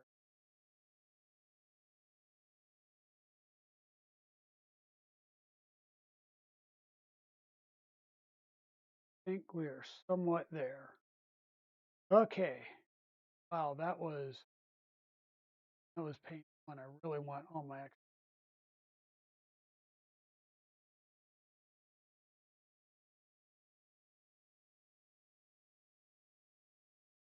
Okay, that's good. We're there. I think we got our belts on. Next step, we're going to try and get our take off tool head, at least the belt path pieces in, and this gets slightly interesting with the way that the belt path is done on here, because it's done with like U shapes and clamps and all kinds of weirdness. So let's pull up,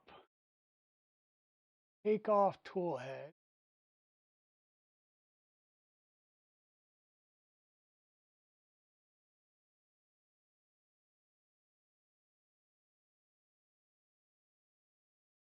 Take off tool head. This is Kimizi Izumi 123.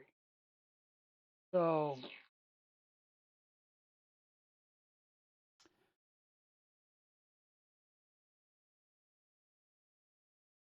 it's about time to take off your current tool head while you're in the right spot. The only fully open source SLM Voron tool. That is for Tridents, you need to cut the front left and rear lead screw or use these recommended to avoid losing travel. We will be doing that. Those aiming for high belt tension, precision tool, or pre-tension tool like this one is recommended. This is pretty interesting. Looking at this. Yeah, this is like this whole cage thing that goes around and allows you to pre-tension your belts.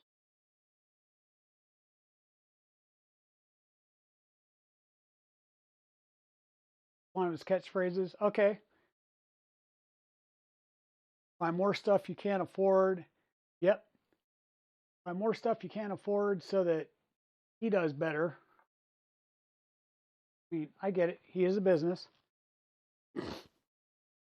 Okay, now this belt path, like I said, is a little weird. So the belt pathing on takeoff,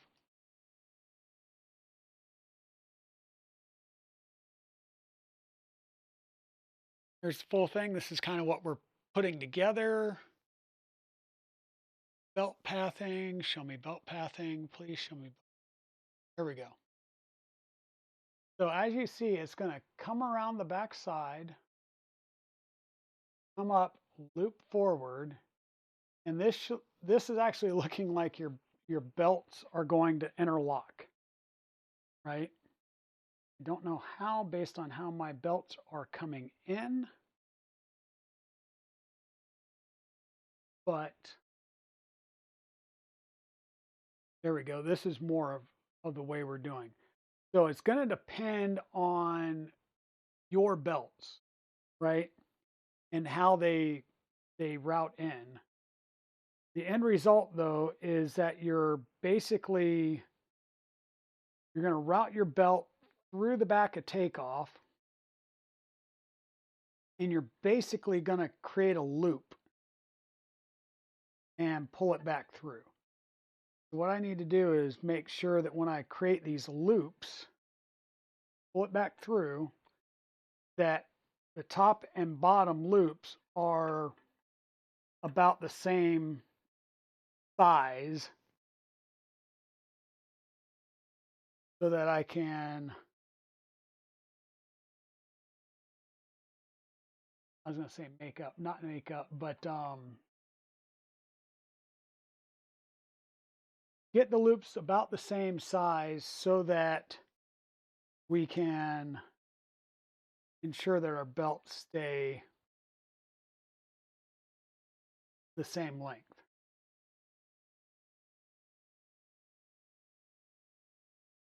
If that doesn't make sense to you, that's because it didn't just make sense to me. I want the loops that I'm making in the top and bottom here, same number of teeth, so that when I am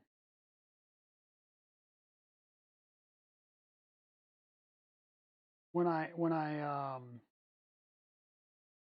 pull these belts through, that I've got the same number of teeth exposed on the far end as I do, or for both, for each one. So that make hell beans. You get my, I think you get where I'm trying to go. I'm trying to make sure that my belts are equidistant when I fold them over and do these foldovers, right? And if I'm looking at this right, you're trying to pull the folded belt back in on itself through the tool head so that basically you're getting the belt squished in on itself, and you're basically going to have a lot harder time trying to pull these belts out so that basically you can get a lot higher tensions on your belt. You're going to have to work on it, but it's doable.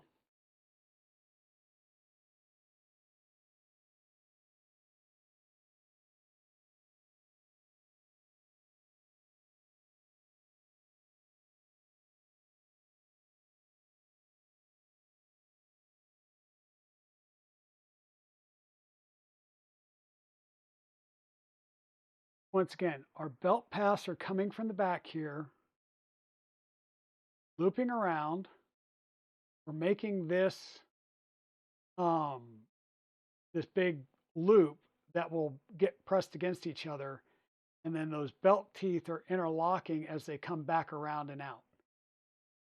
So we have this one big huge loop here of the belt where it's fully interlocked, and we're going to press it down against each other with the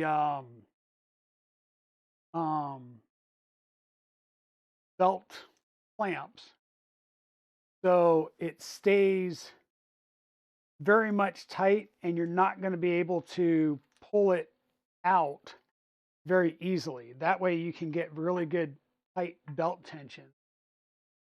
And that's what you see me, well, somewhat filling with on the lower screen here, trying to get these belts pulled through.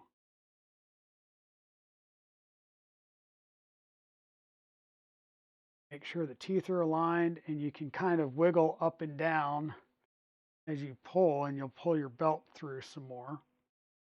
Wiggle up and down, pull your belt through some more, and hopefully they're about the same length. Hold them in on the side there.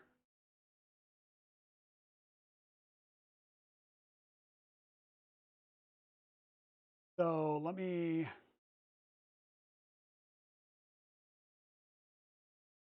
bring you guys in, move the camera. So you're basically routing your belt in through the channel, back around, and looping it in on itself, so that when we go to put our belt clamps in here, it will push down and hold this double loop of belt against each other, and you've got this full length of belt where it's doubled over on each other, on itself, creating a very, very good bond. And you're going to have to pull a whole ton of belt out in order to get that done. Now, the other thing I need is what screws. Say what screws are used. Of course not.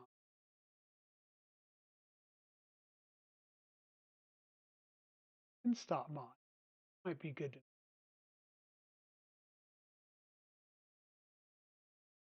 files. Is that in here? Hey, there's a step file.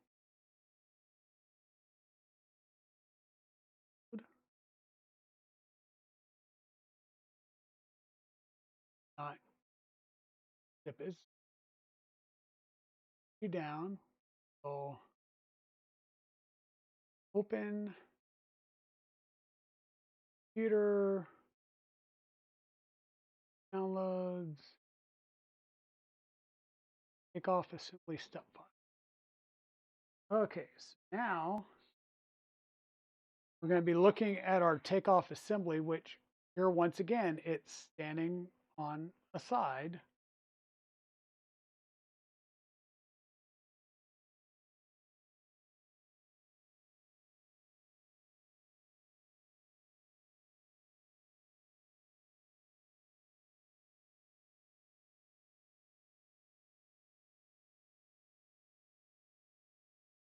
So here's our belt clamp right here. Click on that. That's going to call for an M3x12 screw. And I can't remember if I got any hardware with this, but luckily I have an M3x12.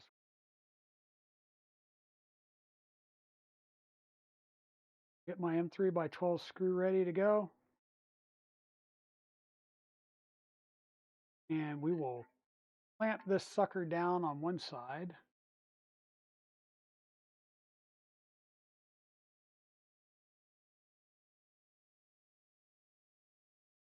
This sucker down on one side, dropping the screw 18 times.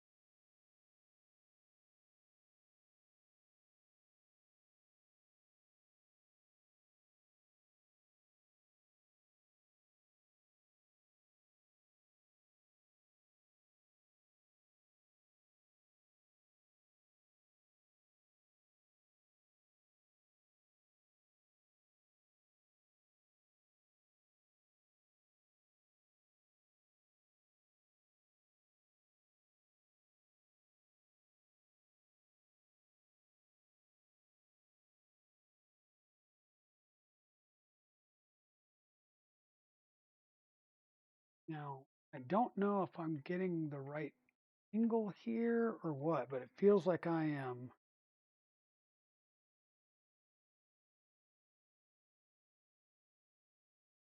I may just have to go to a slightly thinner, shorter screw because this doesn't seem to be fully engaging. And it could just be because I tapped these myself that I didn't tap these holes as deep. So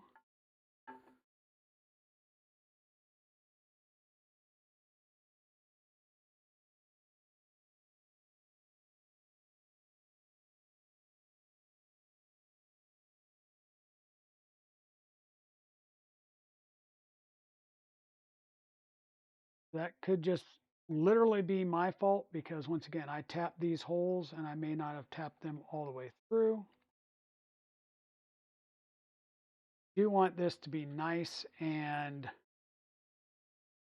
squishied.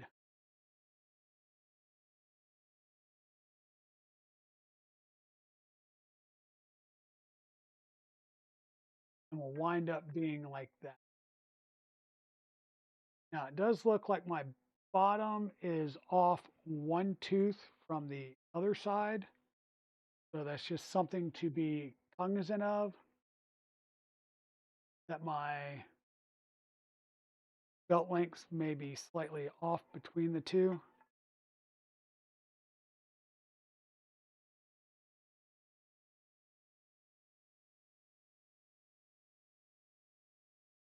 And what I'm going to do is be the semi-taut, same length.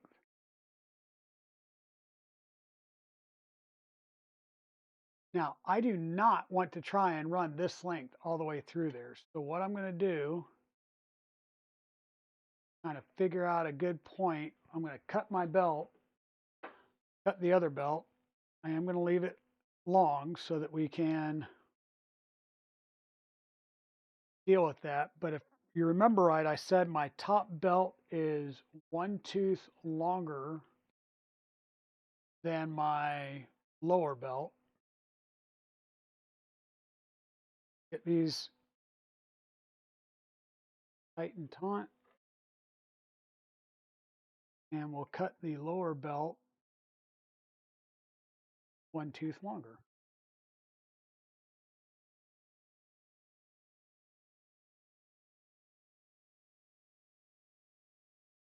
They're both the same size. Here's our excess belt. Need it, go away. Now we're going to have to do the same type of thing. We're going to have to fold this over on each other and pull it through. Once I feel a little bit more confident about the overall length, of course, I will cut these down a little bit more. I'm just going to slowly cut them down so that I'm not leaving myself with no way out.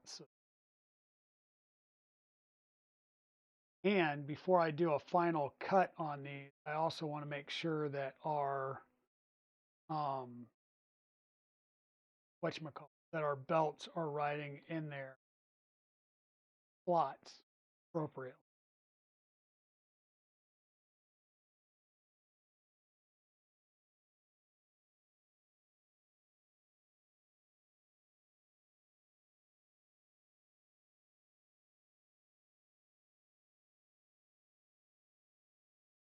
And I'm just trying to get these tight, and we don't want we want these all the way to the ends, because that would be the tightest pre-tension for our belts.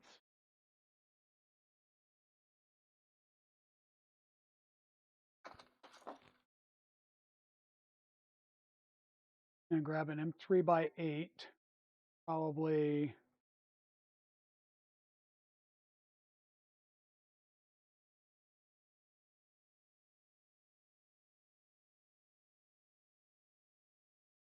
M3x8 is probably too long, but at least going to give me something to get a light clamping on the belt.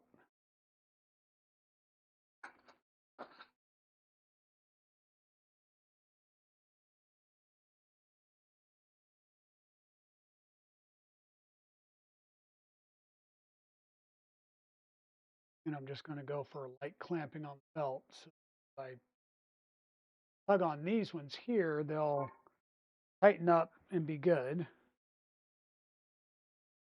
Just want to make sure once again that I'm riding in that all my belts are going in the right direction. You never ever want to cut your belts until you make sure that they're all going where they're supposed to go, and that they are riding in their, yeah, see, that one had fallen down, so that they're all riding in the right path.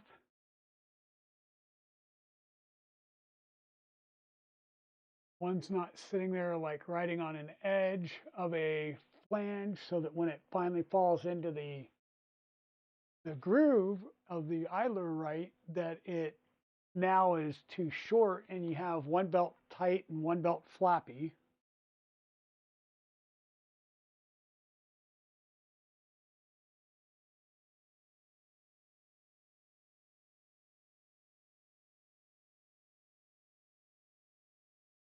This one is giving me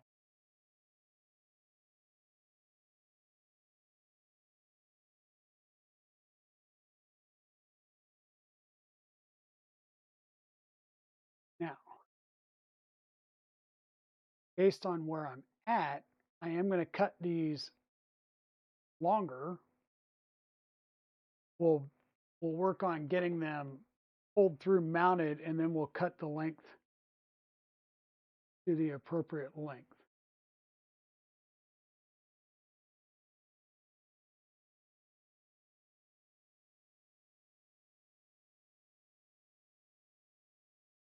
Okay.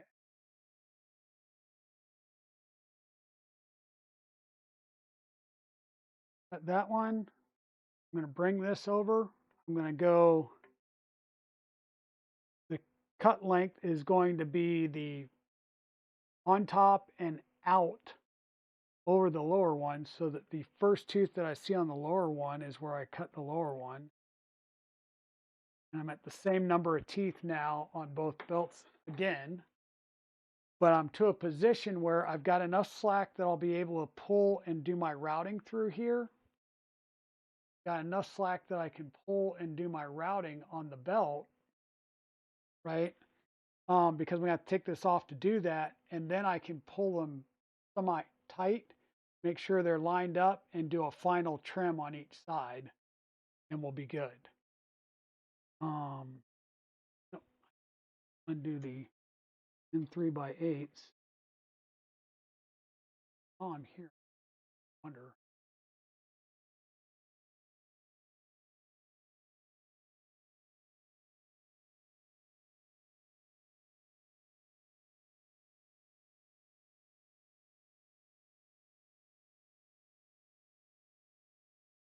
Chube.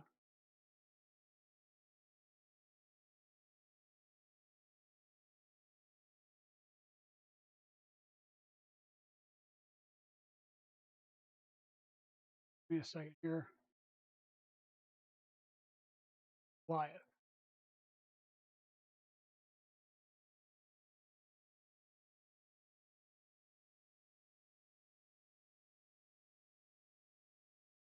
Hide the fan.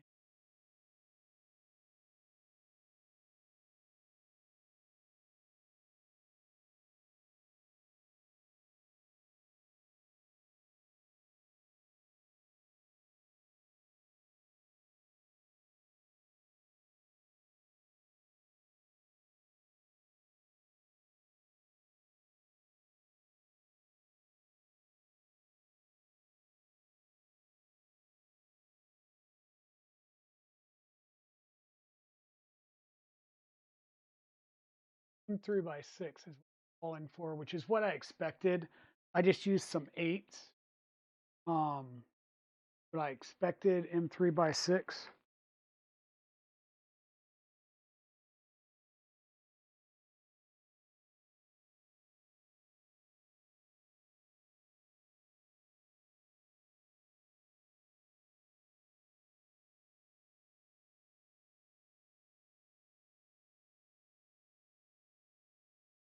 And I'm probably just going to take this belt, pull it out, work on the lower belt.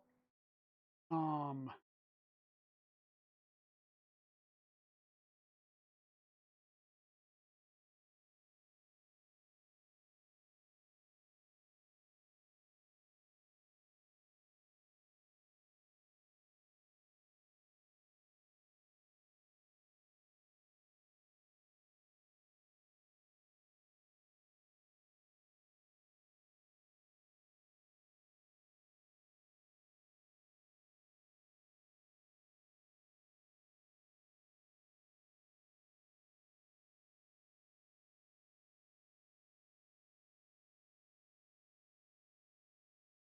there's a way of making it really tight off the,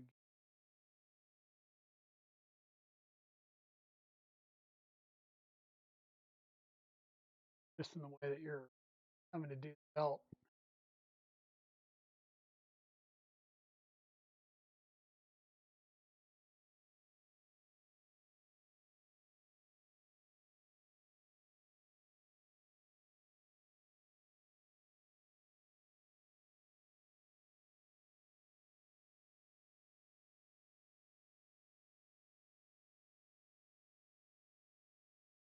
Really don't know if I'm going to be able to get these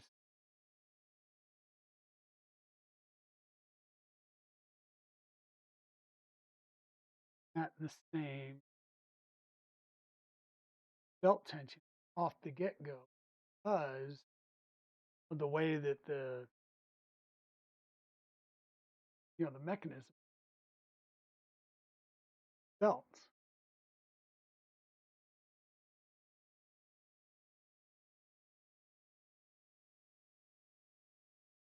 Might get lucky and get the right number, or I may not.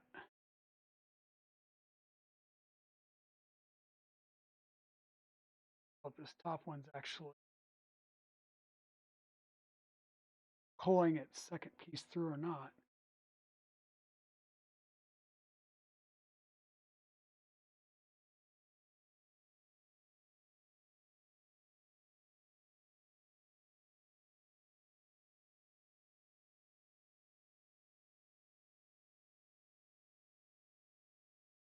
Fewer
And are we back?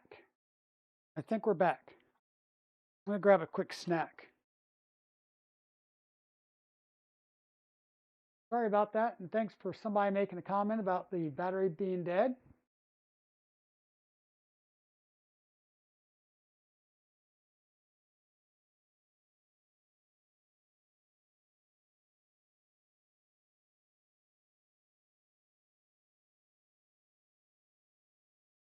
Thank you, Mrs. Dragon.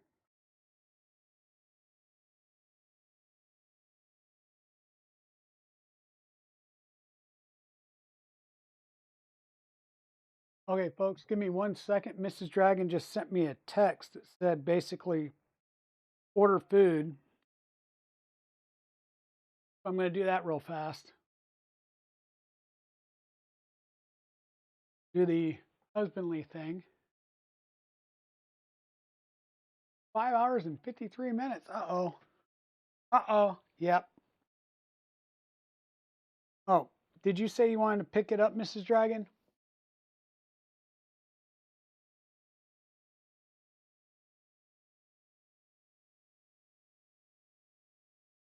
I think you did.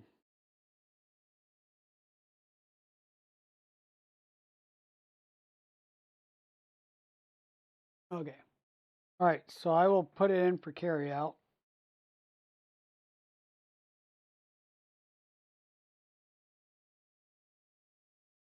Sorry, folks, bear with me just 1 second. Mrs. Dragon said, hey, you want food? Order it, I'll pick it up. So that's what I'm doing.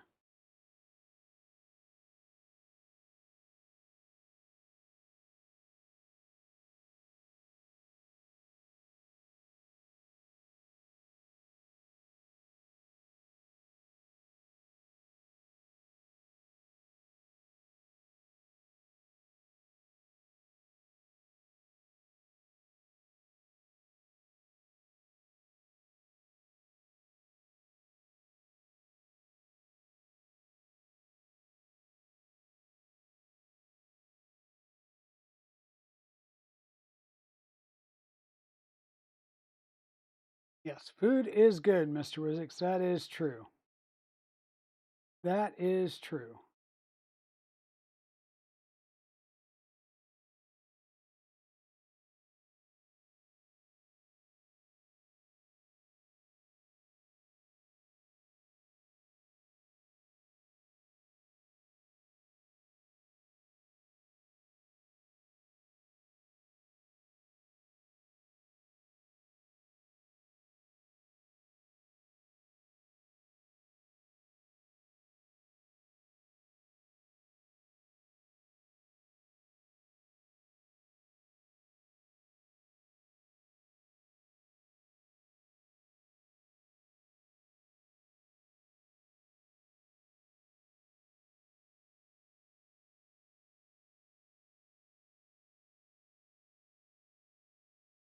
Okay.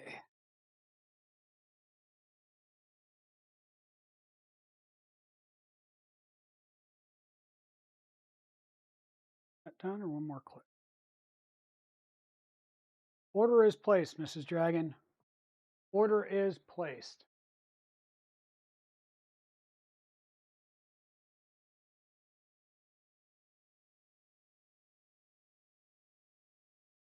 Yeah, Mrs. Dragon, I talk to the wind often. Don't take that in a bad way. I do. All right, I need to get this cable out of the way. What we're going to do is we're going to push this all the way back. We're going to get these rear cables out of the way so nothing's going to be in the way. We're going to push this all the way to the back. And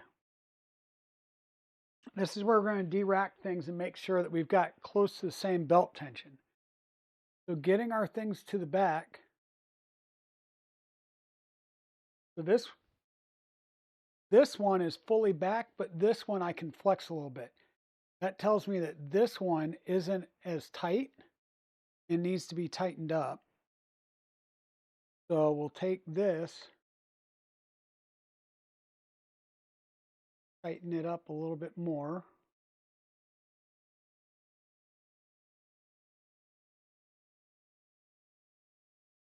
where I'm not seeing that player flex when I touch it. Now we'll take and move it around.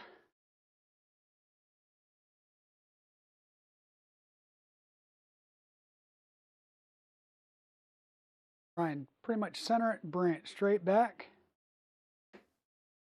And we're going to check again.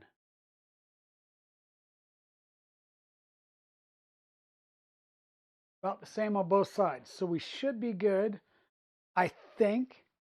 I feel like it might be a little bit taunter than it should be. But we'll have to see. Right? We'll play that by ear. What else can we do here? We'll go for a little bit until I hear Mrs. Dragon get home, and then it's like, all right, we're done. Food's here, gotta go. Love you guys, but. Okay, so.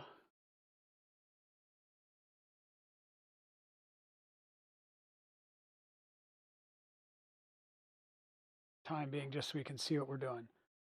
So we've got belts on, we've got the main carriage on. I'll work on dropping the Z motors down and probably running some cables next stream. That'll give me time to print out the parts I'll need to drop the Z motors down. And once again, the reason we're going to drop the Z motors is for clearance, right? Because right now, we wouldn't have clearance right here for a fan or anything else. So we're going to need that clearance. So we're going to basically put a spacer between the motor and the deck panel, so that will drop these screws down some, and that'll give us the room that we need. Now up here at the front, come all the way up to the front, come over to the side. We just hit the frame right here with our thing. And I think we'll be the same thing over on this. And we should be pretty good. We'll lose a slight bit, but not a whole heck of a lot in the front. And that's because of the motor mounts themselves. Right, so we'll lose a little bit, not much. I'm fine with that. We've got the belts on. We've got our mount on there.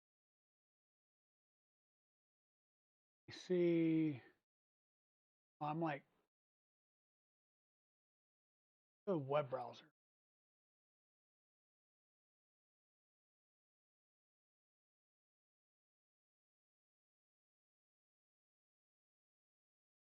Fusion over web browser. Yeah. The reason I'm going to go over the web browser real fast is I want to look at the assembly step file.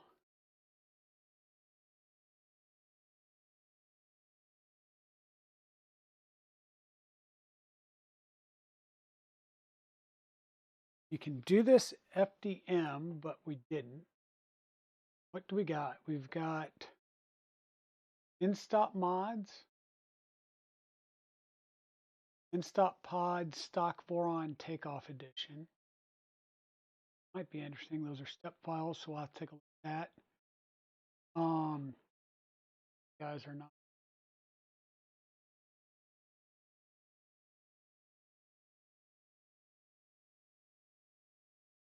Over here looking at Chrome right now. What I'm trying to do is just see clamps, mounts for LGX Lite Pro, easy extruder, Sherpa Mini, micro orbiter.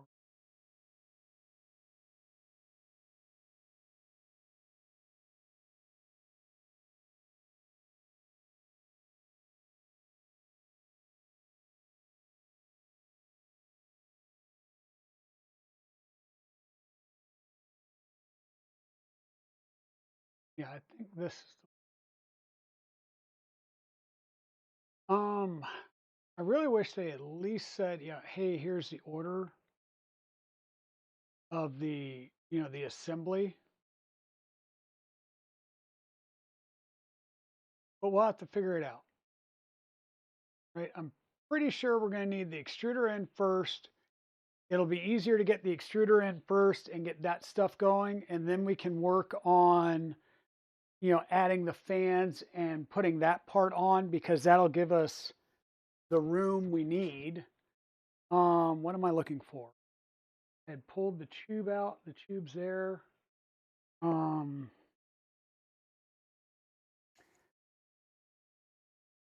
Chube currently has a West 3D 0.4 nozzle in it.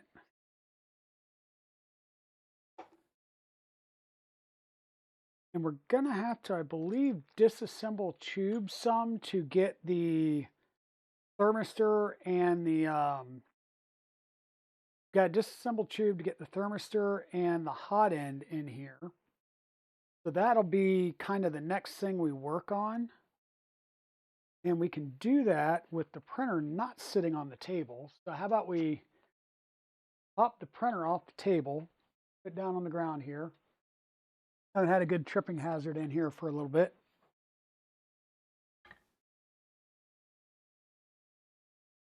See what I need to clean up here so I don't make a mess when I go to move this off the table.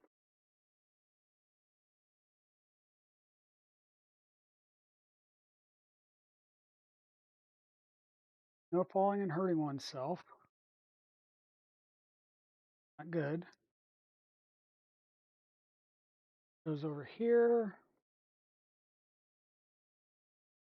These definitely go somewhere before I knock those all over the place. These go over here. All that stuff's attached and should remain attached when I pick this up and put this down on the ground.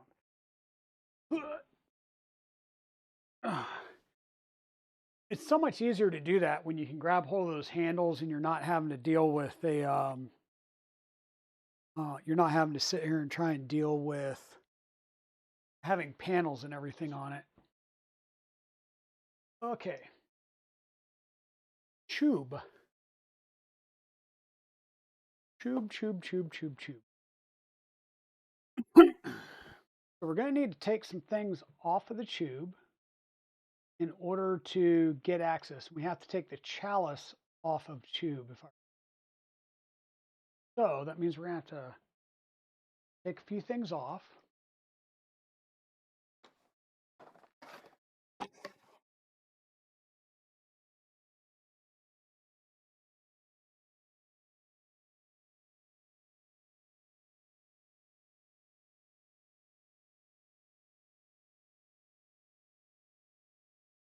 Come on.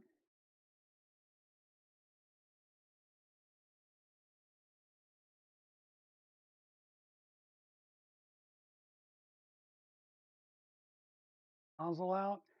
Once again, we may be going to something bigger than a 0.4 nozzle. I've got a larger nozzle over here for this. I think I've got, because I put the two 0.5s in the rat rig, and this is a 1mm nozzle. So I got this for this printer because this is the largest size printer. It was either going to be this or the Mercury downstairs. Is the Ender 5 Plus, which is like 370, 374, 20. So it's even bigger. Just remember that when you go to a larger nozzle size like that, that you're going to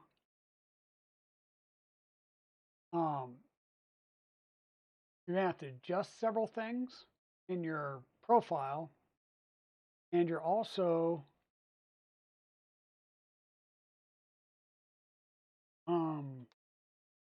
yeah, you're just going to have to really adjust a lot in your profile and realize that you're going to start chewing through material quick. So you're going to need a heater core that can heat up and maintain the heat fast. And you're also going to need a an extruder that can keep up with the throughput requirements as well. So what I'm going to do now is I'm going to take all of the external screws out of the chalice. So I should be able to slide the chalice out from around Chube. This is a Chube Air. There's different times or different types. There's a Chube Air, a Chube Conductive, and a Chube Water flow.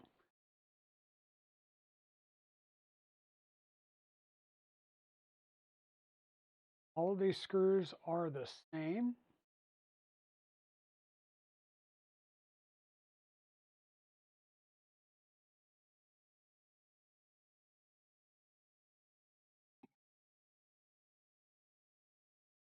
Looks to be of those. And chalice just slides straight off. Now you have access to be able to put things on here. So you can add in your heater core and your thermistor. Guys, in a little bit closer. Don't be shy. Okay. So once again, taking all the screws off of our chalice. I think that's the top can come off, which just fits down over the top.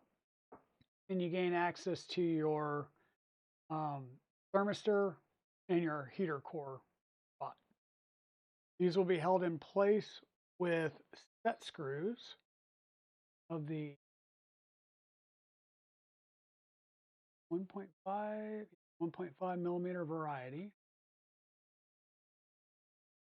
These were shipped dry without any Loctite.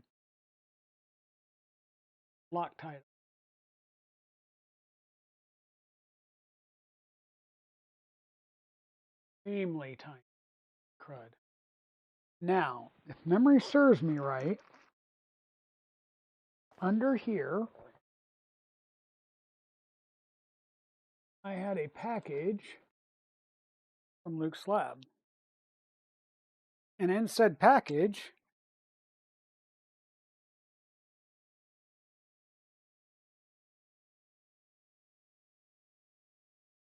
was some thermistors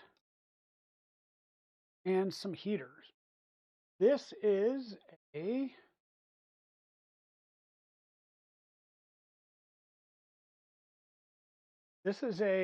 I need to get my old person spectacles out.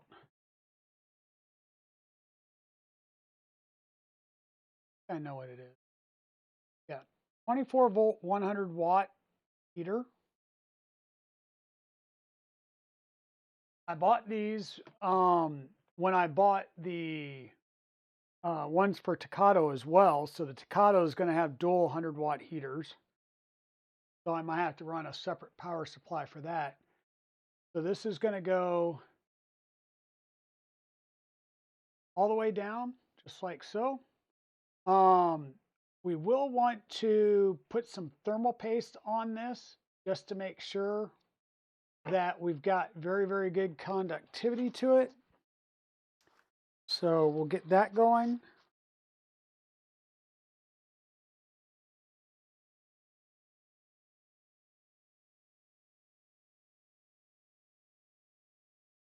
These might be some mount. I think those are for the fan mounts. Okay, so thermal paste, thermal paste. Where are you at, thermal paste? Ooh, what did I do with the thermal paste? Here it is.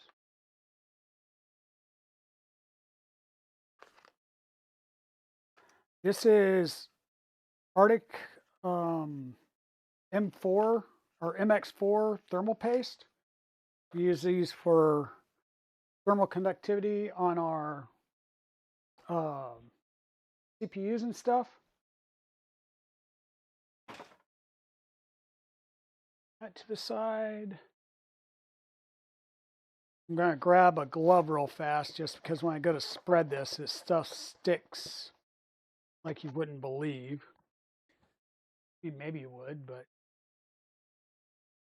it sticks. That's the point. Okay. So what we're going to do is we're going to want some on this and on our thermistor. The thermistors are PT1000 thermistors. And to deal with that same, to help us deal with the temps and stuff from our 100-watt heater, we want to make sure that we have a good thermistor. What I'm going to do is just try and get things laid out. Our thermistor will go back in there for now. Nozzle for that was for the Tocado.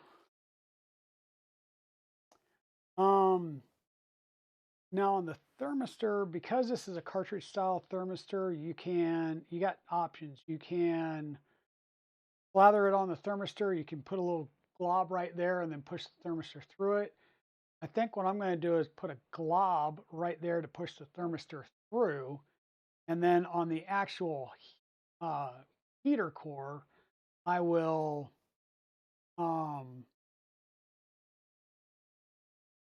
lather it around.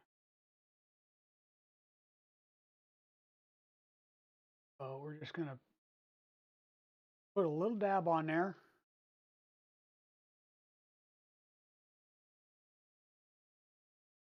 But you don't need a huge amount. We're going to take our thermistor,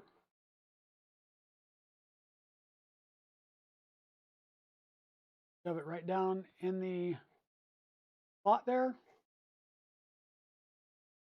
and make sure which way my wires are going in relation, because we're going to have to bend this out the side, and if it work with me that way. Oh, I didn't Loctite screw that I solve that a little later. Easy.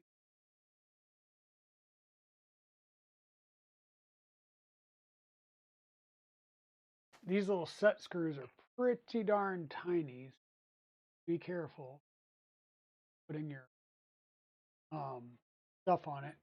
Now what I'm going to do is just wipe this around. You just want a thin film all the way around. It's going to help seal the thermistor in and basically take up some of the distance between the thermistor and the side of this chamber.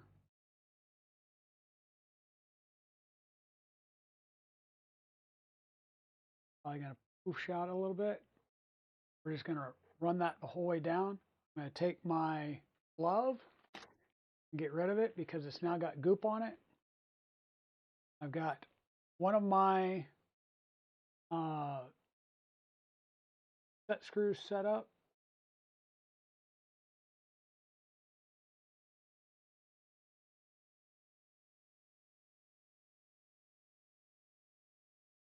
And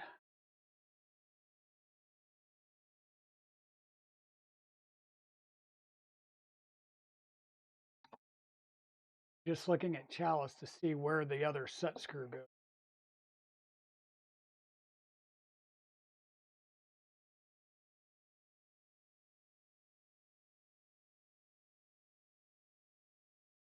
Set screw in the right spot on here.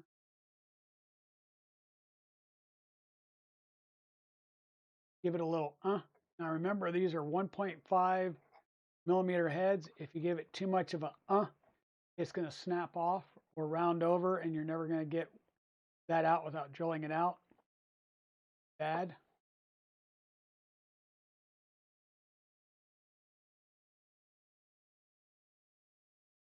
And we're not putting a huge amount of Loctite on. We're just getting a little bit on there so that these don't work their ways out.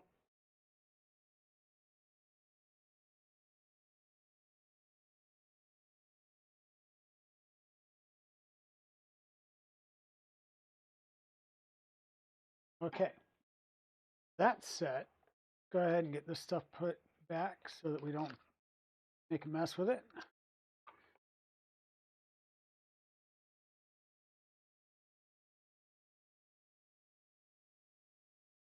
Now, got our phallus, and here's where you got to be careful. You're going to have to bring your wires up and through.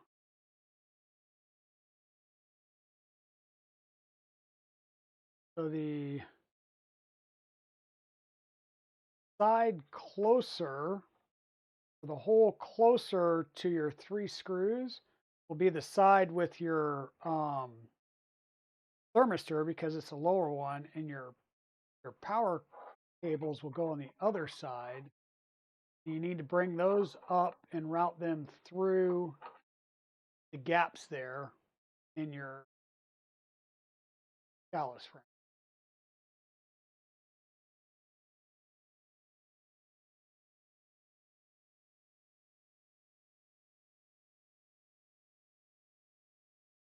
You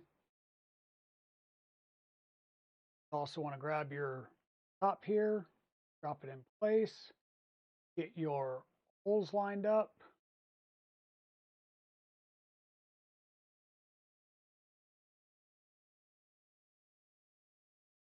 Oh, I see.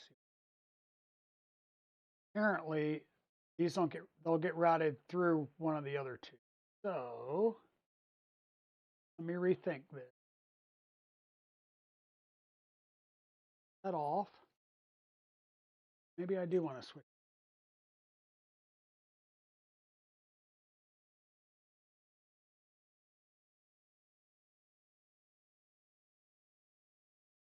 Not that way.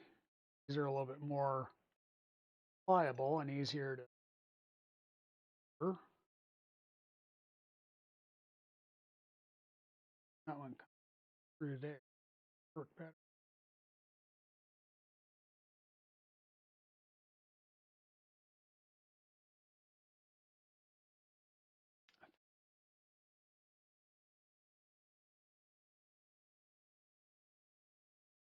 Oh, yes, it does. Okay, so I kind of lied. The side that's got the 3 screws with the hole closest, that's the side you route your power wires out of. Otherwise, air section will drop down in there. And with your other wires, they're bendable enough that you can run them out this way or that way. We'll probably switch to run them back out this way. It depends on how we mount this up to get the wires routed out. But there we go. We've got this back there. Now we're just going to reassemble. Once again, I'm going to take just a dab, not a lot, just a dab. We're talking, we've got like 2 whole threads here that we're playing with.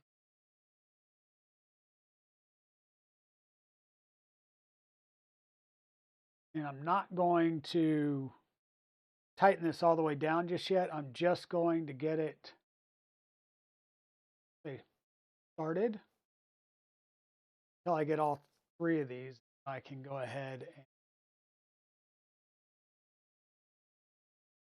tighten them down together.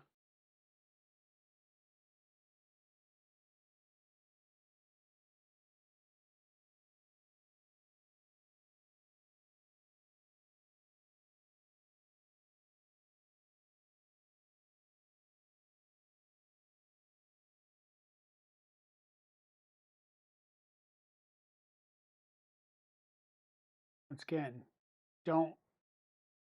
we're not trying to torque these down to their last life, right? If you do that, chances are with heat cycles, you're never going to get the screws back out. So very light amount of Loctite, and don't crank these in there. There's really no need.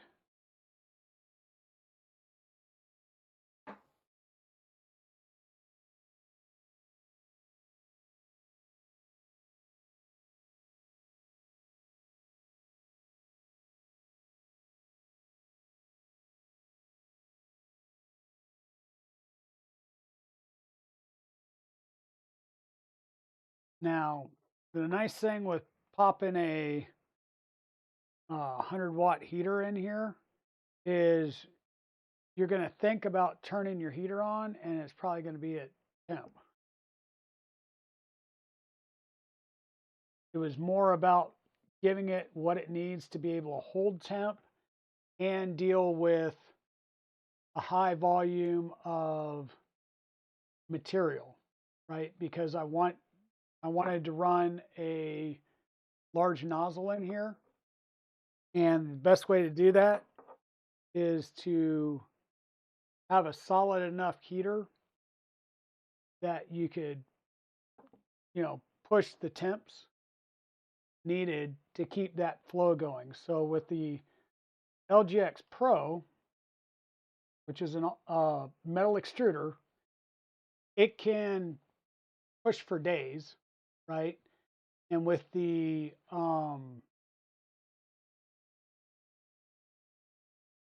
it can push for, I'm like, why is that having an issue? I know why, because this is hitting on the heater itself, so that's why that's screwed. We're good. All good there.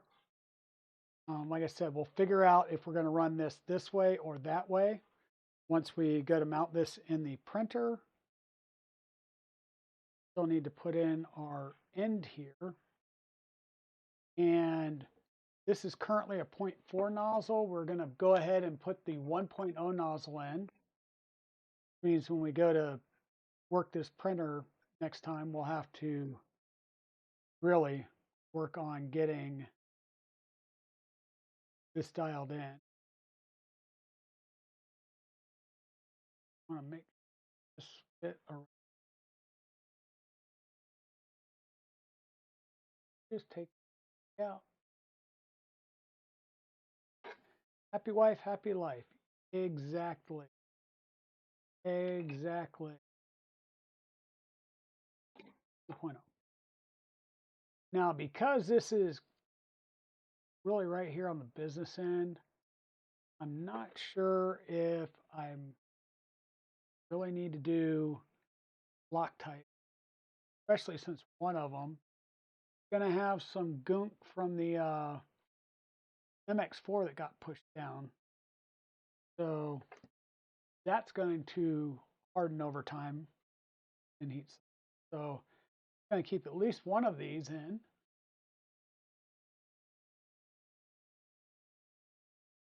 Snugging these down. Grab our 1.0 nozzle. God.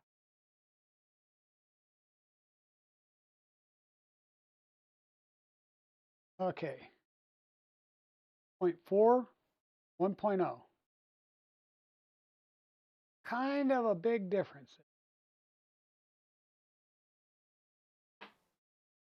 Kind of a big difference.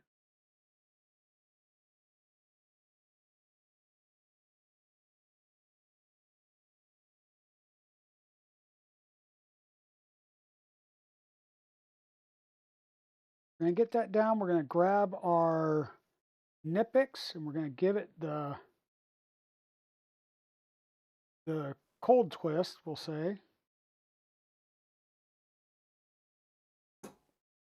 We'll give it the hot twist once it's, once that time is there. There's that. Go ahead and take this virgin 0.4 nozzle and stick it in here for the time being. I'll add it to the bin where I've got all the other nozzles at some point.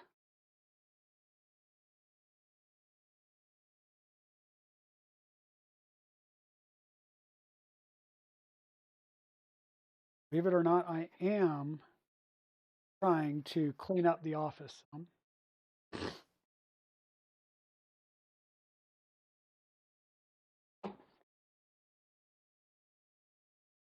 Okay, and because we're adding a tube in here, we're going to have to add some stickerage to the door to acknowledge the tube and the Luke slab.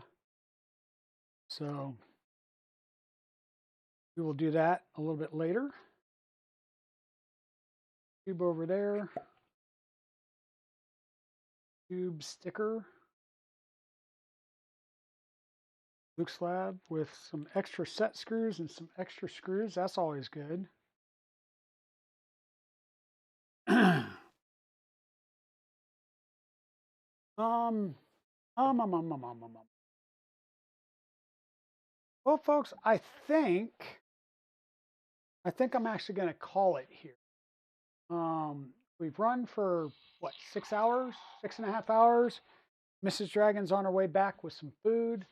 Knowing that we're going the route we're going on the extruder and everything, I think the best suggestion is for me to go ahead and stop here, and then we'll come back and we'll continue to, what we got to do, we got to mount the tool head. Well, carriage is already mounted. We're going to mount the tube. We need to then do the fans and the fan ducts. Then we'll probably mount the cartographer, at least, physically mount it to the thing before we go and do all that. Otherwise, it'll be a pain in the butt. We'll still need to check for overall belt tension. We need to do cable, and we need to do the Z-axis things, spacers. So once again, those spacers are these pieces right here. Basically, all they are doing is spacing down the Z stepper motors by 13 millimeters to reduce the overall height of the Z screws, which gives us our room back. So that'll be the one fix that we'll need to do. We've got our Z end stop back in. We have some wires to pull back out. So yeah, just a couple of little things. We'll be working on wiring, so she'll be over on her back some next stream. So yeah, we made great progress. Thank you everybody for being here for the stream. I know it's kind of getting back to an actual like 3D printer stream. Let me go ahead and check and see who's online that we can raid into. At this point, the question is whether or not somebody like Jerry 3DHP and his crew are still on.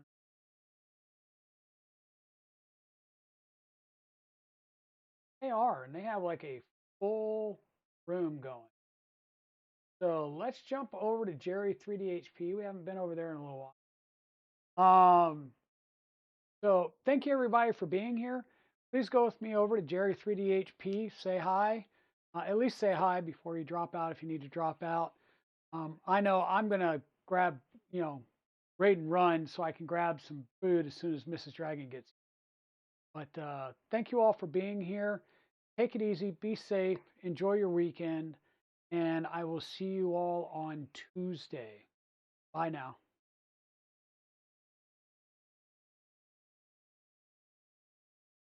And for those of you that are watching this later on YouTube, thank you so much for following me and watching this particular. Please be sure to like and subscribe down at the bottom. Click the bell to make sure you're notified of new videos available. And YouTube's going to be suggesting another video right over. Take care.